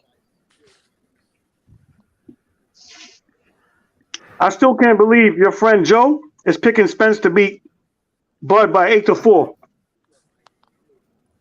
It's an opinion. you have to give Joe a pass. He's off a couple shots. You have to give him a pass. I mean, bro, it's an opinion. I mean, That's true, yo. I can see a path with Spence winning, not the path he described, but I He can said see a path. he said a comfortable unanimous decision, man. What will happen if we have a drag down? Like they both drop each other a few times. That would be beautiful, yo. Oh, That's that'd what be they're thinking is amazing. going to happen. I don't know why. They think it's That'd going to be be. an absolute slugfest, like Marvin Hagler and Tommy Hearns, and I don't see that I mean, that happening. would be very silly, but that would be amazing to watch. Yeah, no, the drop both Would that be game plans and just would that slug. be silly on both parts, Gems? You're saying? You said what? You yes. said that would be silly on both parts of the fighters or one fighter? A slug, just a slugfest, fam. That would just be silly, bro. I mean, well, I'm 1st of going all, Spence doesn't look. So even though Spence likes the inside and he'll work your body and he'll work the head with uppercuts and hooks, fam, he doesn't exchange with you. Yeah, he's the one punching. Yeah, he's just the only one punching. And when you start punching, he'll go into that high guard, he'll back up, he'll reset, and then try to get the position again. Yeah, it's usually when they shell up. That's when he starts going to crazy. So I think, yeah. So for both of them just to be rock'em sock'em robots, then hell yeah, that'd be silly as shit. It'd be Who do entertaining. you think would? I think that would favor Spence. I think Spence would win that. Bro, ain't no test 50-50, fam. Ain't no telling on it. Ain't no telling, fam. I mean, anybody, Yeah, because Terrence while can you're catch him with something punching, crazy. if you're punching with your opponent, you can get cracked. Your opponent get cracked, like in between the punches. So it is what it is. Chef Never know. Chris, what up, man? Yo, what's good, bro? Chilling, man. Chilling. I just woke up from a nap. That could be crazy. Oh, shit, I wish. Yo, Gems, where did Simba go? Where did you go to? Where the what? Simba, young Africa. I don't. He must have dropped out. Oh man, he was I supposed to see his get cooked, messages man. in That's the not right. private chat. No, he ain't leave no message in the private chat. So, Oh, he's ducking that smoke. He's gonna go to Mac Mob, and I'm gonna smoke him again. Stop stalking that kid, man. Yo, Stole him out, Debo. Debo. Man, I was sad when he died. That guy was actually really, really huge. Like, it was scary. What the hell?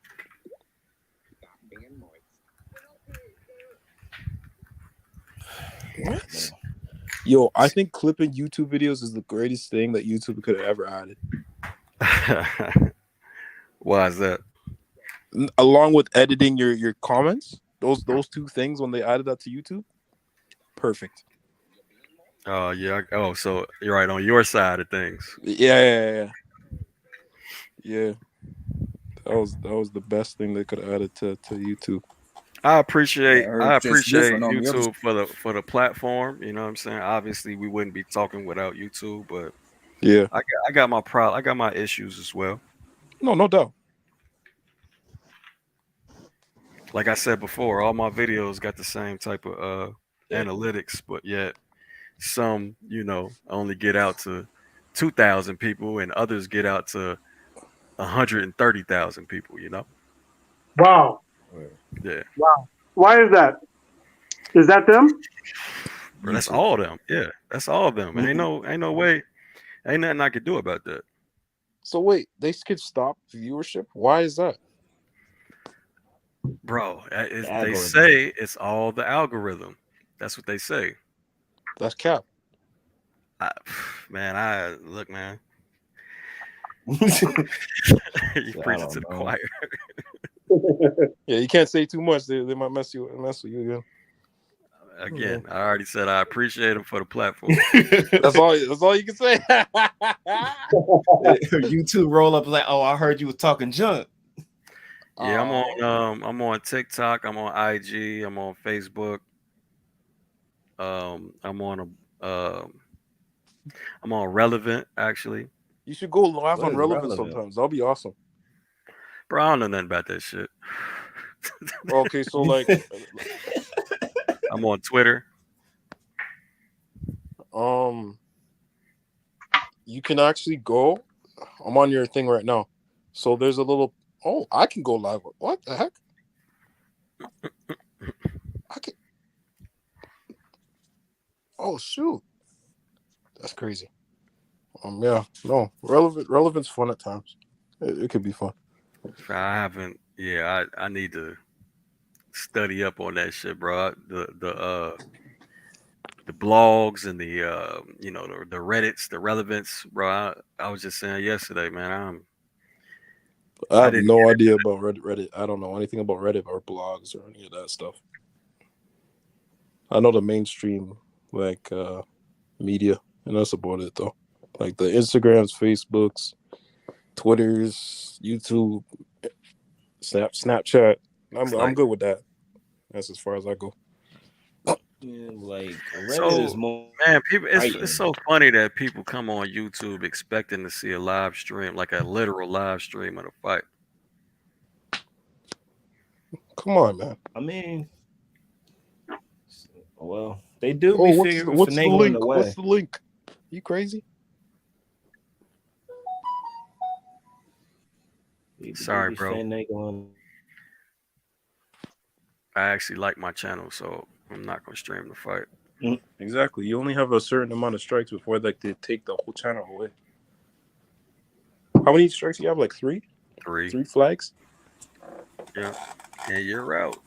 It's not like they won't post a fight necessarily an hour after it's done, anyways. Facts. So when did StreamYard become a thing? And how did they connect with YouTube? How is that even? You think I know the history of that shit? Oh, I thought you would know a little something. Nah, fam. I'm not even supposed to be doing this, man. I thought I was just gonna do all straight up videos. I never thought I was gonna be live streaming. Oh shit! Who came to you with that idea? You just randomly It's just subscribers that was just pretty much egging me on. They wanted to talk to you one-on-one and stuff. Yeah. Oh, I'd be so interested to hear your thoughts on fight night during a fight. You know what I mean? So I finally gave in. Oh, one question, James. Who'd you have between Michaela Mayer and Alicia Baumgartner? At 50-50. But that's your favorite slogan, man. 50-50. Nah, look, bro, I can't look. So I lean Mayer, but I wouldn't, it wouldn't surprise me at all if Baumgartner was able to land a shot that gets her out of there. Yeah. Because that right hand she landed on Harper was ridiculous. Right. And so I had a little quick take film study on it. So, and I showed that Michaela Mayer always closes distance with this fucking plotting step jab. Yep. And it's perfect for a right hand. Yep. So, I thought she was gonna get caught coming in. She doesn't. She just puts her guard up and starts slugging with you, and then she's just big enough to outslug everybody in the division because she's really a 150 pounder, but she just cuts weight down to 130 pounds to have the advantage, both reach and height. She looks like she's tall too. well, I don't know how to pronounce the first name, but yeah, TikTok does have a dope ass algorithm, bro. You put some shit on TikTok, and like the It next blows up day, with no problem. fam. The next day, I'll be having 2,500 views or some shit on certain videos, man. That's why they don't pay the TikTokers a lot of money. Right. That's the only downside. Dieter, I'm already on it, bro. I actually do have a second channel. It's called Boxing Gems Film Study. Oh, really? Yeah. Oh, I've been had a backup channel. No, that's ridiculous. How am I not subscribed? I feel horrible now. That's crazy.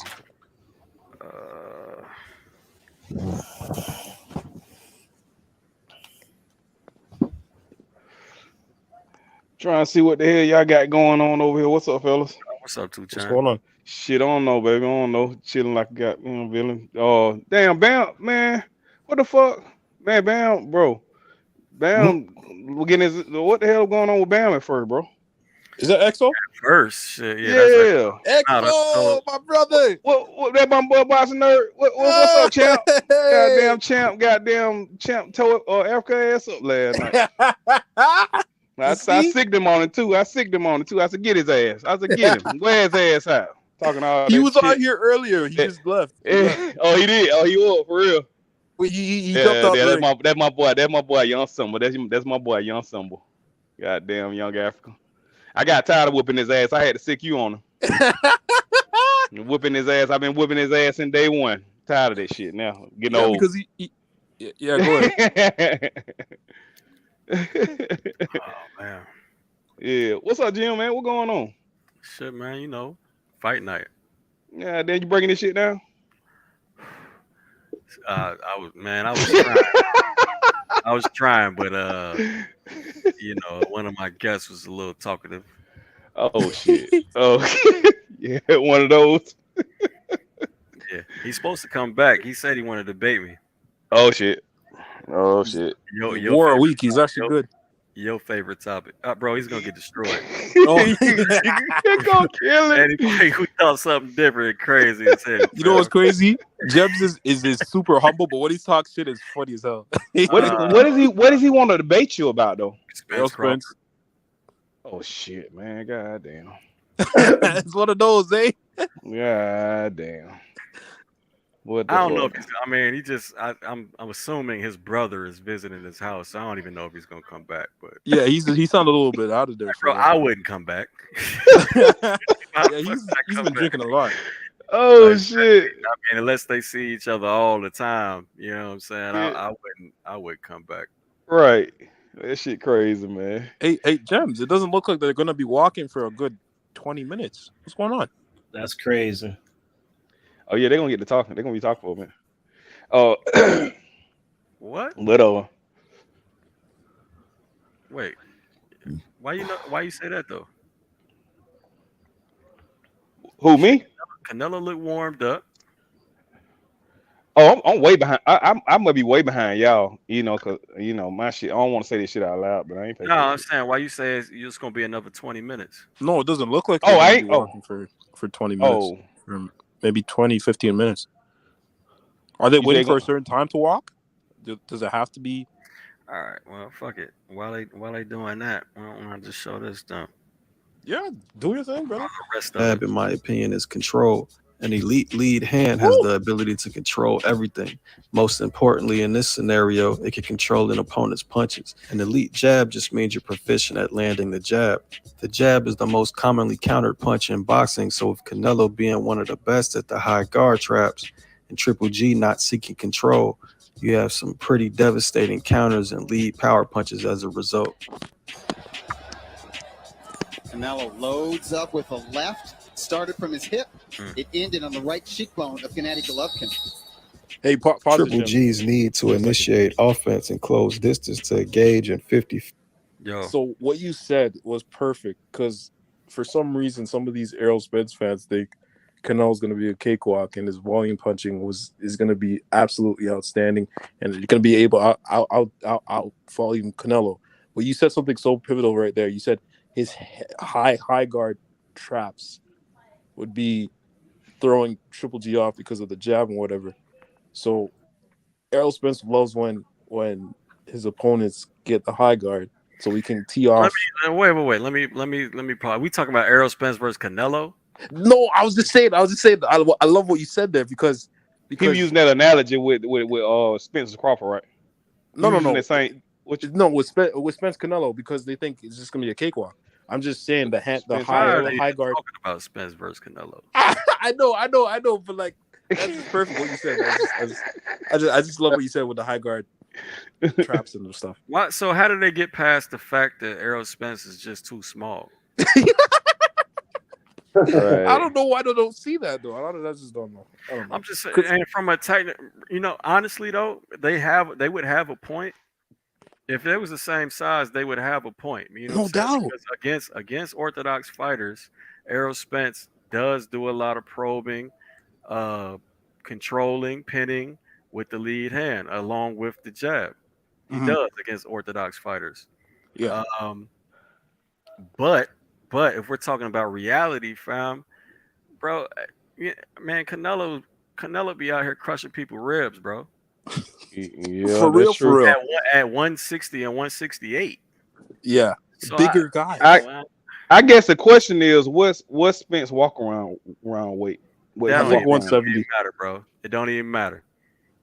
It don't even matter because when he gets hit, so even if he spars dudes that's 160, 168, he's sparring them with 14 to 16 ounce gloves with headgear and all that shit. What happens when Canelo Alvarez lands with them 10-ounce gloves?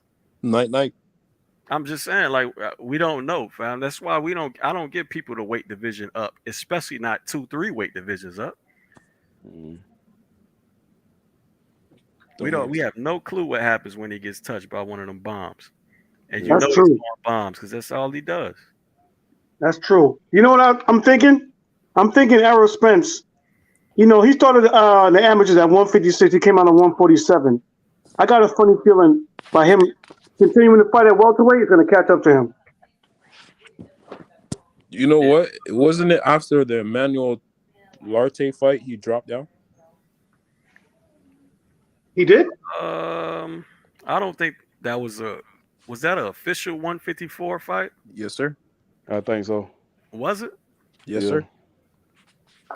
That's funny. I mean, he handled Larte pretty, easily. I mean, the end of the 7th round was pretty heavy. And then he clinched most of the 8th, if we're going to be. Errol Spence. I watched the whole fight. Yeah, I got you, but bro, how many rounds did Larte win? Yeah, he didn't win anything, really. Right. So that's what I'm saying. Like, he handled himself pretty well in that fight, but who the fuck is Emmanuel Larte? You know what I mean? He's gone 1-4 in his last 4 fights. He still fights? Well, he has been inactive since 2015, so I don't think so. Oh, I got you. Yeah, man. It is what I mean. He was definitely not even contender level. So he wasn't that good. But that goes into my Errol Spence versus Terrence Crawford argument. That check right hook is the one that caught Errol Spence. He gave him a nice left hook to the body that missed, but it was only a ploy to land the right hook to the head. So, and he was punching with him too. So you just never know. There's so many ways that big fight can go down. But they're singing the anthem for Triple G right now. Triple G's country. Yeah, you're a little behind. Man, I'm so fucking far behind y'all. It ain't even funny, bro. I don't even want to tell y'all where I'm at. This shit is just crazy. Well, y'all talking about other shit. I'm like, Looking D, at a Latin American woman dressed in an angel suit. yeah. Ah, fuck. They're I'm not gonna. What? They're not gonna sing the American anthem, are they? No, I don't think so. No. That wouldn't make sense. I mean, they're in America, so that's only the reason I thought they would. Usually, sometimes they respect the shit like that, but I doubt it. I swear, I got a feeling that I'm not going to be able to sleep tonight. Why? I know it. I know exactly what he's saying.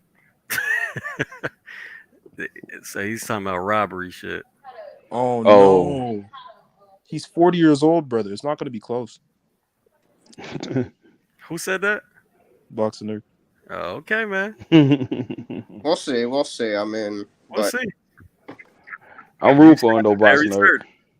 Well, if he had problems with Murata, that's what I'm saying. He's gonna have problems with Canelo tonight. I'm picking style. Murata was just kind of charging forward on combinations. Canelo doesn't. He's a pure counterpuncher. And Golovkin was pacing him up pretty much after the third round. Oh, so it looked like Murata was gonna stop him a few times. Triple G can't take body shots. Golovkin, man. Not like he used to. He hurt him a couple of times to the body, but it wasn't like he was close to stopping him. It's a big difference. Oh, like Duranchenko, right? Duranchenko. When he fought Duranchenko. Ali.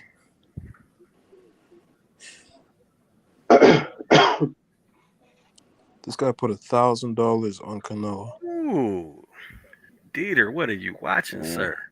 Are you crazy? That's what he is, bro. That's basically. Cannelo's not a pure counterpuncher. Are you yo? Some of your subscribers are absolutely mad. I'll be trying to teach, bro. Like Blacklight didn't know what he was watching with the previous fight, and then Dieter is just being a complete idiot. Hey, man. No They're disrespect. trolling like low key sometimes. All right. Well, he's very uneducated. 3 fucking national anthems. Boxing wise, boxing nerd, goddamn. You call because they don't know boxing. Yeah, sometimes. My bad. I'm used to the Matt Mob and E-Thriller. Yeah, I got you. So it's like Michael B. Jordan promoting the next Creed fight or something. That's coming out March in the 3rd, ring? sir. Nah, so I think Canelo's in the fight or in a movie. So yeah, he's in the movie. Oh, well. How come a trailer hasn't come out yet? It's coming out March 3rd. That's not too far away. That's pretty far. Yeah, that's 6 months. That's. I mean, yeah, we're in September. That's kind of like. See, this is gonna be a fun panel. November, December. January. Man, I'm so mad because I'm so fucking far behind y'all. It is not even funny, bro. Like this shit is crazy, man. Like, right, bro, who I got up here, man? All right, I guess we can't. Fucking us. I ain't got no blow for blow guy. Hell no. We ain't finna Hey man, Joey fired. Man. Joey, yeah. I finna ask what Joey. Yeah, that's why I finna ask what Joey is. Shit. Yeah, that's what we were talking about. He got a couple drinks in him. No. That's Joseph. I'm talking about Joey. I'm talking about Joey, the other, the our usual play for play guy. Oh yeah. You met you talking about? Okay. Yeah. I'll be right back. Joey silently quitting.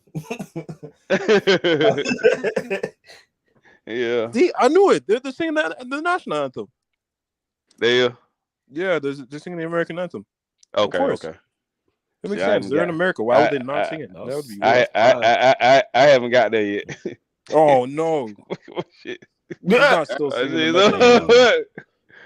Yeah, man. Shit so he just finished on mine. Is there any way you could access like a separate stream, like a stream 2 or a stream 3? You said who? I don't know if we're allowed to talk about it up here. Yeah, like a stream 1 or stream what?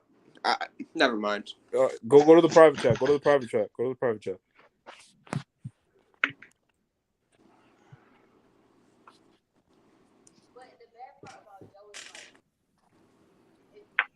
Oh yeah, Golovkin walking out.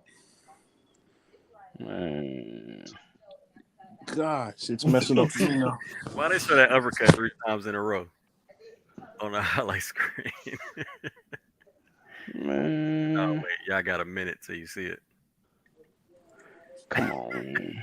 Look at this shit, man. What the fuck, man? So come on. So Gems, what do you think of Malik Scott as a trainer? I don't know. Who else does he train? I mean, he was with Lawrence. He's he keeps a close eye on Barry, by the way, James. So a lot of what he teaches. We know that. Yeah. He seems very gym. knowledgeable. I mean, when he talks about every time he talks boxing, I definitely know what he's talking about. It seems very knowledgeable, but I don't know, man. Yeah. Yeah, because he comes from the school of boxing from Crunk Gym. He was like the last of that generation of like where Emmanuel Stewart was like around and stuff. Like, actively training fighters. Well, that makes sense because Emmanuel Stewart, man, that motherfucker. I don't know, man. That might be the highest boxing IQ I ever heard. Yeah. Man, think so? Emmanuel Stewart. Yeah, no, I heard you. I heard you. You know, Eddie so Punch, Gems, Eddie Punch. I have a quick question. All them old school coaches. Go ahead.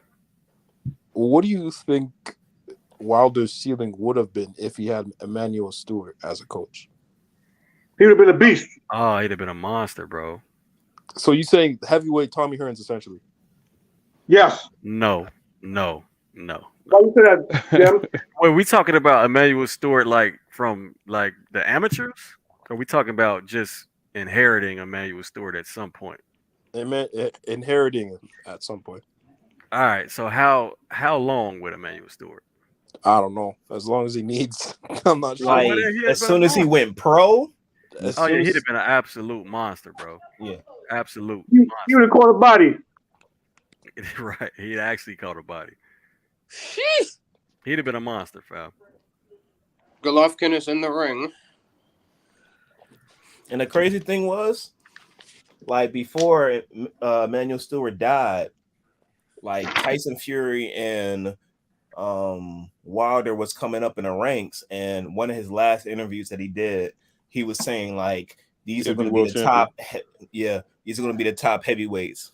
Yeah, he called it. Well, he knows what he sees, man.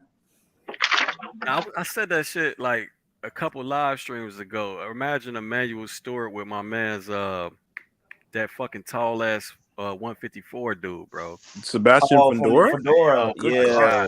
Man, it'd have been lights out for everybody. Yeah, but Emmanuel Stewart teaches you distance and range. Pandora's more of an inside fighter. But he wouldn't have been an inside fighter. So they're saying like from the amateurs, you got Emmanuel Stewart as your trainer. Yeah, that would not be his style. It'd have been ridiculous. It wouldn't be fair at 154. It wouldn't be fair. It wouldn't be fair for anybody. Like, dude, 6'6". Come on, man. Like that's some video game. He's Deontay Wilder's height. And he's at 154. I thought Wilder was like 6'8". Yeah, no, he's 6'7". 2 inches taller. 2 inches taller. Wilder's a small forward. Wilder's like a small forward in NBA. Yeah, he literally is a small forward. I'll put this shit on mute so I can hear I this. don't know if he has the weight to be that, to be fair. He's Or like like 1 inch shorter than wide LeBron. I'm gonna turn this shit back down. What's crazy is people thought he was LeBron. They were confusing the two. Apparently they look alike. So You thought who was LeBron? Wilder and LeBron. You think Wilder and LeBron look alike? Not me. Other people did. Nah, I can't even see that. They have two different body types. He looked more like KD than anything. No, like from the face, not like from. Oh, okay. A little bit. I don't see it at all. Yeah. That sounds like some all black people looking like type. I was just about to say that. Oh, like never not. Oh man. Yeah, I was Are watching you him Ice Cube? hit the bag, and I saw his legs, and I was so sad. I was just like, "Why are your legs so skinny, bro?" Man. And how does he generate that power with those toothpick legs? Torque.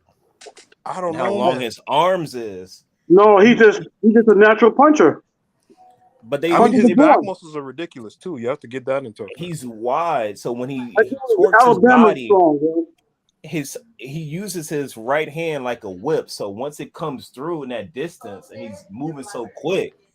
Did anybody ever see when he fought Arthur Spilka? Oh Oh Lord, yeah, I thought he died.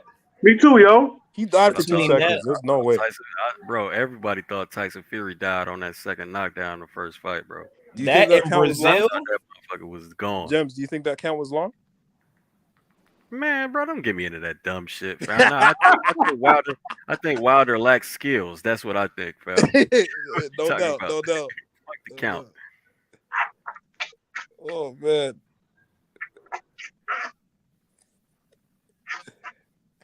You should have a guideline in on your YouTube. Don't ask me no dumb conspiracy theories. Nah, yeah, bro. I try to stick to what the channel is about, man. That's why, why I appreciate Joseph for sure. You know what I'm saying? Coming through. The business side, man, I don't really care about that shit. Yeah. Oh, Exo, you missed it, man. Joe was breaking it down so beautifully on what the actual the purse splits and everything was, and what Terrence was originally asking for. Hey, chill out, boxing there. We Oh, gonna see, my bad. No. I'm just saying we gonna see, fam. No, I don't take nobody word as the gospel. I Oh, don't care really? if I don't know him, bro. We gonna see. Oh, shit. That's why I was saying we'll see what the truth is. Cause you know BMAC E Thriller would love to hear that. Bro, we'll see what the truth is when the truth comes out, bro. But you gotta have receipts though. You just gotta have receipts though. So that's Yeah. Dieter Okay. was good, bro. Hold on. Dieter was good. Hey James. So I want to start. I'll get this TV off. Let's see. All right. I just want to say I appreciate the channel and everything. Yeah. After that, address this comment right Of here. course. Yeah. All right. So I just want to. He's a counterpuncher. I'm gonna leave with that. I know that's true. But I watched the Canelo GGG 2. And he's like engaging with these like leaping left hooks and these probing jabs. Like, how is that? I guess my question is like, what makes a pure counterpuncher versus like somebody with more of a well-rounded game?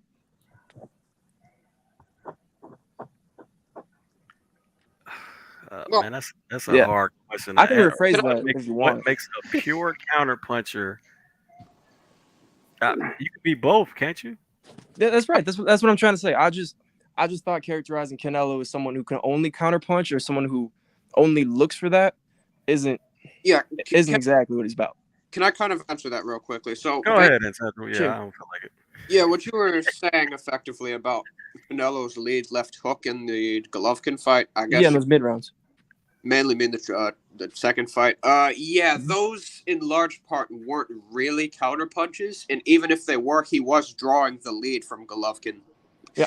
And even if Golovkin wasn't forcing like a shot, like a scoring shot, he was drawing Golovkin to his front foot, his mechanics, because he would pull down the left hand to try to bring Golovkin's hand to his body, or he would throw that left hook when Golovkin would try to pull. No, when Golovkin would try to shift into the right hand. That's not what I was seeing. That as a counterpunch.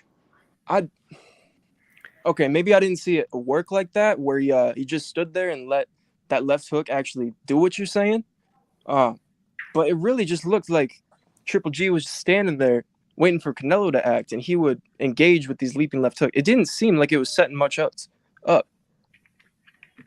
You're saying that it's pulling the left hand down, it's making him shift toward his right side? Is that what you're saying? Yes. Okay. All right. And that's not counterpunching, right? Let me get to Desert Rose before this fight starts. Desert Rose was good. Desert Rose, what's good? Yeah, what's good, guys? Chilling, man. What's good? Thank you for the stream, for sharing the link, man. Yep. Appreciate it. Yep. Oh, okay. You just wanted to chill and watch the fight. I got you. Yeah, thanks, man. Yep. All right. Yeah, go ahead. Yeah, You got about, basically what I'm I got trying. about 5 minutes. All right, I won't use that time. I'm just trying to say, like, I'm not trying to troll or anything. I was just trying to provide a little bit more context about Canelo. All right. So, but let me get this straight, fam. You watching Canelo Triple G 2? Yeah. And you're saying what you I'm saying Canelo's not a counterpuncher for one fight? no, not that he's not a counterpuncher, but that he has other aspects of his game which he utilizes a lot in that fight. I'm like to say that he's pure. That's what I'm getting hung up on. Is this like this notion that he can only counterpunch? So in your definition, what is a pure counterpuncher? I mean, That's because what I'm trying to figure it out. I'm trying really only a counterpuncher. Yeah. So someone who's a counterpuncher to me is that I guess they don't engage as much. They don't pressure with that jab just to hit the jab. You know, that's what I'm struggling with. I don't know what makes someone a pure counterpuncher. Hey, Gems, I'm gonna drop off so I can watch this. I'm gonna talk to you. Basically, what Gems means by a pure counterpuncher, or at least I'm assuming, is the fact that Canelo's game is literally built around setting up and drawing opponents in for counterpunches. Hence, what he mentioned in terms of the high guard traps. Okay. Yeah. His 100%. body mechanics, the way he shifts, and oftentimes the way he throws his jab, period, as a scoring shot, is to draw opponents in for counterpunches. His wide stance is based literally around shifting between the feet in order to get power into his counterpunches. And there's a reason he only throws within the neighborhood of about 350 to 400 punches per fight. Absolutely. I see. Okay. All right, then I was just confused about what counterpunching is. Around more often, bro. Thank you. All right, let's get it, man. Fight starting anyways, though. Let's get it.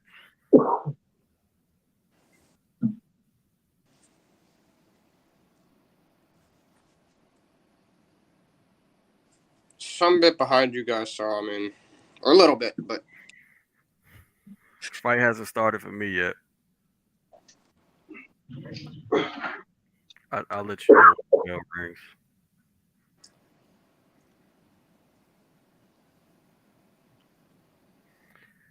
And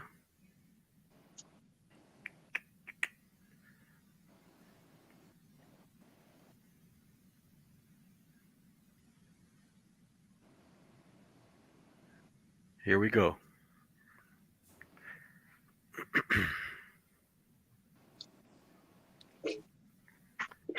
Absolutely nothing's happened. Okay. Triple G, that was the first jab. Nice jab lands from Triple G already. Canelo partially blocked jab. well, count that as a scoring shot anyways for the judges. All right.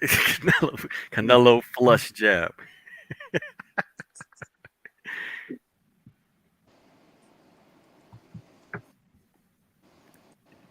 Triple G trying to split the guard with a jab. Decent little lead hand hook by Canelo. Triple G's leaning over his back leg. He caught him.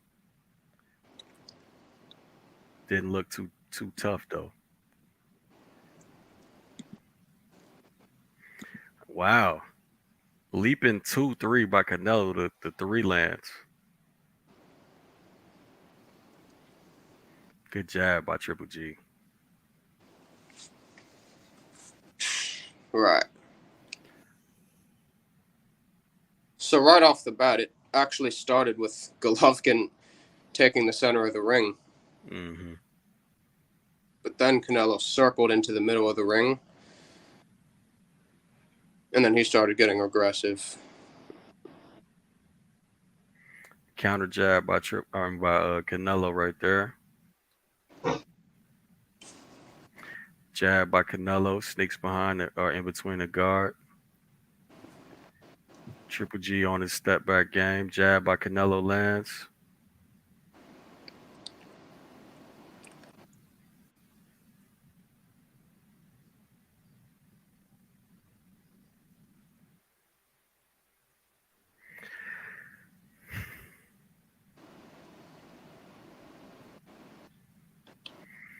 Canelo tight with the head movement, man.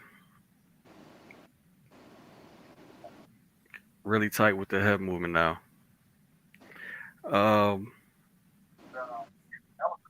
But he didn't do shit with it. I mean, he didn't throw no punches off of it. But Triple G did miss all those shots. Doing a little bit better catching the jab too. Yeah, he is. That's what I said. He's improved defensively against the jab. Somebody got to turn the TV down.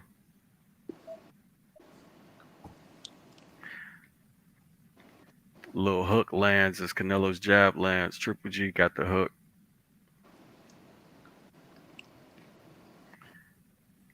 Jab lands for Canelo. Jab lands for Triple G. I get that round to Canelo.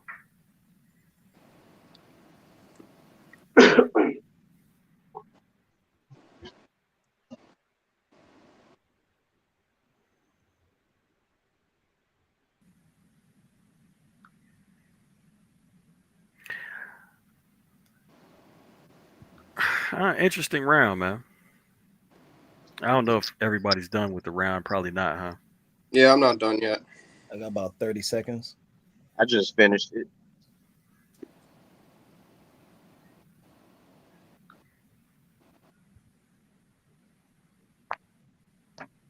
I don't think Canelo's really landing a lot of shots, but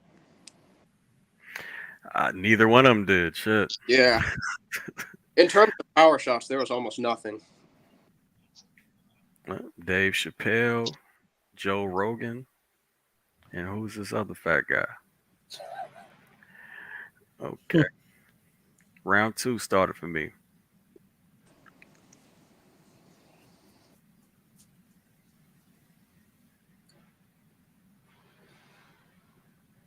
Nice jab from Canelo. Leaping lead hand hook lands for Canelo. Golovkin splits the guard with a jab. Lead hand hook lands for Golovkin. So I tell you what Canelo's not doing, fam. He's not plotting with that front foot, with that slow ass maneuver he always does. He's got a lot more head movement in this fight. Good fucking jab as Canelo steps in by Triple G.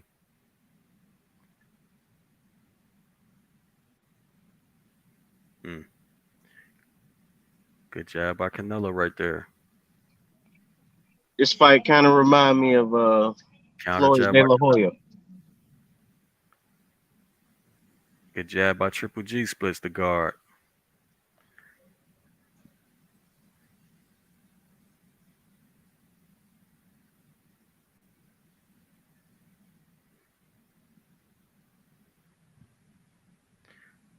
They exchanged jabs right there. Canelo got the best jab in though. Good jab by Triple G.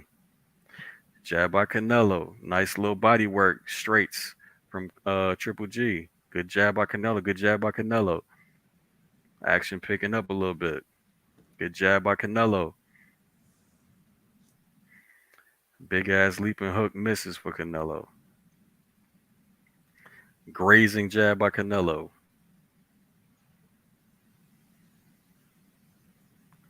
Counter jab lands sort of for Canelo. Lead hand hook lands for Triple G. Pretty nice punch. Backhand hook. Man, I'm not doing this shit, bro. Fuck, man.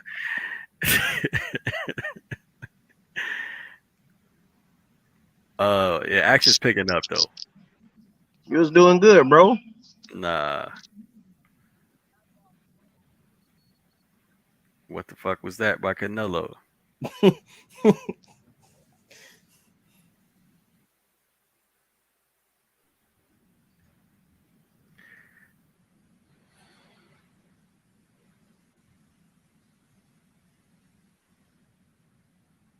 Nice counter jab by Canelo, man.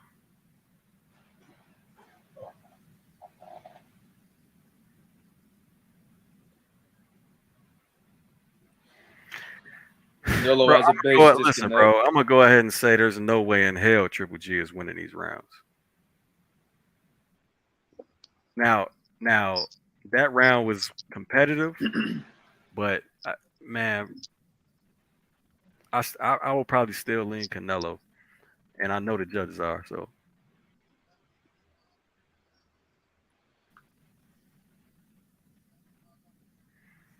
Well, Everybody, Golovkin's going to have a hard time trying to look for his shots in a constant 50-50. yeah. He just needs to go ahead and check his spacing and take 5, take a walk, and force Canelo to move forward, and then see if he can take the lead from there. Mm-hmm. The way it's starting so far, it kind of reminds me of when Floyd fought De La Hoya in the first 3 rounds.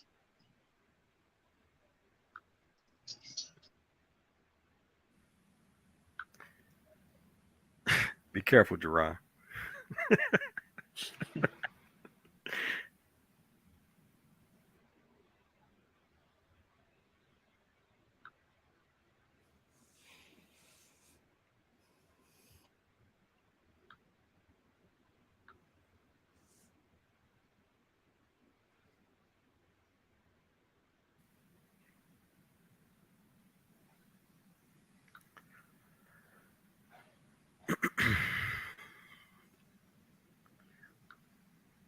Triple G just landed 2 jabs in a row. Fam, I don't. Yeah. So Canelo's a lot. Canelo's. I don't. So Triple G. Yeah, I don't think his distance is right, and Canelo's taking every advantage of it. He's able to land his power shots more often than Triple G from this distance. I thought Triple G's jab would be, a big part of it was what I was talking about. Canelo's not doing his usual shit with that plied front foot step, and so Triple G doesn't really have as much of a target as he used to. That lead cross from Triple G hasn't landed once.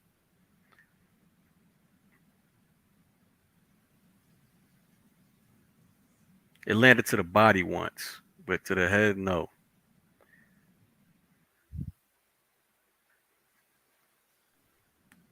Is that a welt on Triple G's? Ooh, nice swivel jab lands for Canelo. Triple G backing out in a straight line.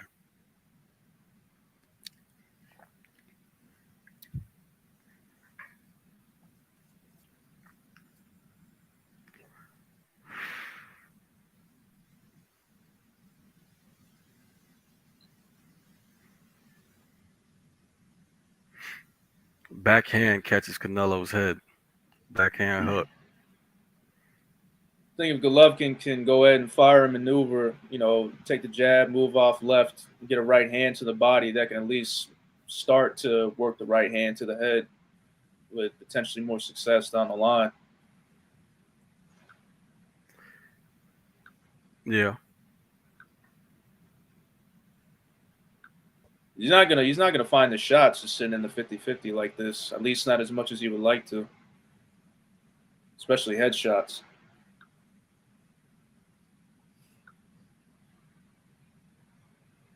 Bro, something no, is this stance different to y'all?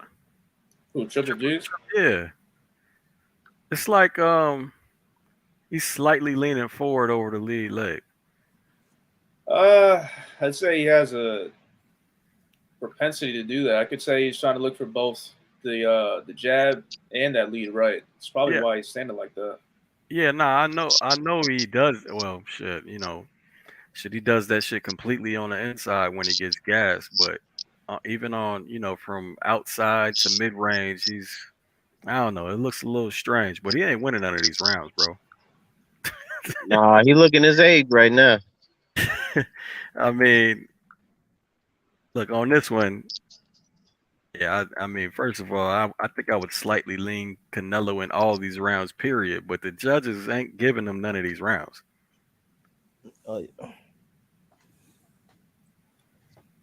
Swivel jab, jab to the body.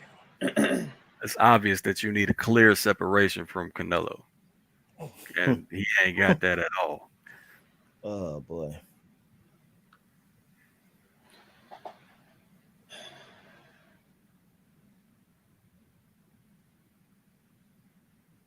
He's got that probing right, but he's not, going to the body with the left hook or, I mean,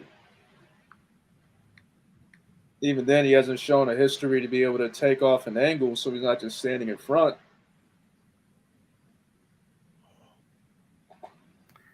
They need to teach this motherfucker a stab jab. Something. Only time he went to the body with straights, it worked.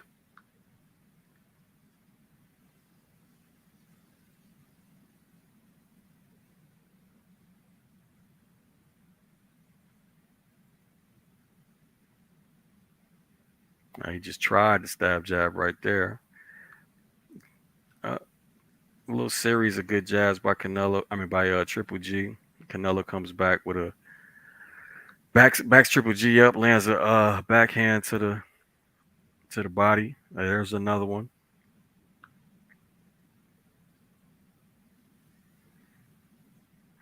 That shit hit glove, but it looked like it landed. Turned Triple G's head. Good ass jab by Triple G. They kind of exchanged jabs.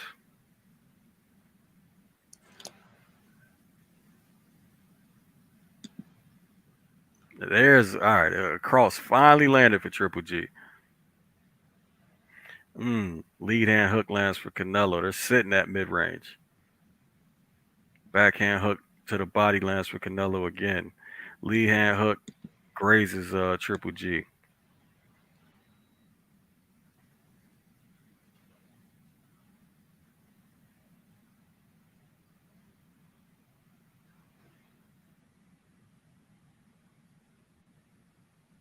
Cross step from Canelo. Yeah, big ass pause in action too.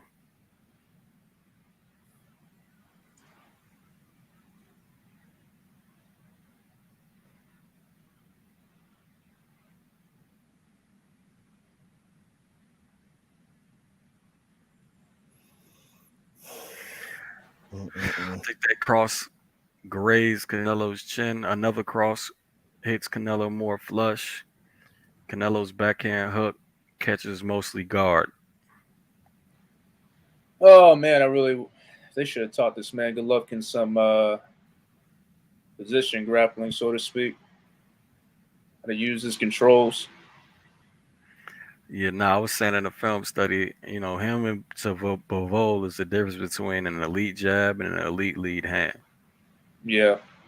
But actually, I like Golovkin in that round. That was the first round for me. Well, Judge still got it 4-0 Canelo though. 9 times out of 10.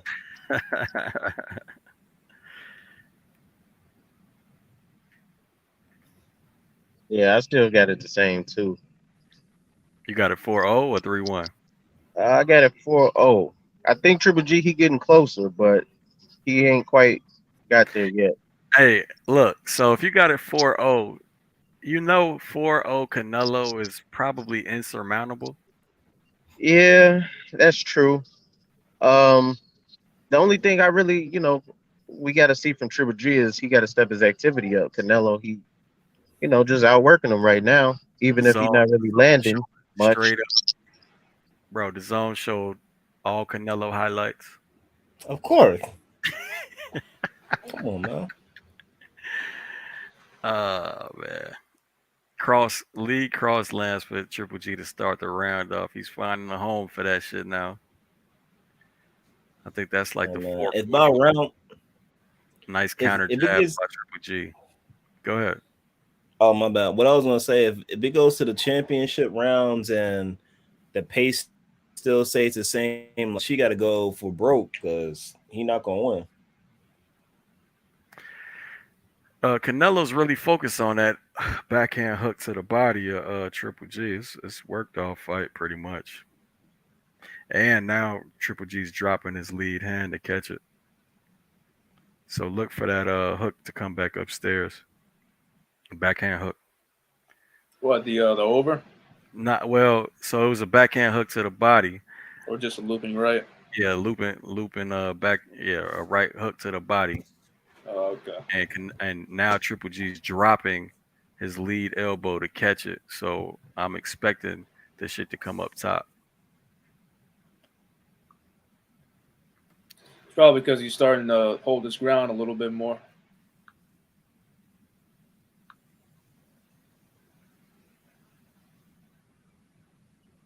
So far, so good for Triple G this round.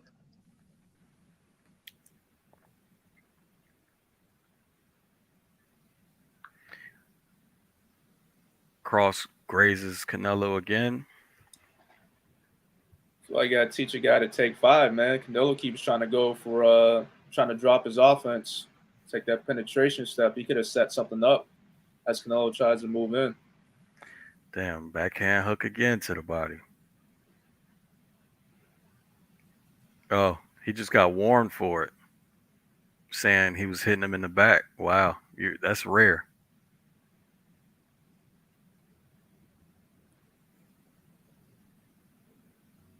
Good collar control from Canelo. All right, yeah. Now Canelo's in his little lean forward high guard joint. Lands a lead hand hook off of it. Low. They call. All right, I don't know what happened there. Ref called something low.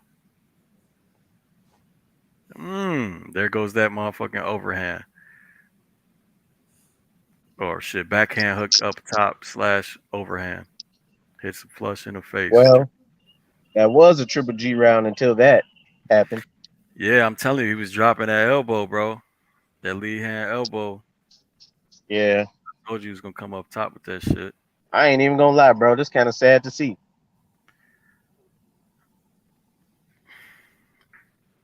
Yeah, I think. Fuck, I'm back. Yeah, 4-1 Canelo.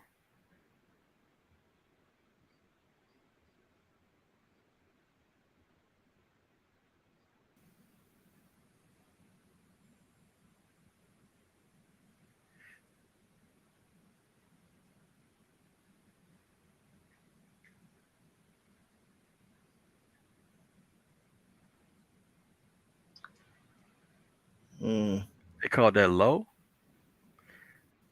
Why'd they show that angle, bro? Yeah, here we go. Oh, no. Yep. See how he dropped that elbow? Everybody that watched that replay, he drops the elbow expecting that backhand to the body. Leaves his face wide open. Smart from Canelo. Good setup.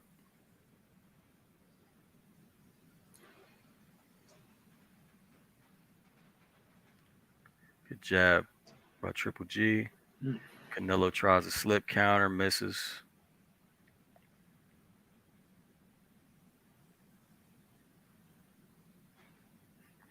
Man, Triple G got the sneakiest feints, man. That shit, it's like a how do I describe it? It's like a jitter with his lead hand. You mean Shane Mosley-esque almost? Yeah, except yeah. Shane was a little OC with it. Yeah.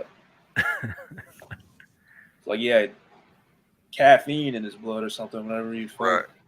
Yeah. Didn't he used to do it with both hands? I think he did, but his lead hand definitely. Backhand, a strong backhand lands for Triple G. Nice. Took advantage of Canelo in the high guard right there. Rattled his cage a little bit. Jab lands for Triple G. Triple G having a nice little sequence right now. Great body shot. Good body shot by Canelo, man. That shit look like it hurt. I mean, Triple You G know that hurt. Triple G might have caught a little bit of that on the forearm or the elbow, but I don't know, bro. If that landed clean, that shit hurt. Making a good boy out of Triple G right now. I got Triple G winning this round just from that sequence. That was a very nice sequence. Cross to the body. Oh, good jab by Canelo.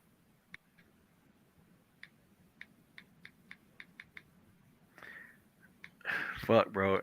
I see arms in the way of them body shots, but man, if those are landed clean, that shit hurts. Canelo definitely focus on that body with a lead hand hook right now.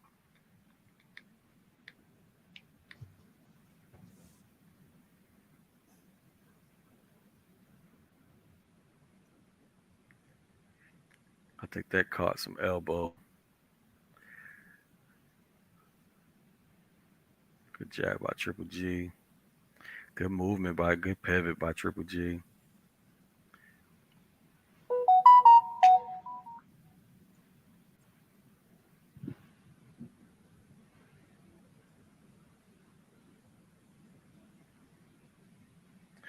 Jab lands through the guard by Triple G.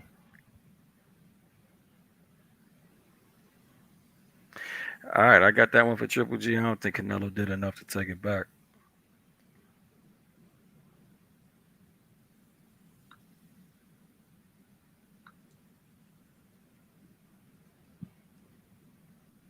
I think I got it, 4-2 Canelo?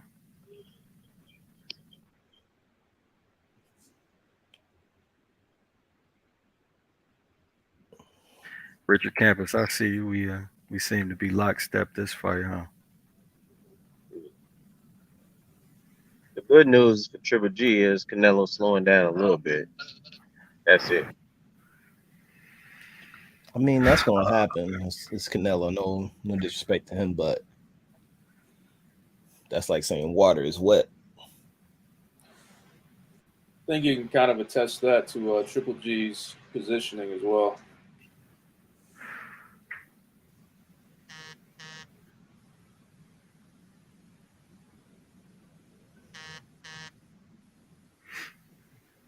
Somebody answer your pager.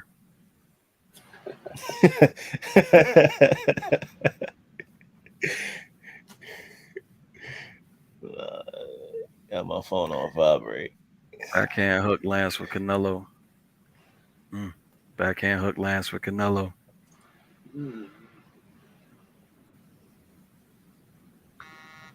Jab lands for Canelo.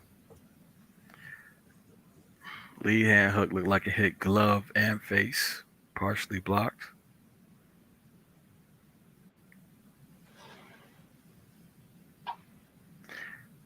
Backhand hook lands for Canelo to the body.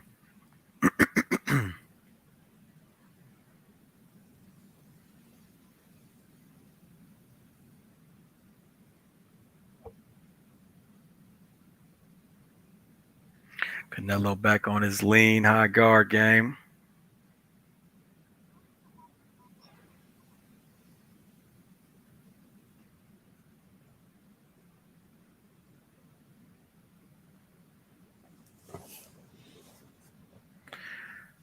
Lead cross lands for Triple G. Wasn't set for it though. It was more like his jab.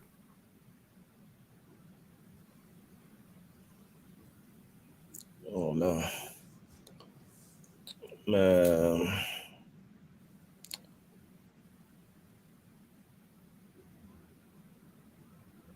So this seeming like Triple G double jab backhand lands for Canelo behind the guard. What you saying? I was saying, like, you know how they say fighters find out they're getting old in the ring. Mm-hmm. I think this is one of those moments. Like,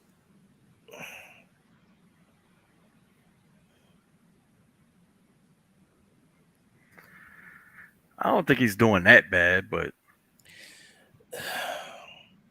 like you can, but it from seeing Triple G fights prior to even looking from the Triple G and Canelo 2 to now, like you can see a drastic you difference. like the commentator that likes to narrate during a fucking fight. making it seem like you literally on Canelo narration right now, instead of just watching the fight, breaking it down, talking about some punches.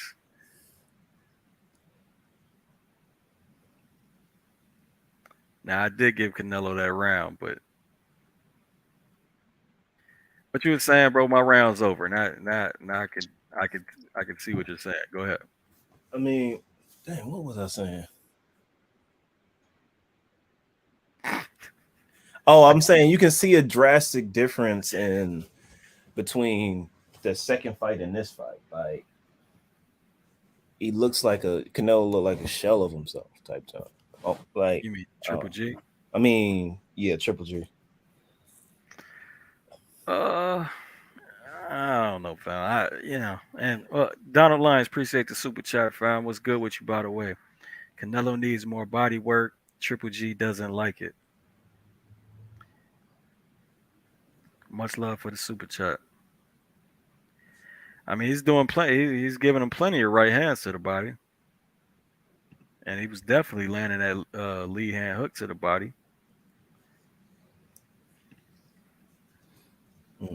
I'm surprised they ain't showed him replays. Good job by Triple G's. So what I'm getting is essentially like at this point, Triple G needs a knockout. That's what it sounded like. Well, everybody that had it 4-0 Canelo, he needed a knockout back then. I mean, come on, man. Let's be real about this shit. Yeah. Canelo goes for that backhand hook to the body, and Triple G counters with it like a hook / swivel jab up top. It hit him clean. These motherfuckers. Damn, I can't even tell. Did that uppercut land? Shit. I think it did from Canelo.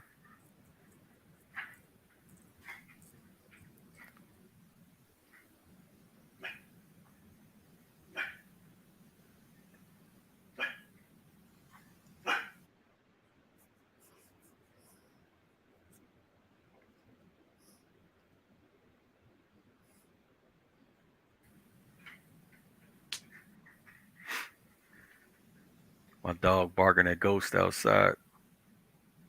It's always lovely. Nice jabs by Triple G. Canelo lands another backhand hook to the body. Another one. Yeah, I mean, that's shit. That's his shit, this fight.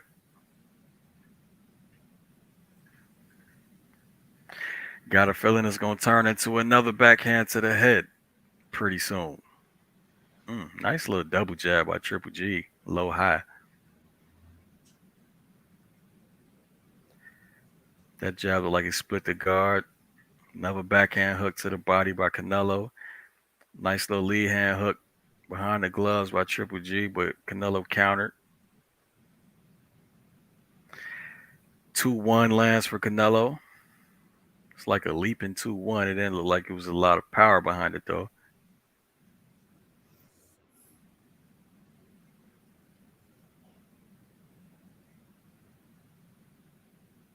Jab, Canelo. Nice little defense right there by Triple G.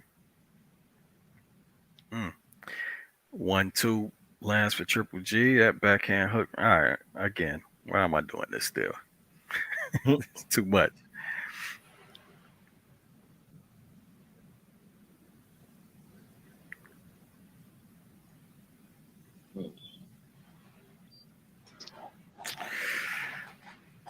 That was a tougher round to score.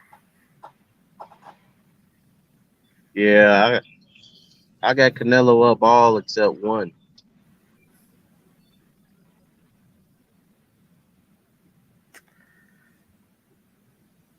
Tougher round to score, man. I think I'm going to give it to Canelo. Oh, boy. See, this is why. I don't know. Yo, hey, Triple G need a knockout, bro. Like,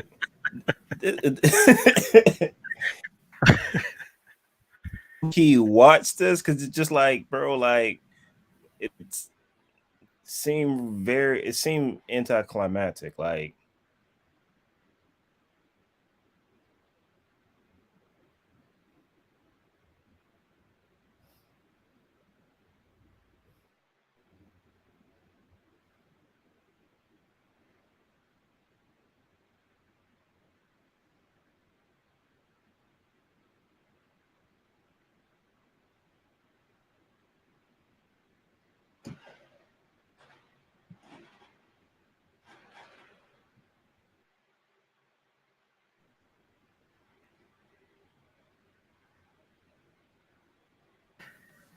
Man, Canelo is absolutely killing Canelo body with that backhand hook. I'm surprised he hasn't taken more advantage of taking it back up top, but shit. That's just all damn fight. Backhand uppercut for Canelo. Hook up top for Canelo. Looks like it landed behind the guard.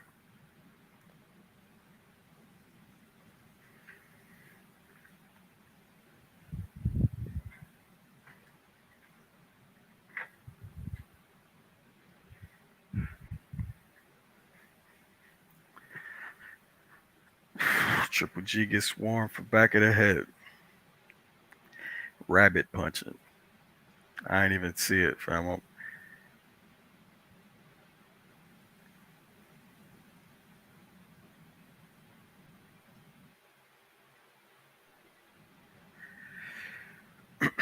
Nice ass cross lands for Canelo.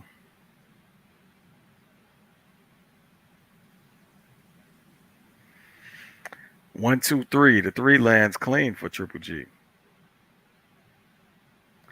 Another cross lands for Canelo. 1-2. Triple G just need to go for broke.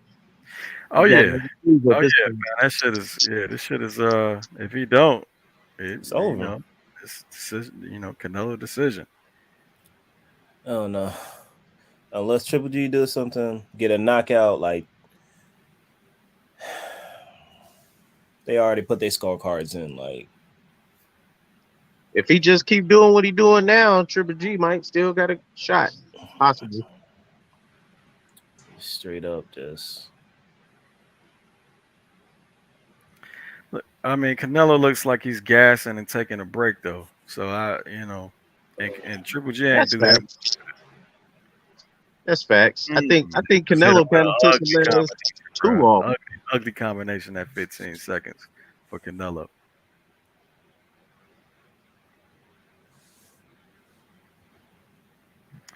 Yeah, I got a 7-2 Canelo, man. Yep. Same. By far the least competitive fight of the trilogy. James, how much of a difference would you say skill wise that you've seen with Canelo now versus what he fought before? Skill wise.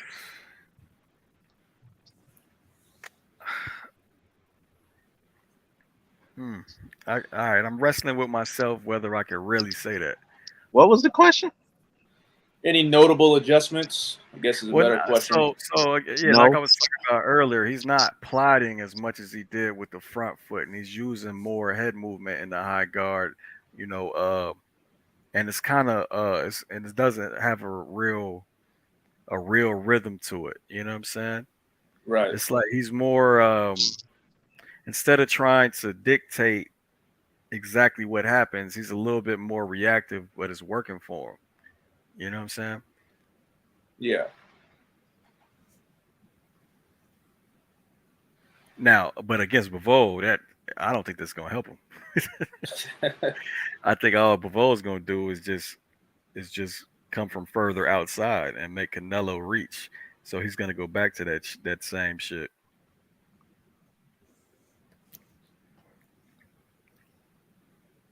Good punch by Because now he is leaning in with the high guard. Who, Canelo? Yeah. Yeah, I mean his activity, his upper body activity was, amped up beginning of this fight, but it seems to have slowed down towards the mid rounds. Definitely now. Yeah. But Triple G's not really doing nothing with it, man. Canelo, I mean, shit. I got 2 minutes left. Canelo definitely won that first minute, and Canelo seems to have all types of energy, bro. Yeah, I mean he's got the advantage in the 50-50. I mean, for the most part. Yeah, Triple G's lack of body punching is a big factor as well. I don't think he really knows how to land the shot without having to be in position to get countered. That's why I was saying he's a fire and maneuver and move off left, not step forward, but move off left and look to throw the right hand to the body.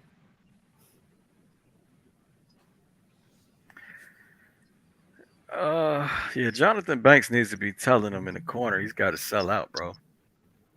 Right.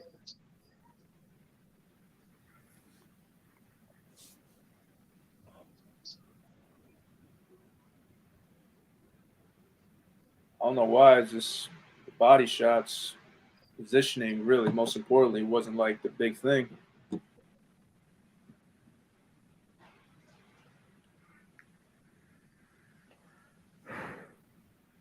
At this point, it looked like Triple G just want to make it to the bell.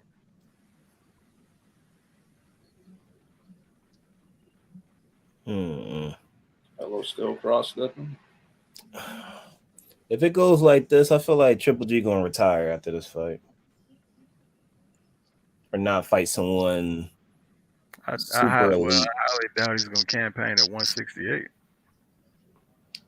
He'll probably go back down to one. I mean, if he doesn't retire, go back down to 160. Have maybe 1-2 more fights. But I feel like he's not gonna fight nobody like that we would want to see him fight, though. Well, I don't know, man. This version of Triple G right here, who do you see him beating? I mean, aside from like a Munguia or some shit, and maybe yeah. I think he may not even do that, Jim. What you mean? I don't know, man. You saying he's not looking good. I'm just listening to you guys. Like JP said, he's 40 years old, Johnny. Yeah, facts. Nah, I don't. Most fighters don't last this long at all. But this is definitely probably his cash out fight right here. Yeah, I got an 8-2 Canelo though. Yeah, I got Triple G winning 2 rounds. Canelo pretty much wiping him out. Do you think Canelo trying to go for the knockout? Or He was, but it's kind of he's looking for it, but he ain't really. Canelo's really just going with the flow right now. Right. He knows that Triple G only shot of winning is to get a knockout. So is Canelo cut?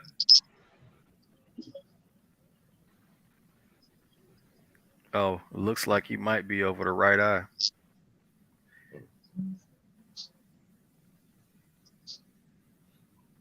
Oh, they said it was a headbutt.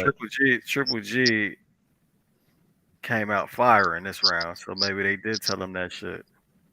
Man, they should have been telling him this. They should have been telling him that like 2 or 3 rounds ago. Yeah, it's an inside fight right now.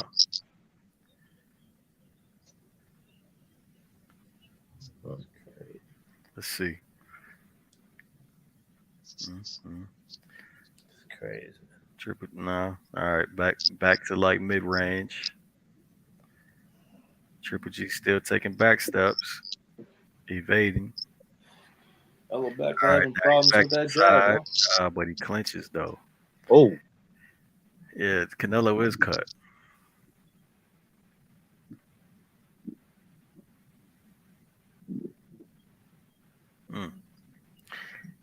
Nice jab, Triple G. Yeah, he's cut over the right eye.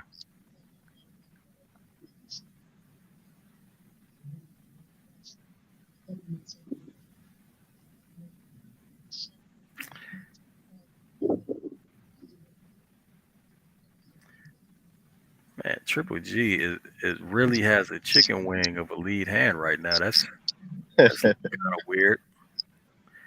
that elbow is super extended to the left. Yeah. That should open up cross for Canelo. Anything up there. There goes the uppercut up the middle.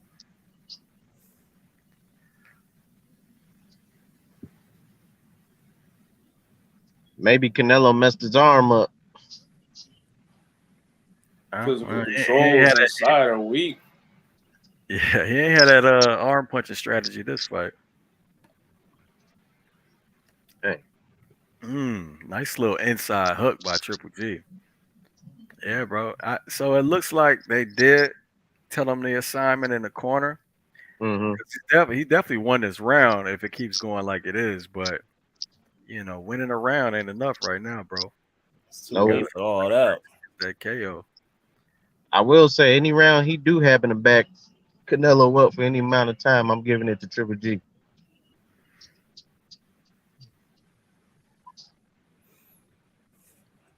Am I tripping, or does Triple G's balance look a little off tonight?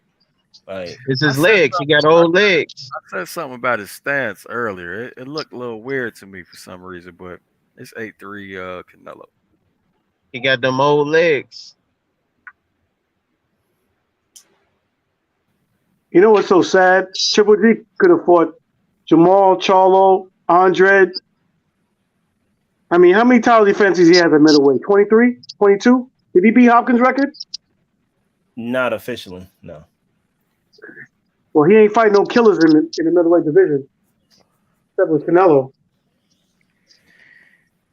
Yep, I know. I definitely ain't gonna find no excuses over here. It is what it is, right? Your legacy is your legacy. But they asked you. I remember years ago they asked Triple G. They said he was better. He said he was better than B-Hop. Like he said, he's gonna break his record.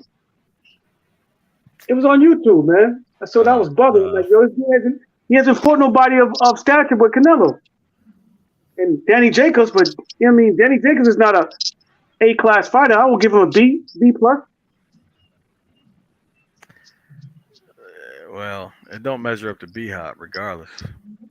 No, not at all. I mean, unless we count, like I don't count losses on a resume. Neither do I. Resume. James, I wanted to ask you a question. I wanted to see how. I mean, after you finish watching the fight, about Mayweather versus Vernon Forrest. Vernon Forrest. Fantasy stuff. And Floyd. Man, I wouldn't know, bro. I mean, off top, I'm gonna pick the guy called the most skilled ever. But I would have to go back and look at some Vernon Forrest film, bro. I mean, to me, Vernon Forrest just he had Shane Mosley's number, but I don't think he had anybody else's number like that. Well, I remember Roger Mayweather when he was alive. God bless his soul. Stated that Vernon had a problem for my nephew because of his height. You know, his jabs, right hand, amateur background. That would have been a tough fight for Floyd. I would pick Floyd, but he would have a tough fight with him. It would be tough for Floyd. Yeah, it's crazy. I mean, I don't know, bro. I don't think too much about fantasy fights. Crazy. Well, does Triple G? Does he still have some soul left in his body? Triple G? It doesn't really matter how I scored this last round, unless Triple G gets a knockout. He's not. And either way, your scorecard wouldn't matter if he did get the knockout. That's game over. Yeah, man, let's just make whatever Manny Pacquiao did against Thurman, you know, all the more remarkable. But nice too. Triple G's probably winning this round too. Actually, I think Keith Thurman slept on Pacquiao. I really did. That and coming off an injury. He was too inactive, yeah. Yeah, that's weird to sleep on Pacquiao. Right, he was just too inactive. Calling him T-Rex arms and all this stuff. Man, Triple G should have been doing this way earlier. Just making it dirty, roughing them up. Should have been doing this. He's 40 years old, man. I mean, it took time for the car to start warming up in the winter. Yeah, that's true. But considering Canelo was cooking them the first 6, he was warmed up. You got an 8-4, Canelo. It's crazy. I wouldn't be surprised if Triple G called out Charlo. My thing is, Charlo disappointed me, man. Yeah, this disappointed me because it's just like, bro, like you waited 4 years just to get this in, and this is what you this is what you bring. Yeah. Well. Yeah. With that said, though, I'm still 100%. This man said. Oh man. But, man, Jens, I'm gonna tell you right now, if I, it wasn't to come to support you and the rest of the panel, I would have went back to sleep. Yeah. I appreciate what Triple G tried to do in the last few rounds. In the last two rounds, he kind of did start to sell out, but man, somebody should have told him that shit a lot earlier, fam. I mean, my thing is, you should, as a fighter, you should know by now. Like, come on, man. He probably didn't want to walk into a counter, knowing that Canelo's younger, fresher, Ooh, $84. Well, he definitely that's a big reason why 65, but I already got a DAZN subscription. DAZN. Yeah, that's what it was. 85 if you didn't have a DAZN subscription. Damn. That's what I'm saying. Like, this is what you get for $85. I almost slept through this. Oh, I get it. So you had to buy the monthly subscription and the pay-per-view. Yeah, you had to buy 1 month subscription and pay-per-view. Do you get the pay-per-view at a discount if you got the subscription? Yeah. No, it's basically the same price. No, so I got the yearly subscription, so I don't pay $20 a month. The yearly subscription was $100. Man, that's not bad. So yeah, I paid $65 for this plus whatever the Sling. What, $9 a month? Sling TV has a pay-per-view, so that was just a flat price. But flat price was $85. Yeah, that's the same price if you would have just got DAZN. It's crazy. It's just rough Dang, out here. This was a big fight, even though I heard, or Joseph came on and said that shit wasn't even sold out in the arena. I mean, you can kind of tell. They gave Triple G 5 rounds. Wow. Now where? How? What was the scorecards? They had a 116, 112, and 2 115s, 113. What? Bruh. They should have just robbed Canelo, fam. That would have been funny as heck, bro.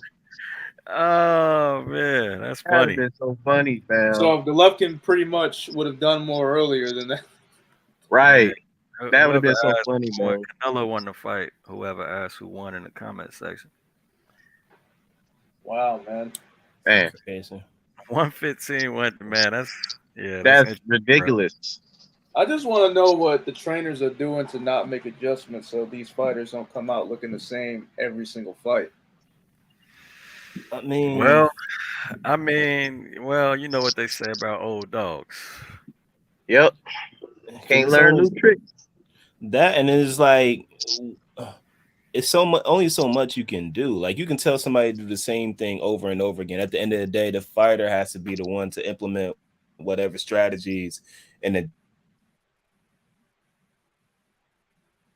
I think part of it is Triple G is just Father Time is tapping the shoulder, telling him to come with me, young man. That's what they say. Soldiery, old dogs would die soon. Yep. So I do we mean, know if Canelo want that Bivol smoke again, or he no. Nah, completely he's done? not gonna, Probably he don't won't. want Probably that. not. No. Okay, Probably because I not. don't want him to fight him again, but I'm like, He's going to leave with this that young man, man alone and act like that fight never happened. yeah, stay away from Bivol. Stay away. Bivol, he got that look Triple G used to have, like that cerebral, I'll kill you in the corner type look. He finally gonna listen to Andre Ward and leave them young men alone at 175. Hey, I remember when Triple G and Andre Ward were supposed to dance. man, Yeah, Triple that G was don't want that smoke. Triple We G all don't know want that. that. He wasn't going to Triple 168, take G. that L. Triple G didn't want that. War would have He made him wasn't look willing to go up. Yeah, Ward was telling them like, "Hey, come up one weight class. I'll come down to 168. Let's do it." And he didn't want to I do remember. it. But he was trying to go down because he was trying to go down to 154 or one to do a catchweight fight with Floyd. Yeah, I remember that. Yeah. To go up. I was just like, come on, man. We already know what If that would have happened, Floyd would have put definitely a weight hydration clause. There'd have been so many clauses. You couldn't call Santa. I don't think that fight. It wouldn't I have don't think appeased Floyd ever put anybody because it wouldn't have appeased anybody. Triple G would have been a walking dead man in that ring, and then I don't think Floyd would have put a rehydration clause. I don't think Floyd has ever put a rehydration clause on anybody. When he fought Canelo, that's different. When he fought Toto, when he fought Canelo, I think he did. Canelo was I think he did put a weight hydration clause when he fought Canelo. No, he didn't. Canelo came in at 167 that night. Came into the ring 167 pounds. We didn't put no weight a rehydration clause on Canelo. No, you know what it is? I'm thinking about when they was at the weigh-in. Canelo looked kind of drawn, like his face. That was at a catch weight of 152. It was like 152. That was the only thing. 152. That's Canelo was saying, "Oh, I'll come down to 147 and get that smoke with you." And then they negotiated to 152. And at 23 years old, you can't go down 2 pounds and it not affect you. Then you probably shouldn't be in that weight class. Yeah, you're right. You're right. Wait. Sometimes, like, you got to know your body, man. You know. Oh, he knew his body all right. He just knew he tried to get that payday.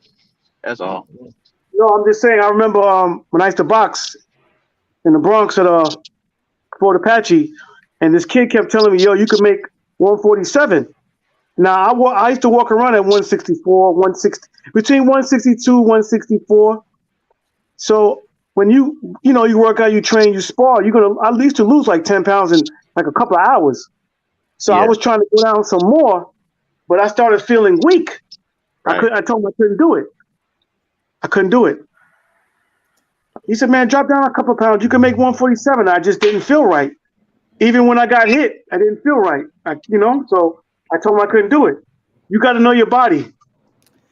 I don't think that was the case. I think that with Canelo, he was fighting in the weight class that he could bully people up. Well, he did start at a welterweight, though. Canelo did start at welterweight. But by the time he got to super welterweight, he was rehydrating so much. Like when he fought Floyd, he came in under the super middleweight. That jump was crazy. Well, we got to keep it real too. 54 when Canelo was there, it was weak. It wasn't nobody there yet. There was a bunch of blown up 140 pound, 147 pound guys. He fought Matthew Hickett. He could have went up to 160. He was playing the Canelo weight game. Right, 155 and all that. Fighting at 5 and because the Charlo was at the first fight 154. could happen 2 or 3 years. Yeah. earlier. Yeah, I remember Jamal said that too. I think he said, "Man, we was at 154. Canelo could have fought us." The Charlos at the time Canelo was there, they wasn't ready for Canelo. You don't think so? They couldn't. No, they weren't really. Neither one of them at that time was ready for Canelo. They couldn't even beat Lara at that time. Lara would have schooled them easy at that time. He didn't fight them on Boo Boo either, so it's just like, right. It's now. I don't know. Hey, It's yo, no Triple G said the competitive nature of him and Canelo is like Michael Jordan and Kobe.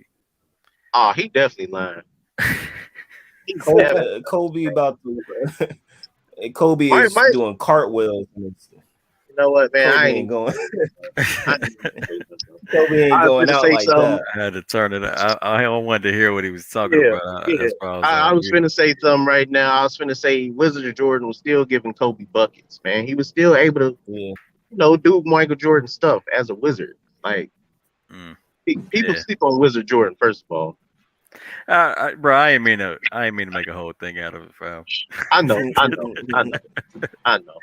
Proud of Pierre, appreciate the super chat, fam. He says, was I tripping to think it was 10-2 or 9-3 Canelo? Well, I had it 8-4. Nah, I had it. I don't know about 10-2. Oh snap! What am I doing? 10-2 is kind of tough, but yeah. I say 9-3. I say 9-3. So, Jim, was it a good fight or was it a snoozer? No, it was a pointless fight. Everybody and his mama knew what was gonna happen, so it was a pointless fight. I almost didn't even go see it. I almost just went to sleep. The only reason I really even watched it because I was going to hop on the panel with y'all, but other than that, like I'm more upset that I'm gonna miss some of the fight. Well, we just missed out on your comment, so yeah, Mike, you breaking up, bro. Okay. Oh, I said I'm more disappointed that I'm gonna miss some of the fights next week because of the time. Who's fighting next week? Shakur. Oh, and then consistent. Yeah, Jim did a film study on that. Facts. Yeah, that dude be leaning like he leans forward. He gonna pick him apart. I see a white wall. But what he's saying is it comes on Friday, and that shit starts at like 5 p.m. or some shit like that, bro. Yeah, man. So I'm gonna miss some of it. I'm gonna try to come live as soon as I can, but shit, sometimes I don't even be getting to the crib till like 5:15. Dang. I'll be probably leaving work in Brooklyn. Shakur, he's still with Bob Arum, right? Yeah. Oh, man. I think they're gonna make that Devin Haney fight though. If Devin Haney does beat Kambosos as he should, I have a feeling since that Devin Haney had to pretty much sell his soul to go to ESPN, I think they're gonna make that fight. That's another useless fight. Loma. They talking about I think Loma might be first though. I don't think Devin Haney beat Loma yet. But if Loma go first and Devin win, he probably just go up to 140 because he's saying that like he don't know how long he's gonna stay at 140 because he's been at 135 since since he was 16 years old. Okay. So, but I don't think I know this sounds crazy. I don't think that the only person that can match Lomachenko with footwork and skills and the bigger man is Teofimo. I just think that Teofimo is a problem for Loma because of his size. Nah. Wait a minute. Shakur, Tank, and Haney, they can do everything Lomachenko can do. I think they're too small for him. Yeah. Maybe Shakur, but I think Tank and the rest you extra. First of all, you extra bugging, bro. Did you say other people can do everything Lomachenko could do? No, who said that? I didn't say that. Nah, is that what? I was catching, but I'm like, yeah, that was me. I'm like, they can do what he can do, like all that fancy footwork and all that other stuff. They can do that stuff. You know what I'm saying? You tweaking, bro. No. I'm sorry, brother. I don't know your brother, but I don't know your brother, but no, I'm sorry. I'm capping in the sense that they have the same skill, is what I'm saying. They have the same skill level. They can match his athleticism. They can match his speed. They can do what he can do. That's what I'm saying. So they can. Again, bro, you saying, bro? I haven't seen anybody do the front step shuffles, the back step shuffles and shifts, and I haven't seen anybody do that shit like Loma. Well, Yeah, I'm facetious. I'm saying they can't do to a T what I he know what can. you're saying. I know what you're saying, bro. You're saying like they can match him for athleticism. Right. They But have but the footwork, I don't know. Because Loma really moves. Look at his footwork, man. The angles he gets. First of all, Loma, he moves like butter to people he's way more skilled in. To people that can match him skill wise, he look regular. We all know this by now. So Wait a minute. The only guys that person, are on his level. Hold up. The only person that I can say that could give Loma problems with the footwork is Teofimo, because he's a younger, bigger fighter who can match. Did you see when he was fighting Loma? The check hooks he was throwing from the jab off the hook, Loma didn't know what to do. Bro, It took Loma like 6-7 rounds. if we're talking about the angles, bro, what you saying is cap. But if we're talking about the other shit, obviously I got videos about it. Right. But Proud of Pierre, appreciate the super chat. Canelo jab defense was pretty good tonight. It was. He still got hit by a lot of jabs, but it was much better than the first two fights.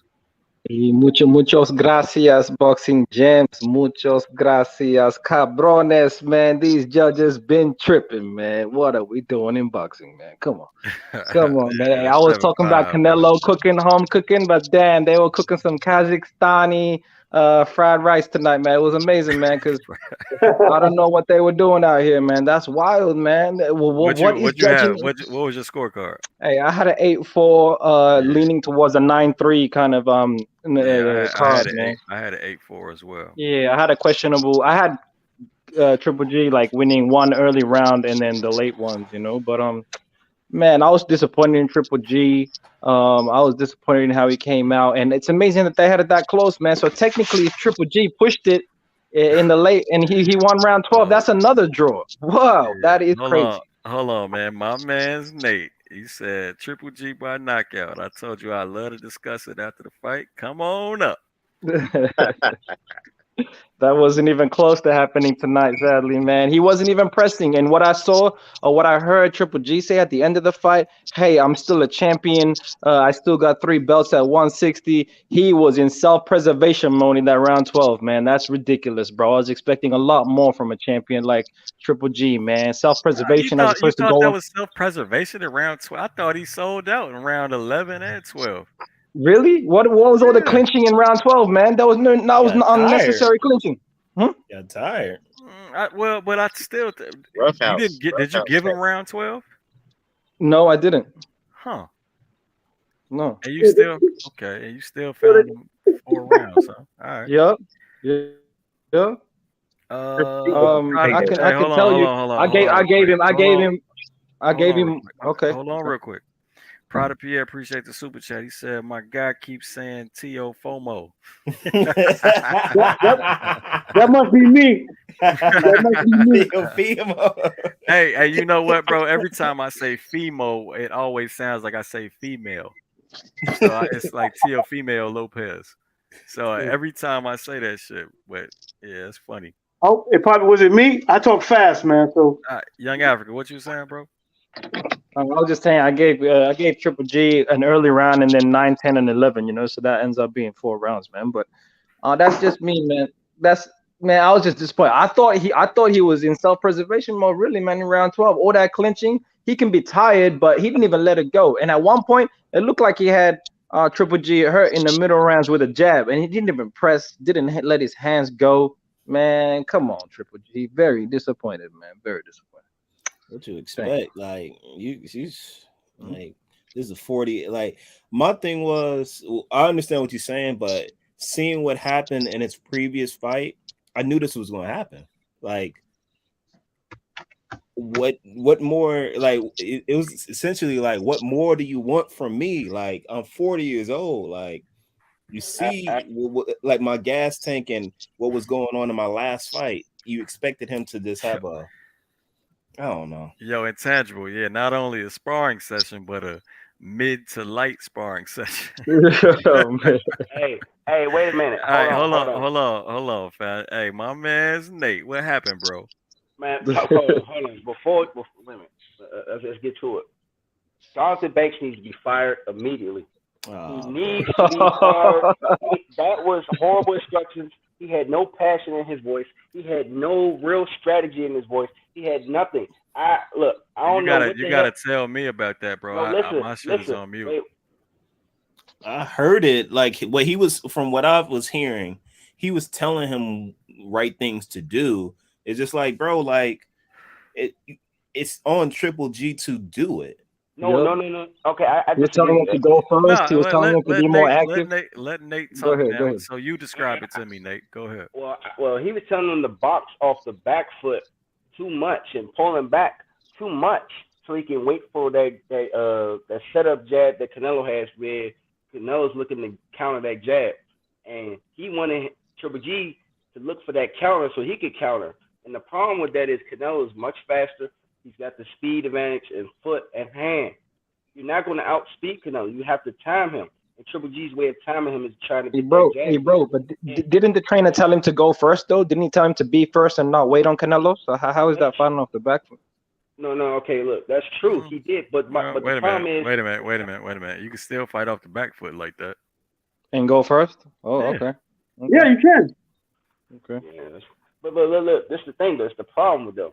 He should have been saying, like, outright, look, G, Canelo is baiting you all night long. That's just what the fuck he's doing. I get it. He's saying come in, you got to be first and last. But how do you become, how? Is the question. He just said, be first. He's not telling them how. I think what he should have did was fake, do a lot of jab feints, a lot of hard, soft, mixed with a hard and soft type of jab feints, and work the body. He has to work Canelo's body. Look what Bivol did. When Bivol was 40 years old, he can't do it.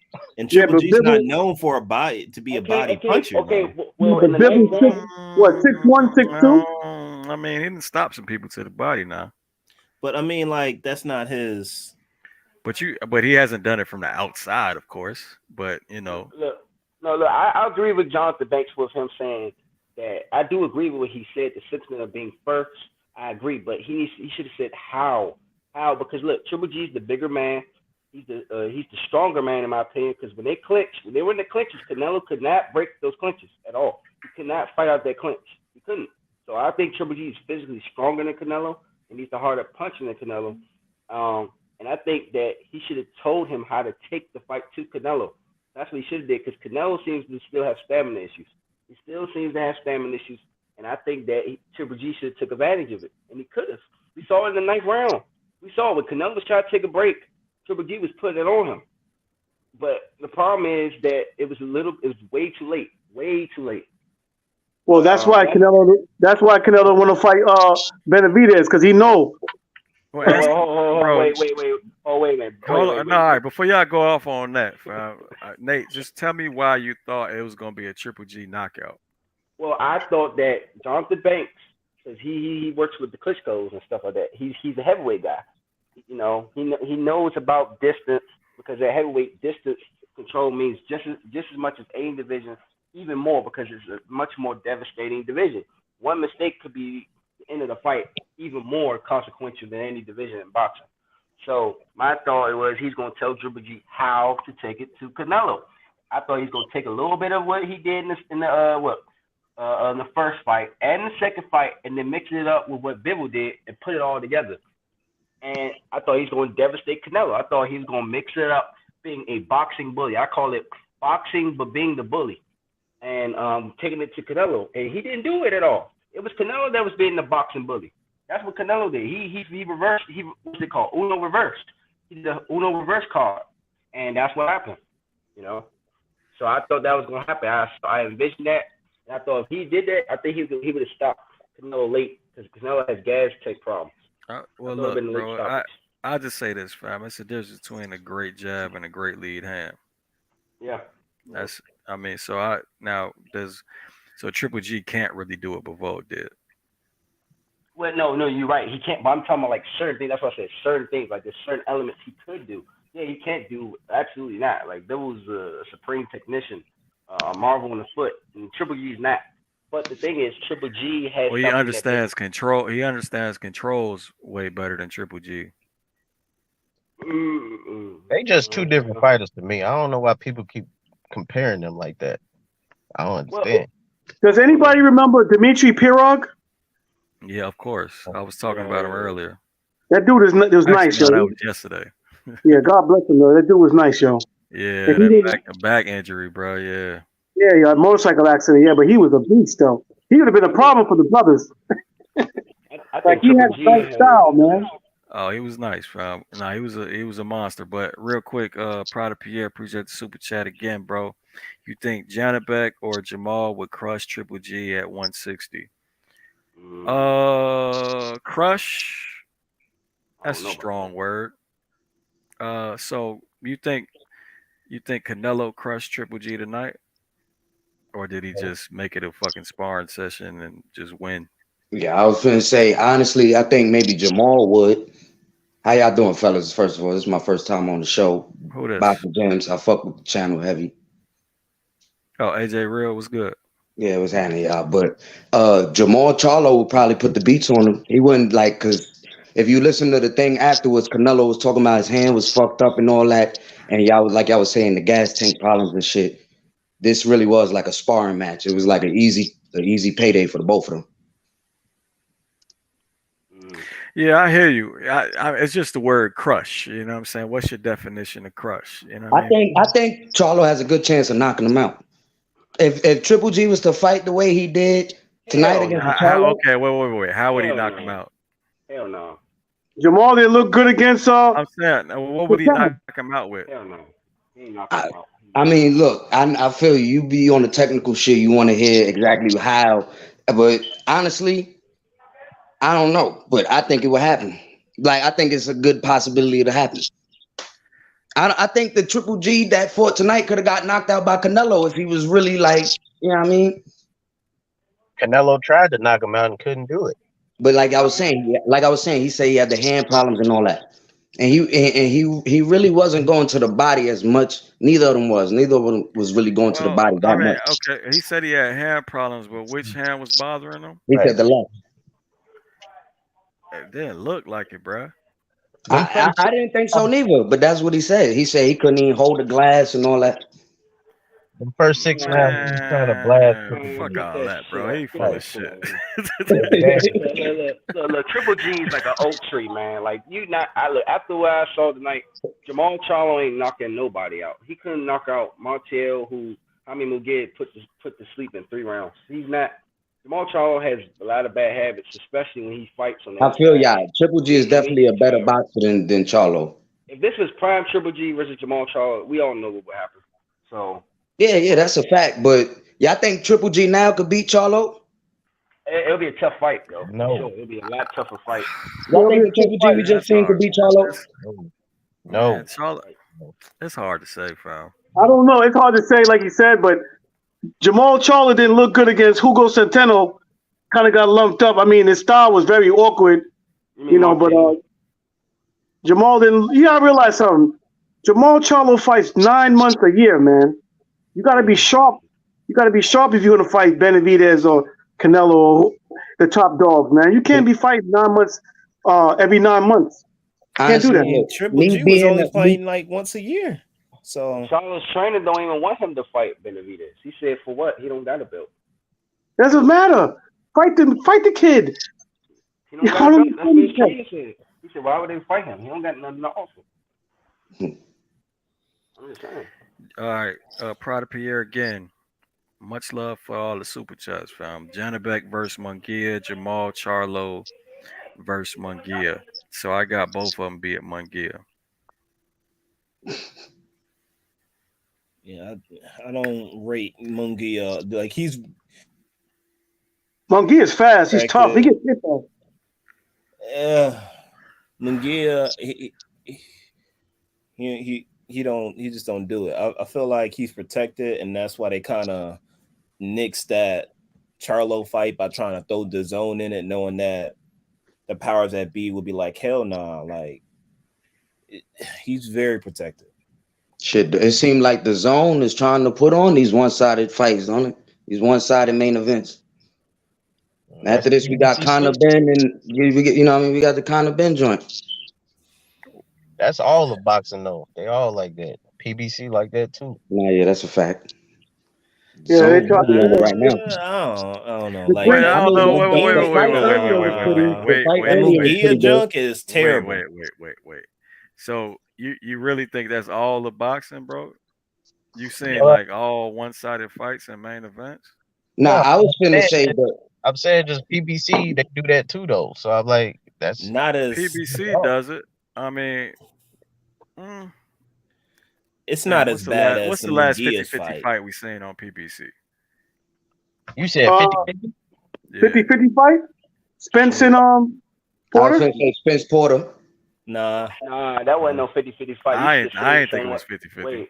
Wait, you should say but I can see why it could be 50-50, but I ain't think it was 50-50. Let's see. I think Porter and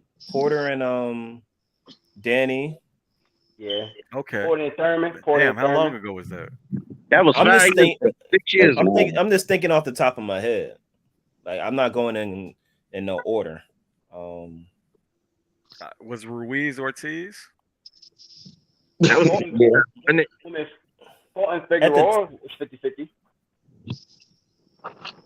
Okay. Yeah. You think Don? Oh, I'm sorry. No, you go ahead. I'm thinking. How do you think Deontay Wilder's going to do against Robert Helenius? That might be another sparring fight.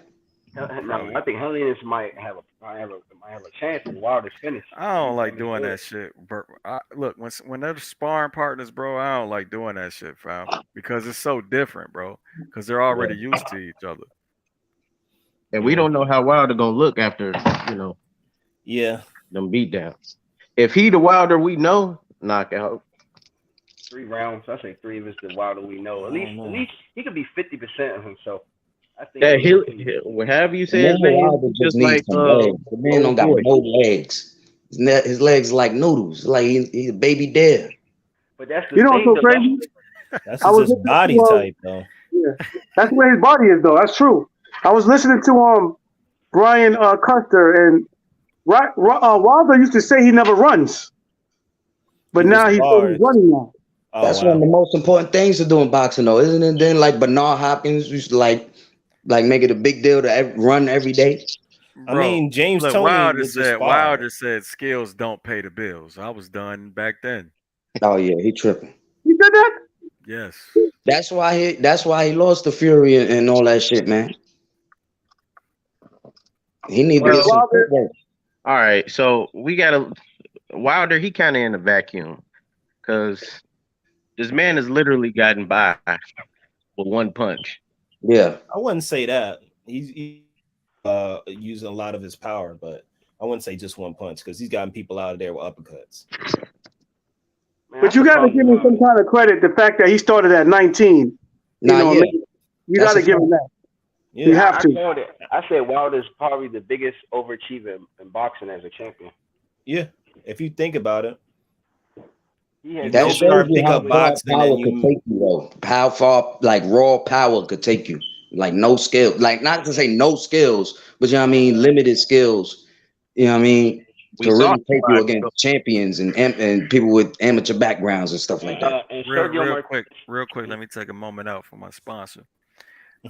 Soldier, much love for the super chat. He says, thanks for your work, Gems. Hey, much love, bro. Thanks for watching. Go ahead, y'all.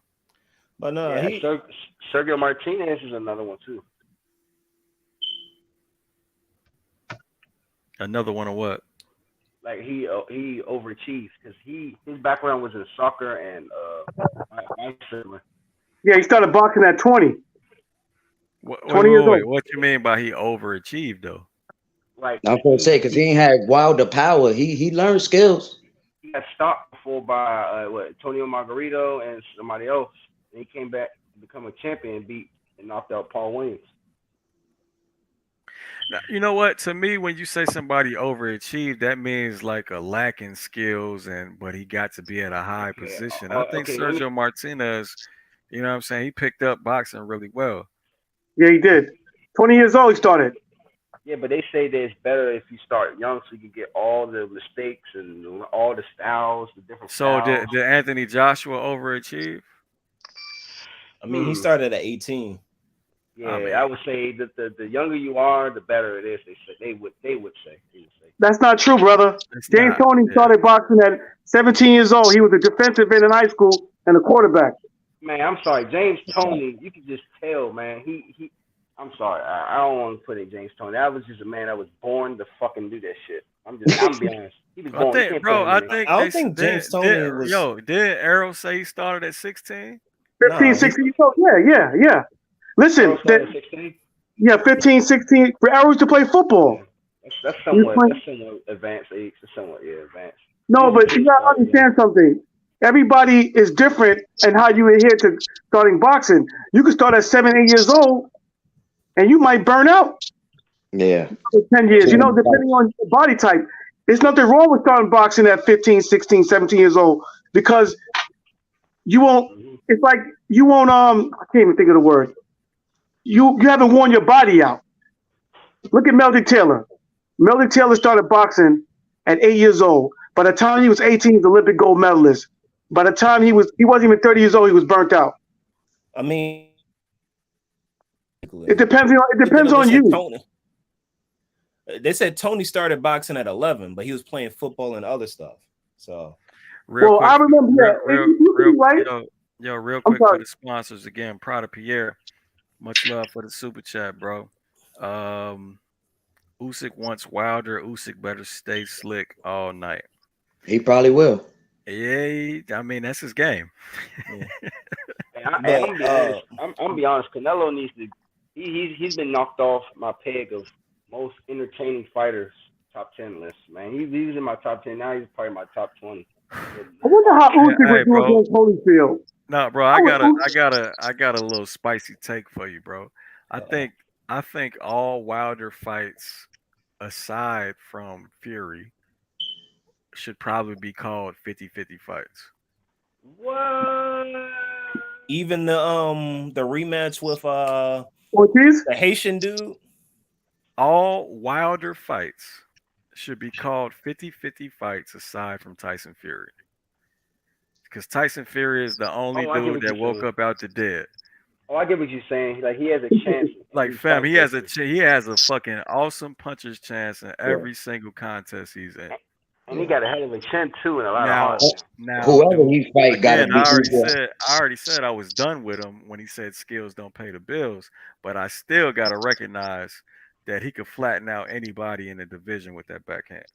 Yeah. Hey, if he fights Usyk, and first they get rid of Hellenius. If he fights Usyk, because it sounds like Usyk wants to fight Wilder.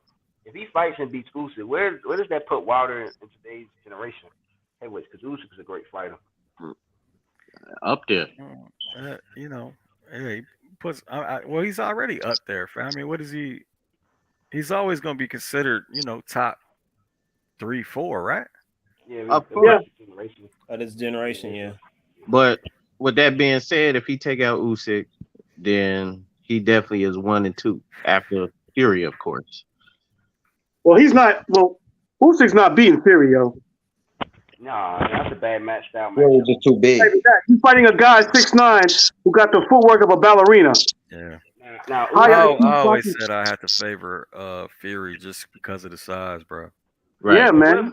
That's a big dude, bro. Do you think Joshua has a better chance against Fury than Usyk does? I was, brother. Should you say that? It'd be funny if Joshua knocks Fury out. Well, that'd be a big upset. Like Joshua just gets his redemption and knocks out Fury. That'd be a big upset. That's the only way I can see Joshua winning is. I don't know why he went to Roberto Garcia to train. Why didn't he go to Derek James? Hey, bro, I'm afraid that fight might look like Fury versus Klitschko. Boring. Wow. whole bunch of No, clinching. Spears said that he's tired of boxing people. He's been doing it for so long. He likes watching people. Bro, you can't be listening to what that motherfucker talking about, man. Hey, everything he said has been right though. He said that No. he's gonna knock Wilder out. He knocked him out. He said he's gonna knock Dillian White out. He's knocked him out. And he said if he's fight Usyk, he's gonna knock him out. That didn't happen. It sounds like his fight prediction's been right, but he changes his mind. All like the other shit, yeah, he contradicts himself That's what all the makes goddamn Fury. time. he changes his mind like he changes his makes- draws. Like That's what makes Fury the most polarizing fighter and the best fighter in the division. Because he doesn't even know what he's doing in there. How can you get a read on the guy that can switch it up on you anytime? How? Tyson Fury, one of them dudes. You ever been to school with somebody tap you inside your ear, you put their hand behind their back, and you turn around and they say, "No, I ain't touch you." That's Fury, yo. yeah, like he a nutcase. Yeah, he a wild boy. Man, hey, he look to me, it be seeming like he still be on that coke. Probably, man. That's how he woke up from Wilder. That's the vibe I he get, on bro. coke. That's how he woke up. That's the vibe That's how I he get. woke up, bro. That's how he woke up from Wilder, bro. He had a coke line on his boxing glove. He took that shot like Tony Montana. He said that's how he woke up. That's how he woke up. It's like he just hit the alarm clock. He just got back up. Like, oh, I'm ready to go again. I ain't never seen no shit like And that. then went right back to fighting too. Ran wasn't over. Man, them two, I ain't even gonna lie. They a match made in heaven, man. Because you always gonna get fireworks. Joey, where you at, bro? The link's in the chat. Oh man. Hey man, that would be crazy if Wilder Nah, and that's Fury got Joey, not Joseph. all the belts. Oh man, he coming at closing time? Dang. What happened? Right. Right up. That motherfucker's fired. Yo, Jim. Hand in your keys. Yo, what up? Give me your name tag. Yo, it's Bobby. Oh, Bobby, what up, man? Not much. I just got to the chat, so didn't really hear any breakdown on the fight or anything. But I don't know if there was much to break down. No, Jonathan Banks. Yeah, it was. I think Intangible came to the comment section, said it right. It was a sparring session, bro. Oh yeah, I liked some of the prelim fights. The second fight was pretty good. Oh man, Bam, that was a hell of a fight. That Bam Rodriguez fight was good. Very and that good. fight Chocolatito. And having two prospects. Whoa, he better not fight Chocolatito like that. Yeah. So, I like don't I was think saying Chocolatito during got a the good fight, chin, though. I think his arm is broke. you think what? I think Chocolatito's not the who knocked him out? See, I can't even pronounce the brother name. Rungvisai. Yeah, I don't know if he's the same Chocolatito. Man, he looked damn good against Martinez. And then before that, he looked damn good against Estrada. Yeah, that's true. That's true. Look, But, maybe Bam is not ready yet. I was saying, Bam. So I could tell. All right, so he was very front foot heavy this fight for some reason, but I could. But Joseph came on. He was telling me because I wasn't familiar with Israel Gonzalez, but he was telling me Israel Gonzalez is a pressure fighter, so he likes to come forward. So I think their game plan was to send him on the back foot, but Israel Gonzalez's game is volume. So either way, if you're heavy on the front foot, as you know, like Bam was, and you're mid range, he's still gonna get off his volume. You know what I'm saying? And he's just mid range with a high guard. Now at points he showed, great defensive maneuvers, slipping, catching, blocking with his guard, and countering and shit. But man, he was getting touched up, bro. Yeah. I thought, man, I don't know what the fuck Chris Mannix and them were saying. How did y'all have that scored? Because I didn't have that fight scored close personally. 10-2. I had it. Oh wait, which fight? The Chocolatito, not Chocolatito, the Bam fight. You didn't have that close? No. I did. Bro, I had that shit In points, I 115, had it a little bit 114. close. That shit was Yeah, I had that. I Israel had that was shit. countering the guys off. I had it 116, 112. Here's the thing. I thought the fight was competitive, but I thought Bam won the rounds. Yeah. I thought he edged it. I had it Yeah, 115, 114, bro. Yeah. But how'd you have it 116, 112 with a point taken away? I mean, okay, no, okay, yeah, all right. So with the point taken away, yeah, I guess it would be 115. Yeah, I guess it'd be 115, 112. He could have got another point deducted too. He was fortunate. Exactly. He hit him twice. But I mean, it was a good fight. You know what though? The difference between me and your scorecard is I gave Gonzalez the round that Bam had the point taken away. Yeah, I didn't give Gonzalez that round. I didn't. But Jim, how did you score Canelo Triple G?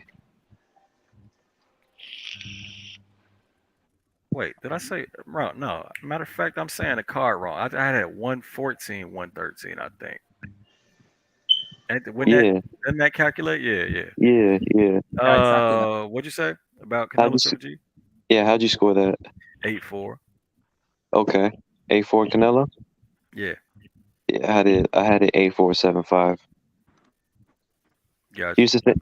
The only difference in this fight that I like the rounds that Canelo won in this fight was so damn clear. Like they couldn't be debatable. Now, I don't know if it was me, but I don't know about you, Jim, but I gave Triple G that first round personally because I didn't think Canelo really did much. I didn't see him really put out any volume. I thought he was just really trying to find the range. I think I gave Triple G the second round, I think. Second round? Yeah. Yeah, I thought Chris Manning's scorecard was terrible personally. I ain't even look at that shit. He gave What was Canelo 9 straight rounds. I gave him 8 straight rounds. I thought Canelo. Wait, he gave 9th, the Canelo, 10th, the 11th. he gave Canelo the 9th round. Yeah. I mean, I just remember it being 9-0 in favor of Canelo. I didn't think the he had a score. 9-0 in the first Yeah. 9. Oh wow. No, you can't give Canelo the 9th round. Triple G came alive in the 9th I gave round. the 9th to Golovkin, so I gave Maybe 9. everybody coming and asking who won. Canelo won. Canelo obviously Bam won. won. Yeah. Ammo Williams won. No, Jim. All of that. Ali Akmadal. That Akmadal. Castro won. Pacheco won. All the people Mexico. won. See, Mexico did better than Puerto Rico, that's for sure. Hey, look out for that kid, Shabril Matias, man. That's the next Puerto Rican guy. Hey, Jim. Yo. I haven't seen anyone get away with that many backhand hooks to the body in a long time. Because I haven't heard your breakdown yet, but I want to give you mine and see what you think of it. Just breakdown on his, of just what happened in the like fight? not the whole fight, just like the little game plan of Canelo. Okay. So if he's throwing that jab out, right, and he's keeping the right hand of Triple G at home and throwing his right hook to the body, Triple G could counter with a straight, but his hips are also not in line to throw a hook very well since he's pretty bladed. Right. And he's also scared that Canelo could go upstairs with that same hook like he does a lot. So he was like very hesitant to even counter that back hook to the body. Because I mean, he threw a lot of those with just no consequence.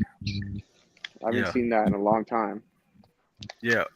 Well, Triple G's problem was he was also using reverse shuffle. So half the time, the motherfucker, his feet wasn't set to counter anyway. And plus, he did actually drop that lead hand to try to block that shit with the elbow, and that's how he got caught with that big shot over top.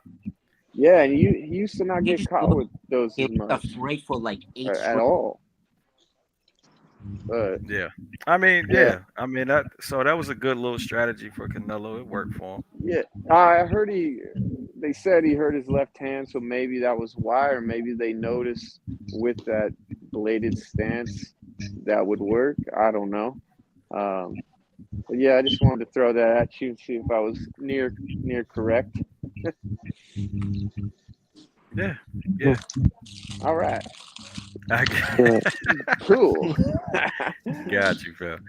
Here comes my Oh man. videos. Nah. All right, man. I'm waiting. Be I mean, funner than tonight. I'm not even gonna lie. That sport, I mean, that fight lived up to its expectations, in my opinion. What? Pretty much. What was your expectations? What would you say again? A 40-year-old Triple G versus a 32-year-old Canelo. Oh, okay. Yeah. I didn't give a shit. I thought Triple G would have gave him the work. I just know he had Canelo. Here's my take on this whole Trilogy thing. Basically, Canelo couldn't even make a statement. This fight wasn't even a statement. This fight was made because it was already in the contract. Because in this year he was supposed to fight Bivol, and it didn't even matter if he won or lost against Bivol. He was still gonna fight GGG. So yeah, it was part of the contract. Even then, it wasn't. It was kind of disappointing, in my opinion. I felt like this was like a get back fight. Like, let me get a dub real quick in a column, and then Even go if on he from won there. against Bivol, it was a good money fight. They both risky. So did Canelo say he's gonna run it back with Bivol after this? Of Yes. course not. He did. I think He yeah, did. he did. In the post fight, when they were doing an interview after the fight in the ring, he said, "Hey, yeah, I want to fight Bivol again," and but yeah. Man, we're never gonna see him fight Benavidez or Charlo at this point, bro. That's not I happening. really want to see him against David, bro. That's not happening, yo. But the Canelo, thing is, he also said he doesn't want to fight Mexicans, which No, I knew he wasn't fighting Benavidez after he said that. Huh? why he don't want to fight Benavidez? Because he said he didn't want to fight Mexicans. That's like black dude saying I want to fight brothers. Bro, I've been saying that back-to-back lives, man. I'm disappointed. Man, he could do what he wants. Can you imagine Errol Spence or Crawford saying I don't want to fight no black brothers? Yeah, that's They'll crazy. get murdered in the media, yo. But Crawford ain't Canelo, man. I don't like that. You can't do that shit. You can't. Canelo can. He's gonna get away with it. Yo, is Jem gone? Jim said, "I'm out." Oh my God, of course he got kicked out of his own live, man. Wow. Wait, really? Yes, this happens. This happens a lot. He'll be back in a few seconds. Hey, who y'all think that's a Triple G should fight? Either Charlo. Charlo. I mean, somebody said Canelo. He should fight Munguia. He gonna fight Munguia. What? Munguia. Munguia. Oh wait, yeah, that fight's pretty awesome. Both on the zone. Triple G should fight either Munguia or Charlo. Outside of that, I don't care.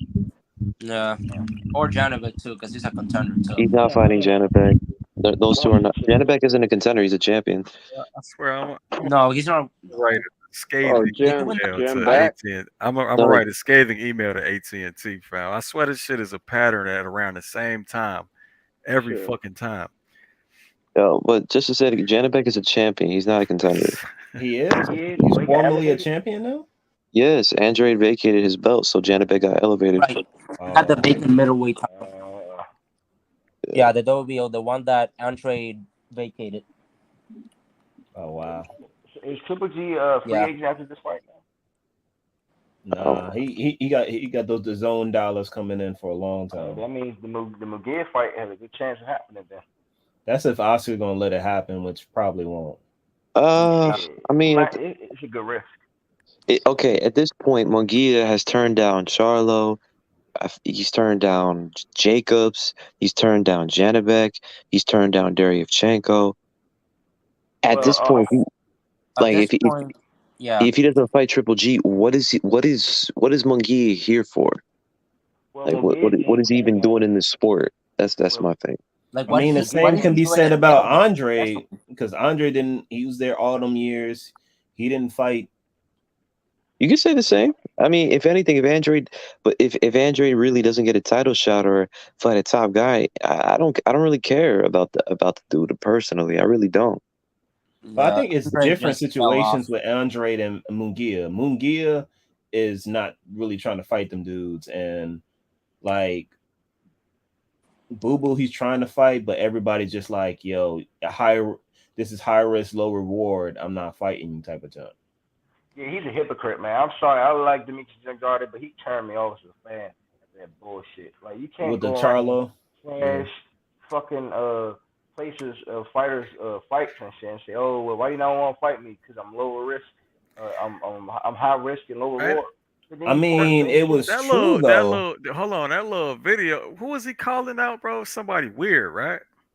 He had a was in little the street. video. He was in the street and shit outside Oh, his house. Eubank. He was calling out Chris Eubank. Yo, he looked crazy. He was drunk as shit. He looked crazy calling out Chris Eubank Jr., man. He looked desperate. Hey, Eubank, I got $1 million. Come on, fight me in the street. Fuck he said. Nah, he didn't say fight him in the street, but he was just like, I got $1 million, $2 million. Fight me instead of Conor Ben and all that shit for the title. It just looked bad. But was that after he dropped the belt? No, that was before. Oh, okay. Well, I guess Eubank is the #1 contender. Eubank Jr. is a clown though. He's a prize fighter though. He's not really a legacy guy. Yeah. How are you a prize fighter and you ain't never been a champion? That just doesn't make any sense to me. He goes for the money. Money. Eubank Jr. Same thing with kind of a hot take, but same thing with Gervonta. Even though he only won like one world championship at 130, which was the IBF. But Gervonta is a 3-time world champion. Wait, let me finish. Gervonta Tank Davis is a 3-time 130-pound champion. I didn't say 3 divisions. Yeah. He's won 3 titles at 130. The IBF, the WBA, and the WBA again. You could check. You could check. I'm right, but you could check. Yeah, I already checked. I was trying to figure that shit out too.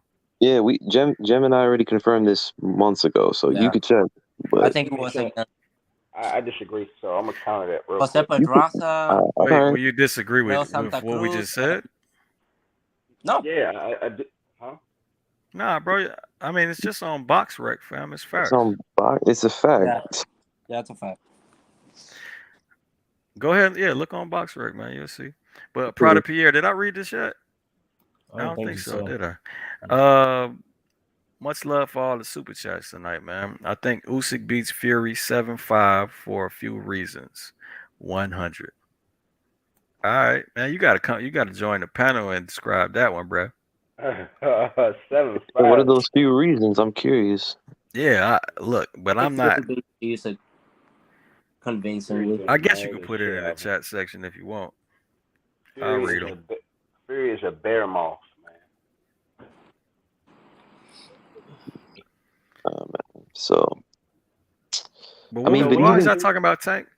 Because we were talking about prize fighting. Because Chris Eubanks is apparently a prize fighter, but I'm like, I feel like you have to be a champion at a certain point to say I'm a prize fighter, unless you're already a big name like Ryan Garcia. You mean he's only going after the bag and he's looking for like the lightest touches to do it? Yeah. Yeah, pretty much. Yeah, I think that's called something different, bro. I mean, they're all prize fighters, but I think that's something different. That's my Cherry point. picking? Okay, so what would you classify that as? No, I mean, fucking. Figure that out. I'll classify that as Jake Paul. That's a term right there. I mean, you an exhibition fighter. Damn. You know what? GGG called out Jake Paul. Of course he is. That's what I'm saying. So, I mean, it's like, bro, if you're not paying attention to any type of structure to boxing, if you don't care about your ranking and you're going to fight anybody who gives you the biggest bag outside of the champion, then that shit sound like exhibition shit to me, bro. Exactly. Man, I think Conor Ben going to stump Chris Eubank. He's talking crazy and doing, I don't know what the fuck going on. I mean, shit, man. Chris Eubank fight versus Conor Ben feels like an exhibition fight too. Like I don't see why that fight is made. Of course, it feels like an exhibition let's fight. see. The fight don't make sense, man. Exactly. One is a welterweight and the other is like a middleweight. Legacy is the only reason. Damn. You said what? You That's said it. legacy. Yeah, legacy is the only reason. Wow, because of their dad's names. Man, that's bullshit. That's the only reason the fans want to see it. Look, money is the only reason they're fighting. I mean, and it's tied to their family name. Like, that's Bro, what I mean by that. Bruh, are you saying how is that a win at all for Chris Eubank? I'm not saying it's a win. I'm just saying that's the only reason the fight's happening. Because I'm saying, do you? Oh, yeah, okay, I feel that. Yeah, I understand. That's what I mean. Because they think it'll sell to the fans that are on the legacy shit, but for Chris Eubank, that shit ain't no win.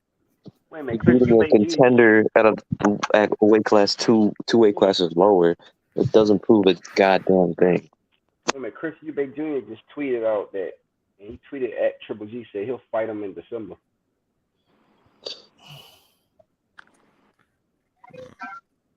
Okay.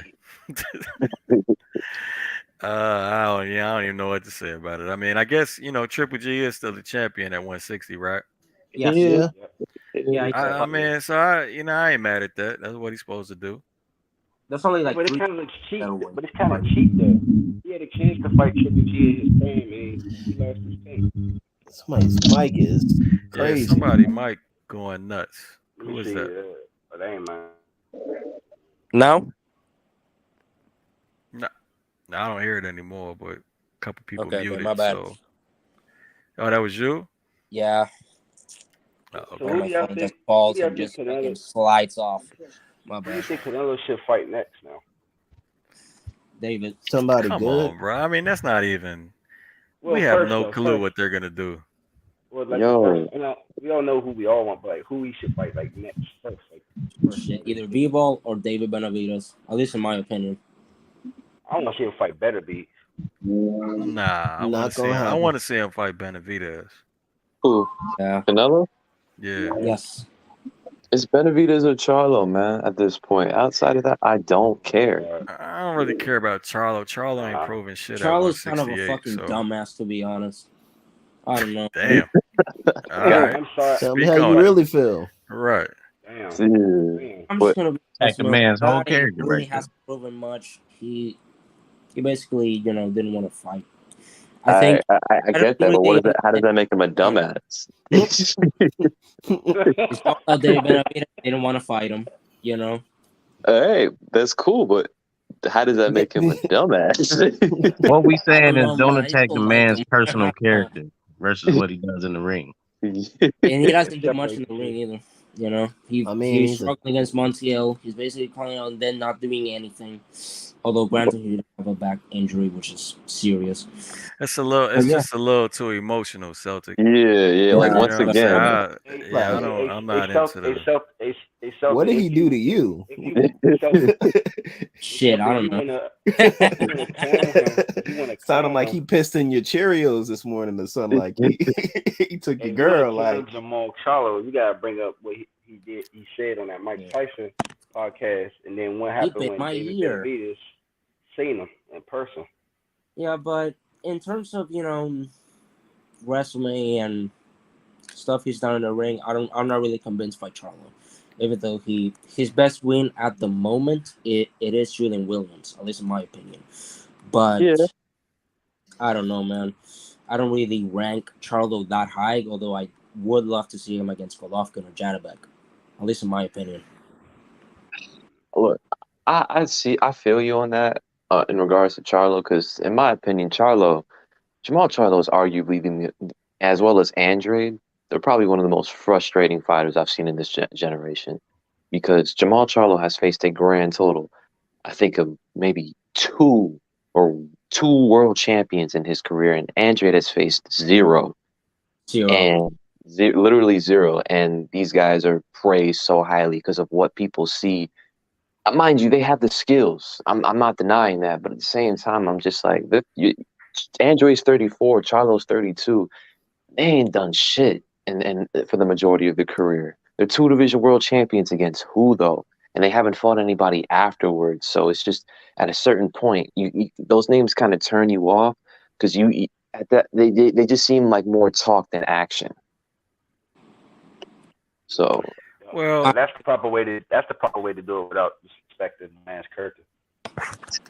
Well, all right, yeah, and I get that shit, but I don't. Does it have anything to do with the fighter himself, or is it who they're Yes. dealing with, I don't know, like who man. their promoter is, or who their managers are?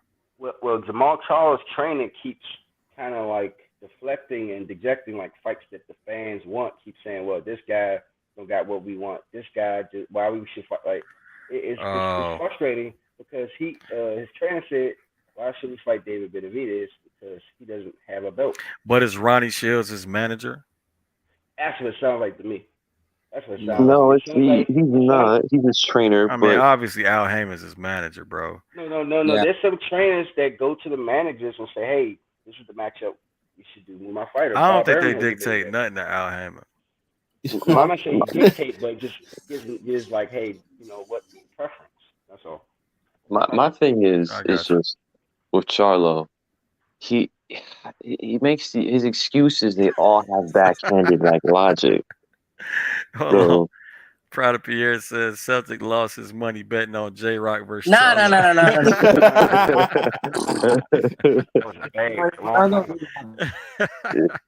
sorry, Celtic. You came with that energy. Yeah, you brought it upon yourself, sir. We Yeah, got that bag back. Appreciate the super chat, Prada. but yeah, it's just with Charlo, man. At 160, he could have fought Andre or vice versa. He used the excuse of them being on different networks, but has been calling out Triple G, who's on the exact same network. Contradiction on its own.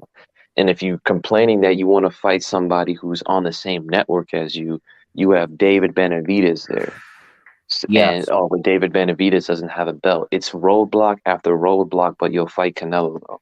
It just I mean, he's doing everybody it. will fight Canelo though. Like, yeah, anybody. Like people say, oh, but he's willing to fight Canelo. You name me a fighter who's not willing to fight Canelo. The whole point is other to than fight Canelo. unless you're Ali grandson, everybody wants to fight Canelo. Exactly, like Exactly. because it's a win-win situation whether you beat Canelo or lose to Canelo. And who was in the win, bro? Huh? Who's in the win? AJ Rail 3000. The loser. Yeah, AJ, mute your mic, bro.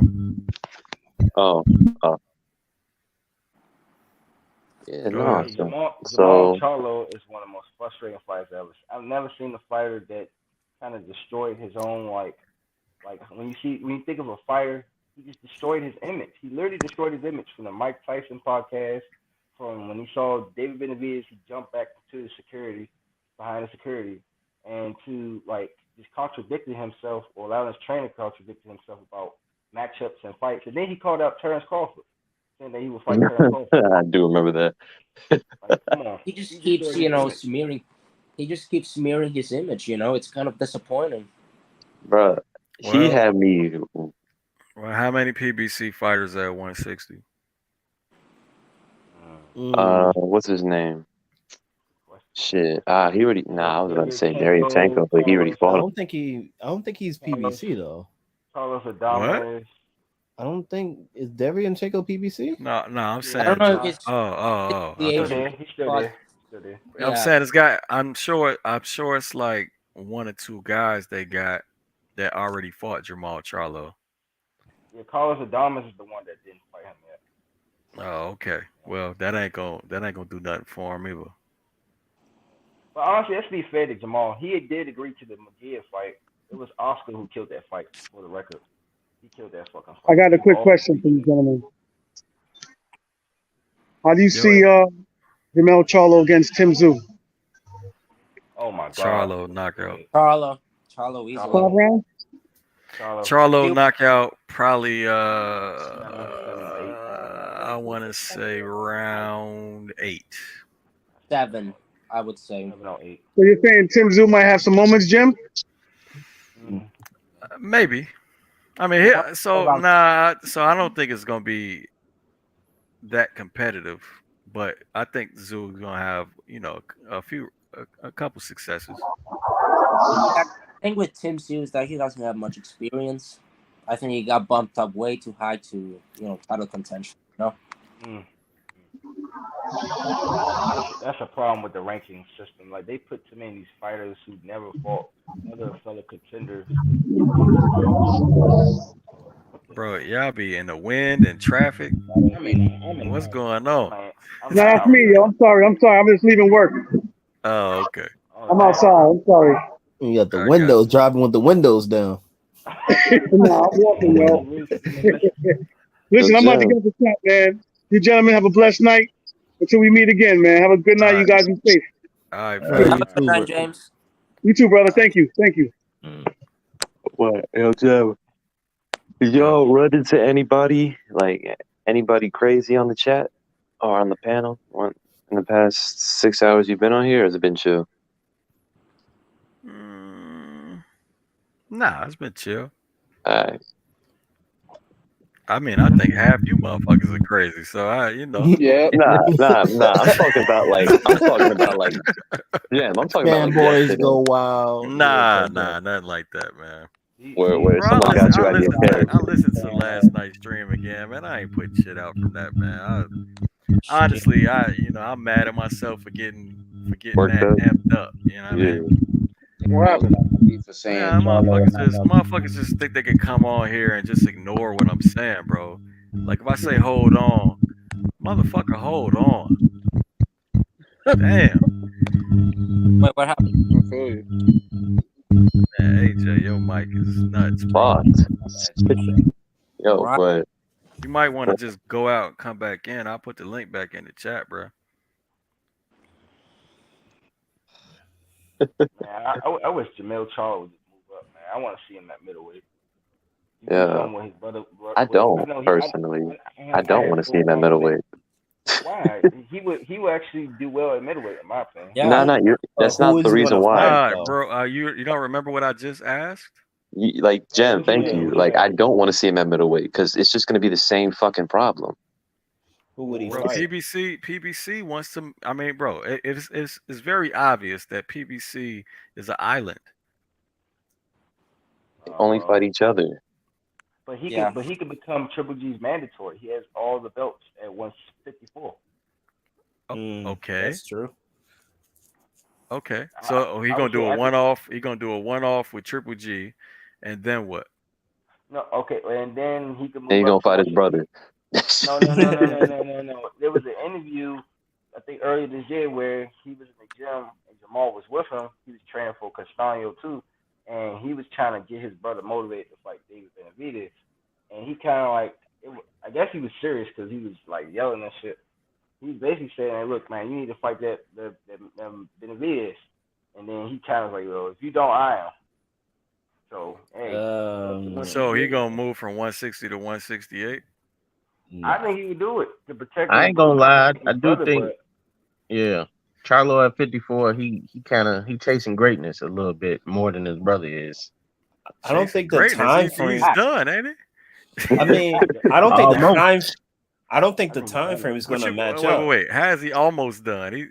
He's what is he? Undisputed. He undisputed. Like there's nothing more he can do. Like, right. So he chasing greatness. So go to 160, do something. Chasing more greatness. He means he's just chasing more greatness. Oh, okay. Right. I got you. He's there. He's gonna dare to be great at 160 and 168.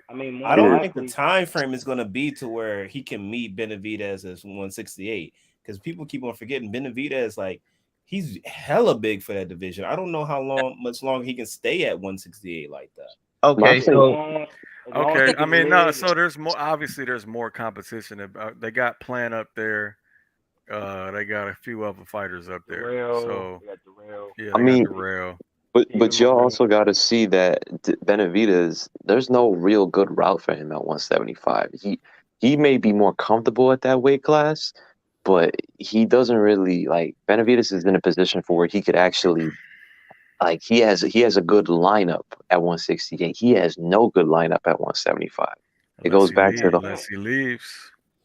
But that's what I'm saying. But I'm saying like, will he be able to physically do it? Because he's already a big dude, and his Who's missed weight metabolism. twice? Yeah. Exactly. Who does Ben? All right, so anybody on the panel, who does Benavidez beat at the top of 175?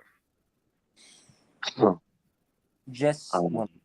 Cricket. Maybe Joe Smith. Joe Smith is a very good fight, but I think Benavidez. Joe Smith got some good power too. I would say Joe Smith. I would say Joe Smith. He can also beat a late Alvarez. What could it be? John Pascal. Yeah, but John Pascal ain't at the top, man. Right, he a contender at this point, gatekeeper level almost. He can beat Joshua Boateng. Wait, maybe Callum Smith. What about Callum Smith? Actually, he definitely beats. Smith been looking dangerous. Man. I don't know. Hey, bro, Callum Smith looked good at 175. Yeah, but I think I don't know. But it's a competitive fight. I agree. That's a big ass man. I'm not saying he washed his Smith, but I think it's a good fight. I think. All right, well, let me say it like this, bro. Bivol beats his ass. That's what I'm saying. Beterbiev knocks him out. Destroys him out. That's why I'm like, what? That's why I'm like, Benavidez moving to 175. It doesn't favor him in terms of networks, and it doesn't favor him in terms of his chances. Remember, Benavidez was ranked at 175 and chose to opt out and go back to 168. He didn't do that for no reason. He had a chance to fight Beterbiev. They was going to put him as a mandatory challenge. Hold on. What in the world are you talking about, Pigeon Mike? Gem and Blacklight have been going. I mean, not Pigeon and Blacklight have been going crazy in the chat, man. I don't know what he's talking about. I definitely wasn't looking at what y'all was saying in the chat. Yeah, they were going crazy. Okay. Saying what? You living rent free in his head right now. Look like bro. I wasn't even paying attention to the chat right there. It started getting. I ain't gonna lie. I kind of look at people like Benavidez and that Fondura guy from 54. I put them in the same category. You're a big fish where you at, but once you move up, you gonna see what it's about up there. And then, I don't think Fondura can do well at 160, even right now. He can go to 160 for sure, but he can do well at 160. I don't know if there's some heavy hitters up there that he can handle. Wait, 160. Not. My thing is, it's just that with Benavidez, talent-wise, I think he's up there. Skill-wise, he has a lot to be, desired, because I just feel as if he's still a fighter. He's still a fighter building in terms of he's good. He's a great fighter, but I just think there's so much more that he needs to work on. A lot of that has to do with he's such an offensive fighter to the point for where I don't like him when he's on the ropes. I don't like him moving backwards. How old is he? 23? He's 24, 25. Yeah, he's going. Yeah, he may be 26 in next year. Well, from the looks of it, he ain't gonna get no better than what he is. So. Bro, he has to get away from his dad. Definitely. His dad's a terrible trainer. I'm sorry. Just look at what happened with Rayo. You hear the instructions he was telling Rayo? Holy fuck. I didn't know about the instructions. I missed that whole shit, but when I saw the fight, I watched that shit on mute. Yeah. Damn. Yeah, the thing is, that terrible game plan, especially against a big puncher. I mean, hey, he had the best defensive Mexican fighter of all time, and he still got knocked out. So, why y'all keep repeating that shit? Richard Camp. Yeah, Benavidez had a chance. The weirdest take of all time. Stupid. Had a chance to be Beterbiev mandatory, and he turned it down. He had a chance. Yeah, I know that. It's just what the hell is Benavidez at 23, 24 going up against a Beterbiev who stopped every fighter he's gone up against? It's a risk. But it's a risk for what though? It's a risk for all he has to get, or all he's risking it for is a title. It's all the belts, but it's a fight for where he would be a heavy underdog, and it's not like he would get a big reward out of it either in terms of his purse. Well, he's young. If he would have took that fight, he ain't no way he's gonna go forward and bang with Beterbiev. He would have to be off the back foot. And you see Benavidez, and is that Benavidez's game? Fighting backwards? And that's why I said after that, I ain't gonna go well for him either. So we Bro, get he what gets you're knocked saying. out, fam. Yeah, we I get mean, what I've you're been saying. said that shit. We get what you're saying, but it's like what happened with Erickson Lubin against Charlo. That derailed his career practically. Well, That one loss. I thought Lubin did well after that, coming back from that type of knockout. He did well. He He was almost did, but then we got saw another once he shot. stepped up in competition again, what happened? He got beat down again, and now his career might be done. I And he mean, only 26. Yeah, he the, did take a beating, I man. mean That was nasty. that's kind of here. I mean, that could be argued in terms of him stepping up in competition and falling short, because prior to him fighting Fundora, you fought a former unified champion and knocked his ass out. I'm talking about Rosario. He Yeah, stopped him faster than Rosario, Charlo. he hit him with a body shot. What did he not? Yeah. Bro, Luba can fight, man. I just That's think what I love Lubin, man. I think he Lubin, had the wrong game plan versus Exactly. Fundora, I Fundora. believe. He was trying to Yeah, make he's that fighting him on the Pandora. inside. Yeah, that Yeah, was that just shit was crazy. weird. yeah. Man, So it's like when you look at fighters like that, you see they talent. You see, okay, this guy he the future. But then you fighting a guy that's dangerous in their prime, and they usually fight with mean intentions. You like, I don't know if this is a good idea right now, but Yeah. go ahead if you want to be great, whatever. Now I Yeah. respect those type of fighters in boxing that's not even in their prime and they still take risks. They could still be fighting cans over and over like a lot of these fighters, and or stay in the amateurs as grown men and then come to the pros late. No, they jump right into it, and I respect those type of fighters like Oh, Lubin, yeah, no doubt, no doubt. But I'm Devin saying, Haney, those guys. what I'm saying is, what's waiting 3 years, right? Where you're closer or you're in your prime, and the other guy is still in his prime. Now you can fight. He was too But young when he fight Charlo. He what would got have the happened if? skills, but he was too young. He was too young. But what would have happened if He was he'd have beat very Charlo? inexperienced. Say again. What would have happened if he would have beaten Charlo? He would Oh, have been then he would have the went up man. from there. He would have been the man. He would have had to fight Tony Harrison. He had to fight Rosario eventually, and those other guys. And he would have And had a better chance against those guys because they ain't got what man, Charlo got. That firepower. They great boxers, but they ain't got what he got. So he would have had a honestly, better chance fighting those guys before he got to Charlo, even though he was the number one contender or whatever it was at the time, well, and mandatory or whatever. my thing is, but when it comes to that, it's just, but that's just part of the game. Like at a certain point, you're thrown into the deep end, and it's either you sink or swim with these challenges, with these step ups. And Lubin just wasn't that caliber of a fighter for where he made it in his first big step up against Charlo. Yeah. While you had Tio, 23 years old, he made his first big step up against Conway, and then he took a huge step up against Loma.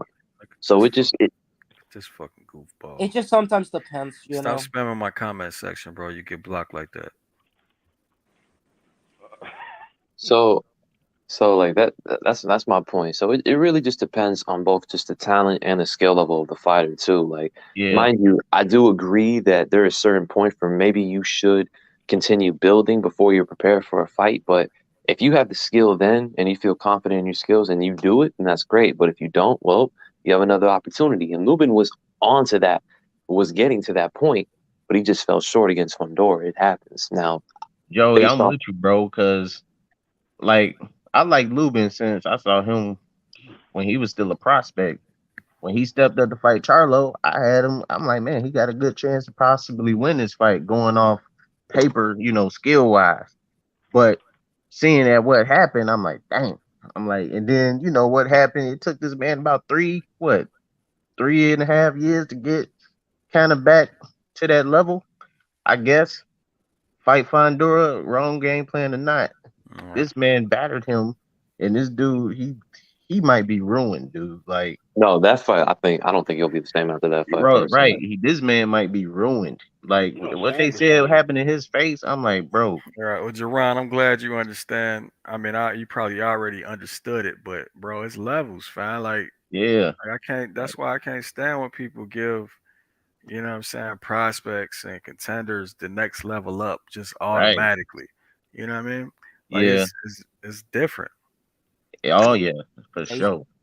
For sure. As great as I remember when y'all was talking about Boots, I think it was yesterday. As great as he looks right now, I would never match him up against Crawford or Spence or one of them guys right now. I'm like that's too big of a jump. Let this man, Speaking of Boots, get in position first. speaking of Boots, he recently, Dennis Ugas did an interview. He said he would have no problem and would welcome the Boots fight. He would love that fight. That would be a good fight for both of them. Welcome it. Jaron I was versus. shocked to hear that, but hey, that's Ugas a warrior. So Hey, Nate, this sound like, bro, you on a speakerphone or something? now I'm on headphones. You want to kick off? Oh, Oh, okay. that's You why I sound a can't little hear you. distant. Can you turn them up a little bit or something? Well, no, Okay, that ain't now gonna work for us. But hold on. Can you hear me now? I can hear you, but it's just You a sound little faint. distant. You sound like you Okay, hold across on, the hold on. Let room. me see. Hold on, let me see Yeah, but yeah, all in all, man, it just comes to whether you're ready for that step up or not. The Well, thing is, like it's unfortunate. Boots versus Keith Thurman would be a good test, bro. that'll So be is a very Ugas. good fight because So Keith what Thurman Ugas? is at a point in his career where he ain't the top guy no more. He ain't fighting that frequently right now, and we don't really know where he at right now, head space wise. Hey, So can yeah, y'all that hear would me? be a good fight. Can y'all hear I me think, now? Yeah, it's yeah, much better. you Yeah. sound better. You sound better. A lot better. I personally think Ugas would probably be better for Boots' career than Thurman, simply because Ugas has had some great wins, but also some great losses against great fighters. It would give him the opportunity to compare Boots to those other fighters that people want him to fight so badly that they think he's ready for. I See, also Thurman, think Ugas. I also think Ugas is more willing to fight Keith Thurman. I mean, not Keith Thurman. I think Ugas is more willing to fight Boots than Keith Thurman is. I mean, that's Oh yeah, Well, yeah. I possible. mean, Thurman. shit. that's a given. Speaking of that though, fam, shit, I don't know why Ugas versus Thurman ain't been made yet. Like that shit Right. would be a good fight. They said Thurman didn't want that fight. He had a chance to fight Ugas before Spence did. Oh Well, wow. we all know the problem with Thurman. This man is living in yesteryear. He still think it's 20. Wait. So he turned down a title shot? He had a chance to fight Sean Porter, Ugas, and Terrence Crawford. He didn't. Did any of those fights But happen? nah, Ugas. Well, the Crawford shit was gonna be, like I said, that shit is an island. But Yeah. Ugas was on the island, and that would have been a title shot at that point. Yeah, and he had a chance to fight a Sean Porter rematch too. Sean Porter ain't had shit though, but I'd be surprised if Thurman really turned down a title shot with Ugas. Like that don't make no I sense. don't No, know no, if he no. I'm turned talking down about the the title time shot. when Porter had the belt. When Porter had the WBC belt. Are you talking about 2018 or some But shit? he was injured though. He was injured, fam. Yeah. Right. Yeah, but his injury was healed already. He had bone spurs.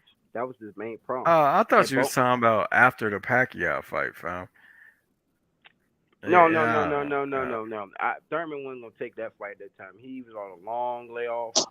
I would have picked Porter to beat him for sure. Well, Thurman living in yesteryear anyway. He still think it's 2017. Man, I was a big Keith Thurman fan. I had the flag and everything. I destroyed that shit. So And we was all huge Bro, Thurman fans, whatever. But no, we wasn't. What the fuck is you yeah, talking about? whatever. Nah, We I was wouldn't all. say Yeah, all don't that. be speaking for me. Oh,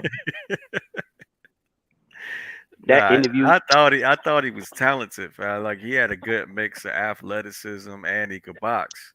You know what I'm saying? But nah, man, don't put the fan shit on me.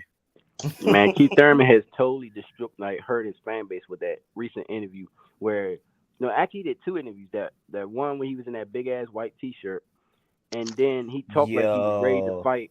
He talked like he talked like he was ready to fight, and then he did another interview with Brian Custer, and he had a fucking pot belly. Like, dude, why are you talking about you ready to fight Terrence Crawford and Spence? You got a fucking pot belly. My thing is that I like with Thurman where he's talking about Spence and Crawford. Well, he's like, well, Spence, man, he fought my guys. I fought Sean Porter to a UD. He fought Sean Porter to a split. I fought Danny Garcia to a split. He fought Danny Garcia to a UD. I haven't fought Spence. He hasn't fought someone like Keith Thurman. Man, it's a great fight. It should happen. You know, like he hasn't fought a fast, twitchy fighter. Terrence Crawford's a fast, twitchy fighter. Myself, I'm a fast, twitchy fighter. I'm like, oh my God. Yeah, And remind you, the whole time they're asking about what do you think of Spence versus Crawford? Right.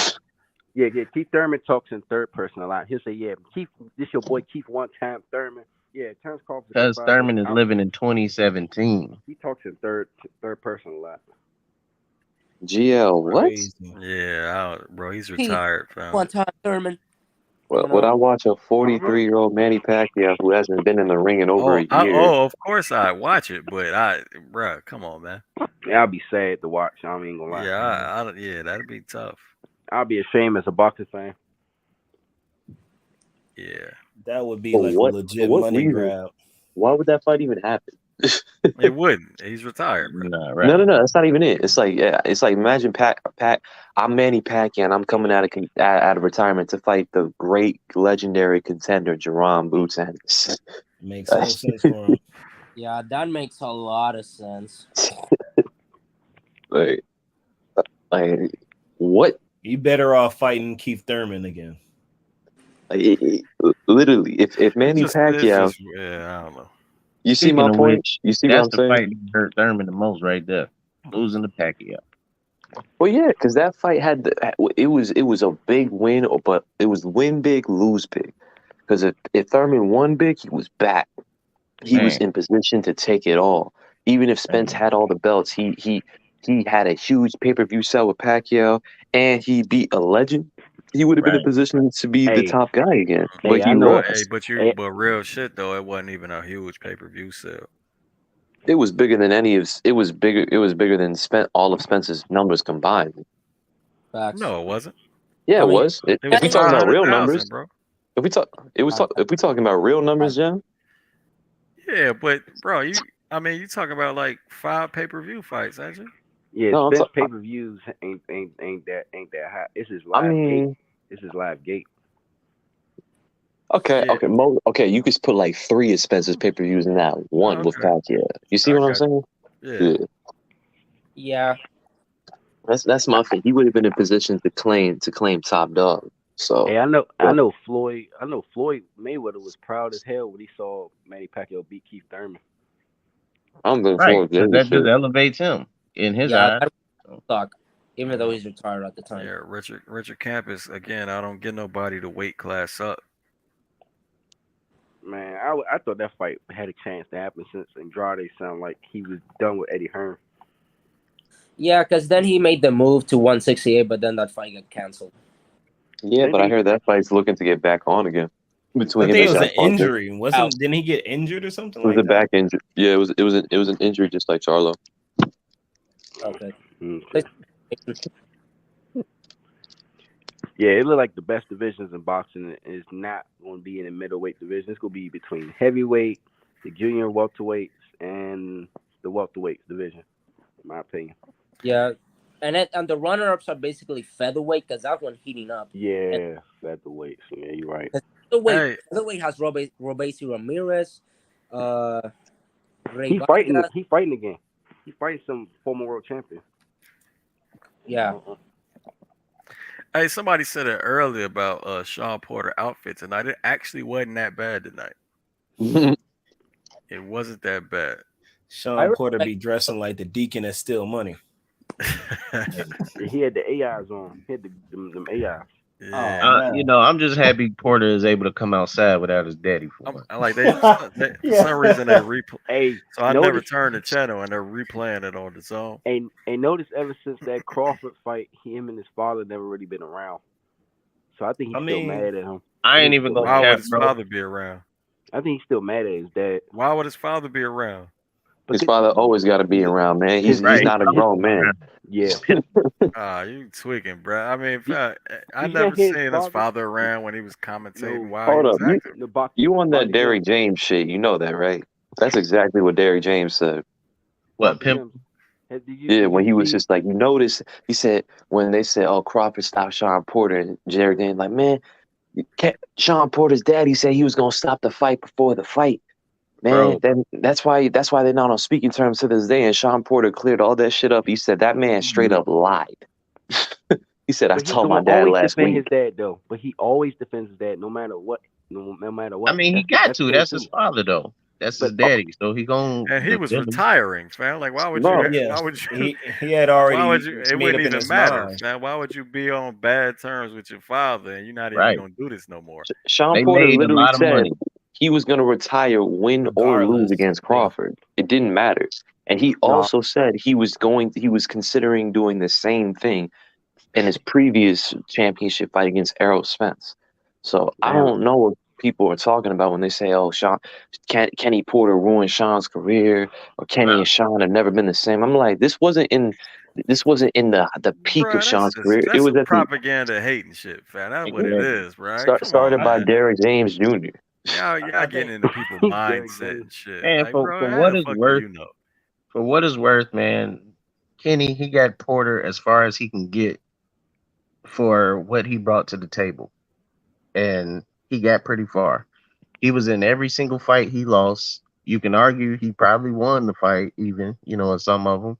So I mean, it is Look, what it bro. is. Hey, it's my life's dream, T Smack, to get on the boxing voice, fam. It was my lifelong dream to be a guest on the boxing voice, fam. You right, bro. What? You right. I can't believe Kenny Porter got my spot. Bro, Man, I ain't gonna lie, man. Great Kenny comment, Porter, bro. Kenny But Porter's a funny dude, man. Did you but see if what he you realize, said after the fight? he said he knew he was gonna lose and he's gonna have to throw in the towel and stuff. But if you realize what happened with Kenny Porter, like that dude needs to go to therapy. Like the reason why he treats Sean Porter the way he does is because he holds himself accountable for how his little brother died. All right, look, personally, no offense to all this shit. I don't even I don't know know. about That might that. make sense. I don't personally give a fuck, but just to go back to what Dang. I make it very clear. I don't get into to this shit. Yeah. Damn. But going back to that comment I'm looking at, who's hating on Kenny Porter? We explain it. Man, Kenny Porter looked like he could be a villain in the next Friday movie, man. Selling ribs, like talking about I got all your bees, I got all y'all women, all that. Like Porter, he's funny, bro. Kenny. No, that's what I was trying to say. That when Kenny Porter after the Porter fight, he was saying, you know what I'm gonna do after the fight? I'm gonna go over across the street to my son's house. Go God over there damn, Jack, you couldn't tell that was sarcasm? and eat breakfast. Jesus. He At said, first "I you just got make me, this and story." then Bro, when you kept on going, just to come in with this type of comment is just weird, fam. It just didn't make any Wait, sense. did you get paid to be on the boxing voice? No, I've been on. Oh wait, as an actual guest or like to be Yeah, as on an the. actual guest, like, do they break bread? He even at the They boxing probably voice, too. do actually. They probably do because. I don't think so, fam. Because I seen some of the guests on the boxing voice. Like some of them amateur fighters. I know they're not paying them. They had Keyshawn Davis on there the other day. You really think they paid Keyshawn? I think it's just for exposure at this point because they got a big platform. Yeah, it's probably exposed because the Boxing Voice is one of the biggest boxing platforms on YouTube. Like that's one of the biggest ones. I remember. But to come with that comment, man, that's crazy, bro. I'm I was surprised. actually funny guy. I was actually on the Boxing Voice, not like not a guest, but I was just breaking down something real quick, and I didn't even realize it. I had a 1:30 time limit on that shit. Bro, I was so fucking pissed. I never got back on that shit again. Yeah, that's kind of. On you mean on like the call-ins? Yeah, on the call-in, man. Yeah. Don't you gotta pay to call in? No, you got to pay to continue. Oh, it is whack. You reached your limit. Pay it $5 so you can continue. I'm like, man, get the fuck out of here. I tried to, and they say you have to pay like every second or minute you're on. Some shit like that. I'd rather just. Why am I gonna pay to talk to people who I probably know more than? No offense. Just Yeah. Oh man. Yeah, bro. Not my dream at all, fam. It's Never barely a planned on boxing. going. It's barely a boxing channel. He be having strippers and shit on there now. Barely a I boxing channel. thought about boxing channels sometimes because they sometimes got strippers on the fucking intros and shit.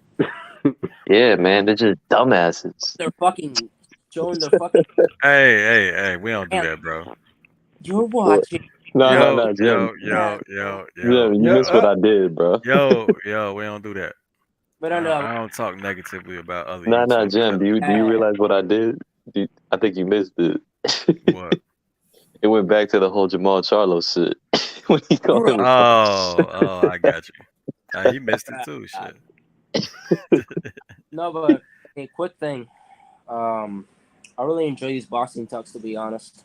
It's really chill, and I feel like I can talk with you guys, about boxing. It's, I feel at home, Look, man, just don't say nothing I disagree with.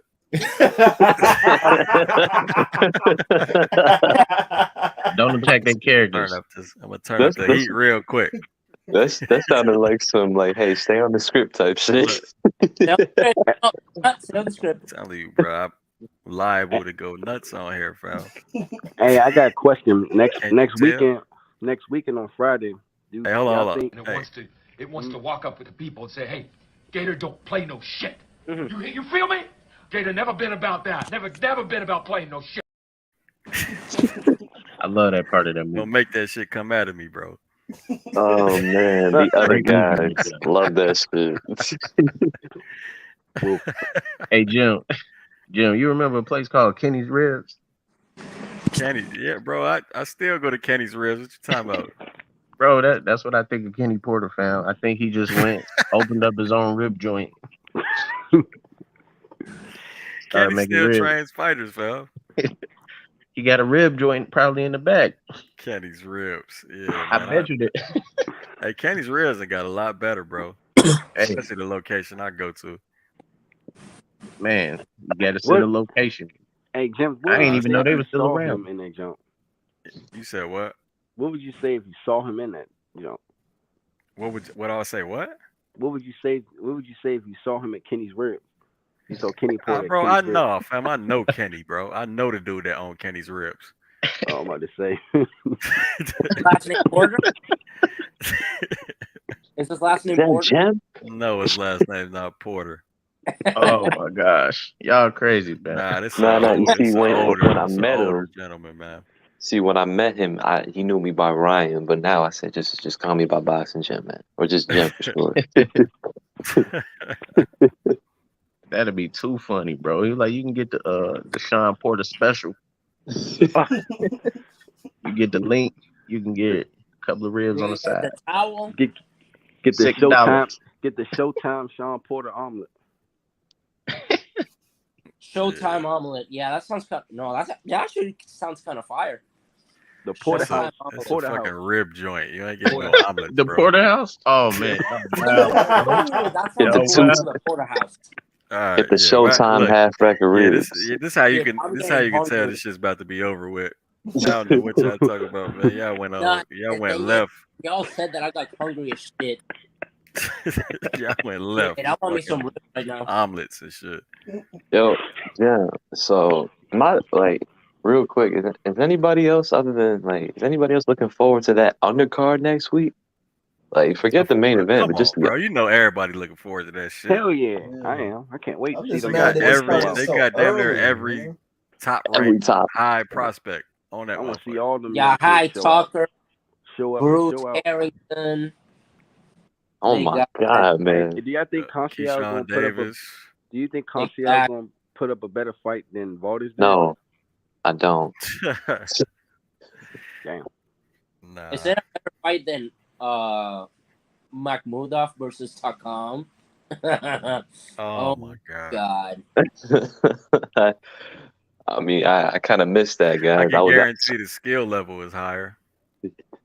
Oh yeah, from both fighters. But man, I just don't. I've said it before, man. Conceição's punch technique is just awful, man.